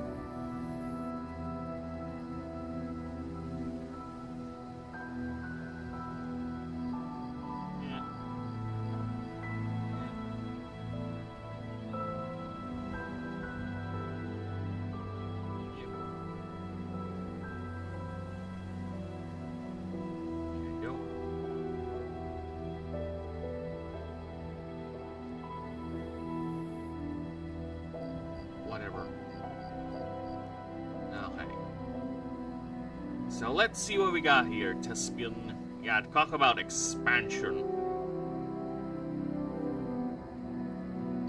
Aye. Mechanically ambitious indeed. Oh, fucking hell.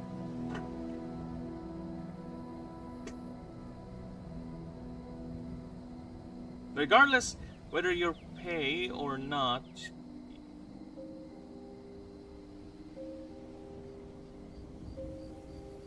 regardless whether you pay or not for resignation,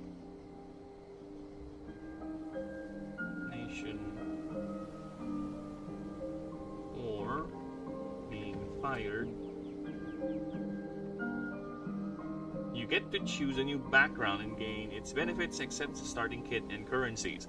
However, if you are fired, you cannot choose a Starry or Justiciar permanently.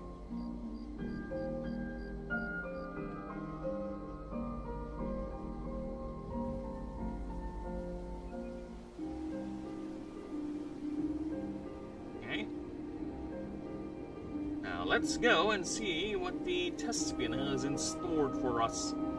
So we have many faces. This character gets this perk, Trading Jack's Trade. All vocations except... Oh!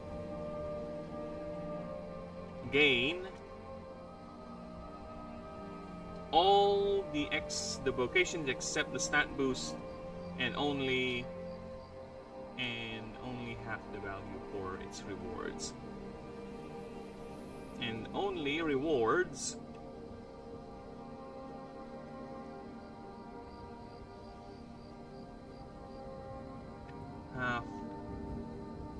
half the value, rounded up. Rounded up.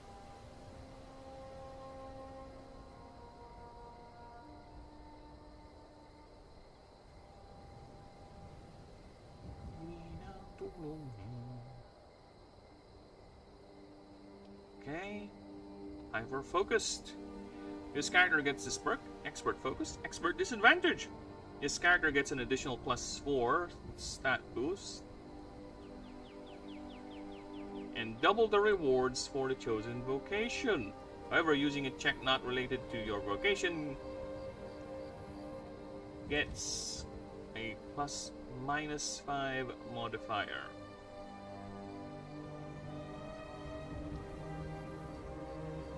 Okay. I don't need to change anything. Everything is okay with that. I was famous, you know. This character gains an item called Old Poster. Tier 5 key item, weight 1. Okay. You may roll a 1d20 on a 15 up. You gain a +10 modifier when dealing with this with a NPC. On a 1, this item is destroyed. On a 20, you pass the first check you do with that NPC. You auto-pass. You auto-pass. Automatically pass the first check you do with that NPC. Also, Signet Ring, Tier 5 Trinket.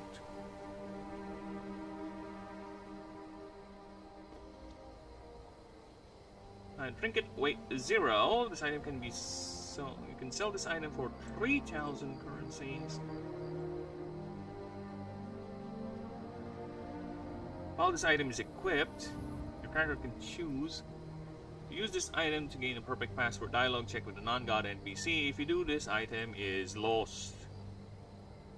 And I don't think I need to do anything else. Well, to be fair, you were famous. No, it's fine. It's fine. I don't see. I was thinking of maybe giving you some more experience or something. Since that means, you know, you have some experience, That's more on flavor. But it's too good, considering you already have the 2 items. Right? Yeah. The 2 items of 15 up, I think that's generous enough. As I You know what? 14 up. That should be fine. This character gains a mark called Stage Creature, marked unique. This creature gains this character's stats. Gives this character's X stats equal to its vocation. What?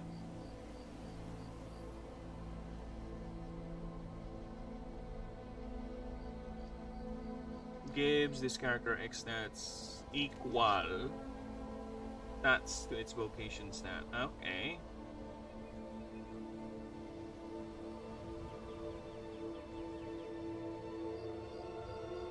Okay. If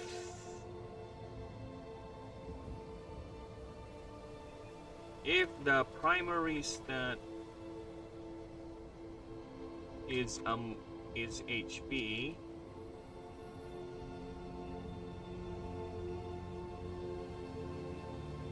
or it's smooth,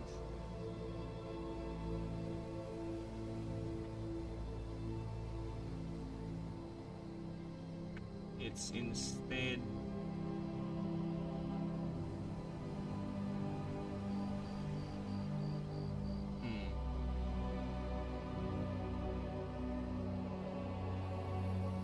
%10 of the HP is fucking massive. The move is also tricky. Unless I just change it to its level.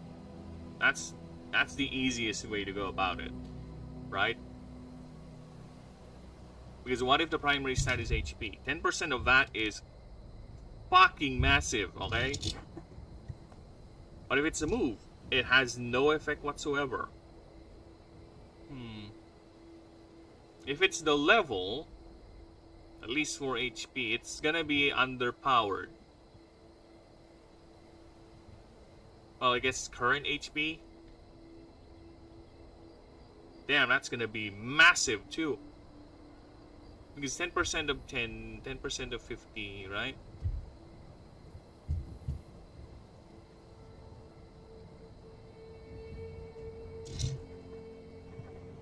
I guess, yeah.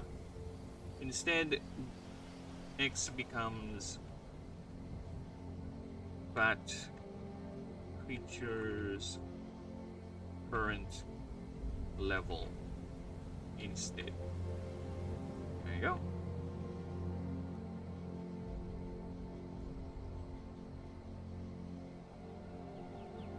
Character study. This character gains the perk I am the role whenever you or anyone uses an activatable perk. Gain 1 to 20 on a 15 up. This perk becomes a copy of that perk for the rest of the run. If you fail, character roll. This character suffers a -2 to modifier for the setup joints for the rest of the run. Okay. Should I add something? Should I add anything new? I am thinking. I don't know if I should add anything new, to be honest. Oh, sweet child of mine.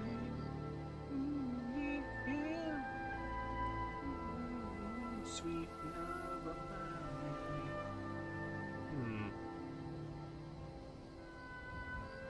Yeah, I don't know if I were to add anything new to a Thespian. What would I add to a Thespian background? Right? What other thing can I give you?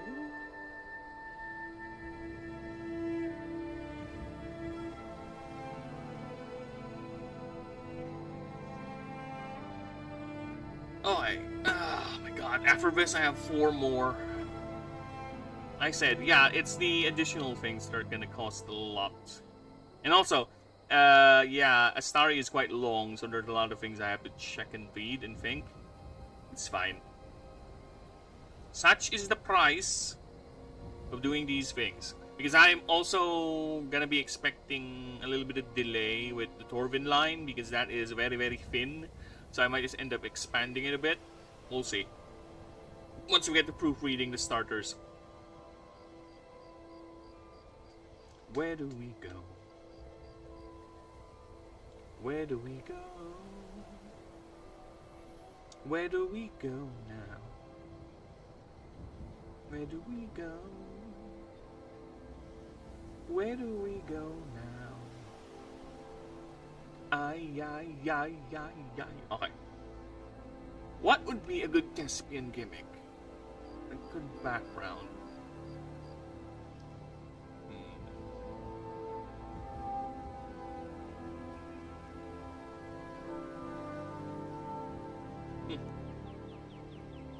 That's interesting. Not my calling. You know what? That is interesting. Not my calling.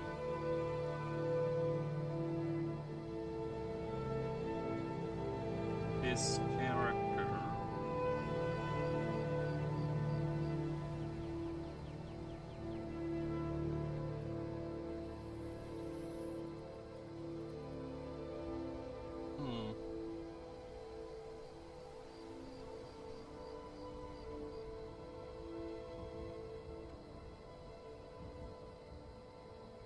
You call this entertainment?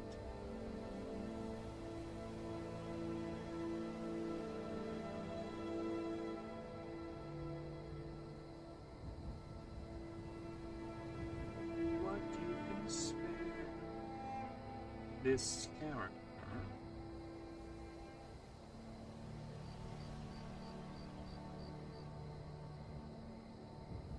Should it will be?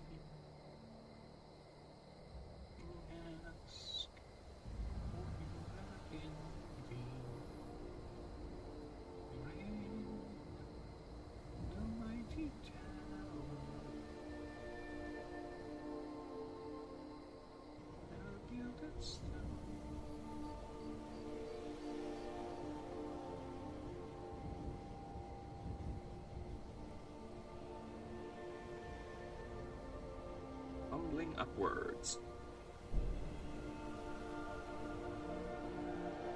Upwards.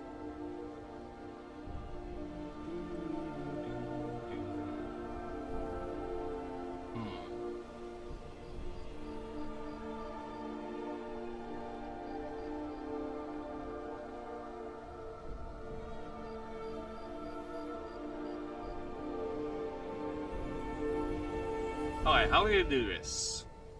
Because I'm thinking reversing the idea where your chosen vocation is you don't gain benefit from it, rather you gain benefits from other, right? From other vocations.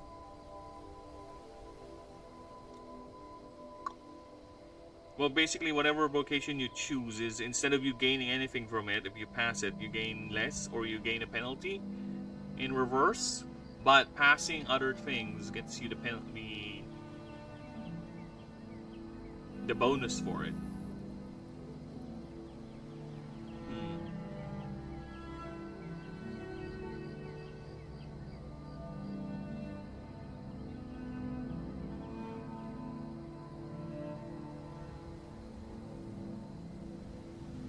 This character does not gain rewards from its chosen vocation. However,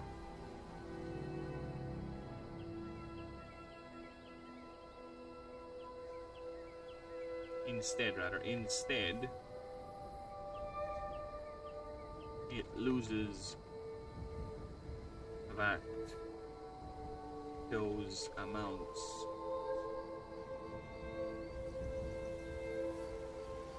those values. Instead, it loses those values, those rewards, those rewards per success. Here it goes.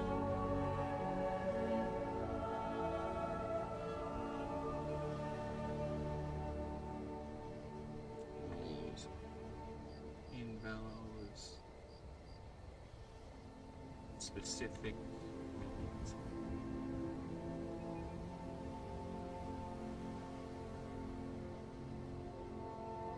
However, this character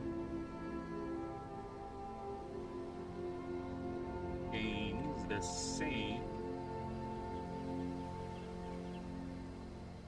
rewards when passing X outside its location.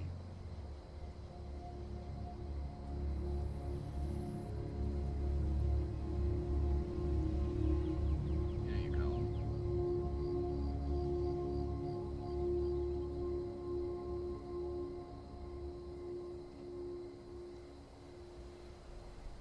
This character has minus 20 max morale, and there you go. So basically, your character is like, this is not the life I want. That's why he's they are not having fun whenever they're passing their vocation, whenever they're performing it. But when they're doing something else, they are much more intimidated, or rather, should change this then.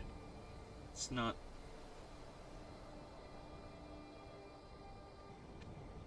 Cut my falling. There you go.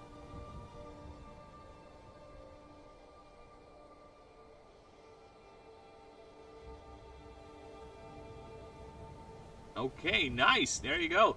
So we are done with the additions and refinement, if you will, of Thespian. Outsider, Veil Runner, Justiciar, Ranger, and Maestro are the only ones remaining. So we should be done with that, or I'm gonna be doing that probably tomorrow. But in the meantime, I highly recommend you guys go ahead and sub. Always do that sub. I know it's cringe whenever we ask, but think of it this way. If you really like the project, you'll never miss a stream because I will always notify you guys as whenever I remember. Consistent, okay? It's consistent as much as I can remember it. I will notify you guys if I have a stream coming, alright? Yes, go ahead and hit that sub button, and again, I appreciate all you massive, amazing people. Lurkers, you chatters, thank you Gourmet, thank you Pal, thank you Ninja, Rio, you amazing bastard. Always happy and a pleasure to speak to you people. You go ahead and have the fun rest of your days, and I will continue working on the creature rules offline, and I will see you guys next time. Toodaloonies. Alright, how do we end this? How do we end the stream? There you go. Bye!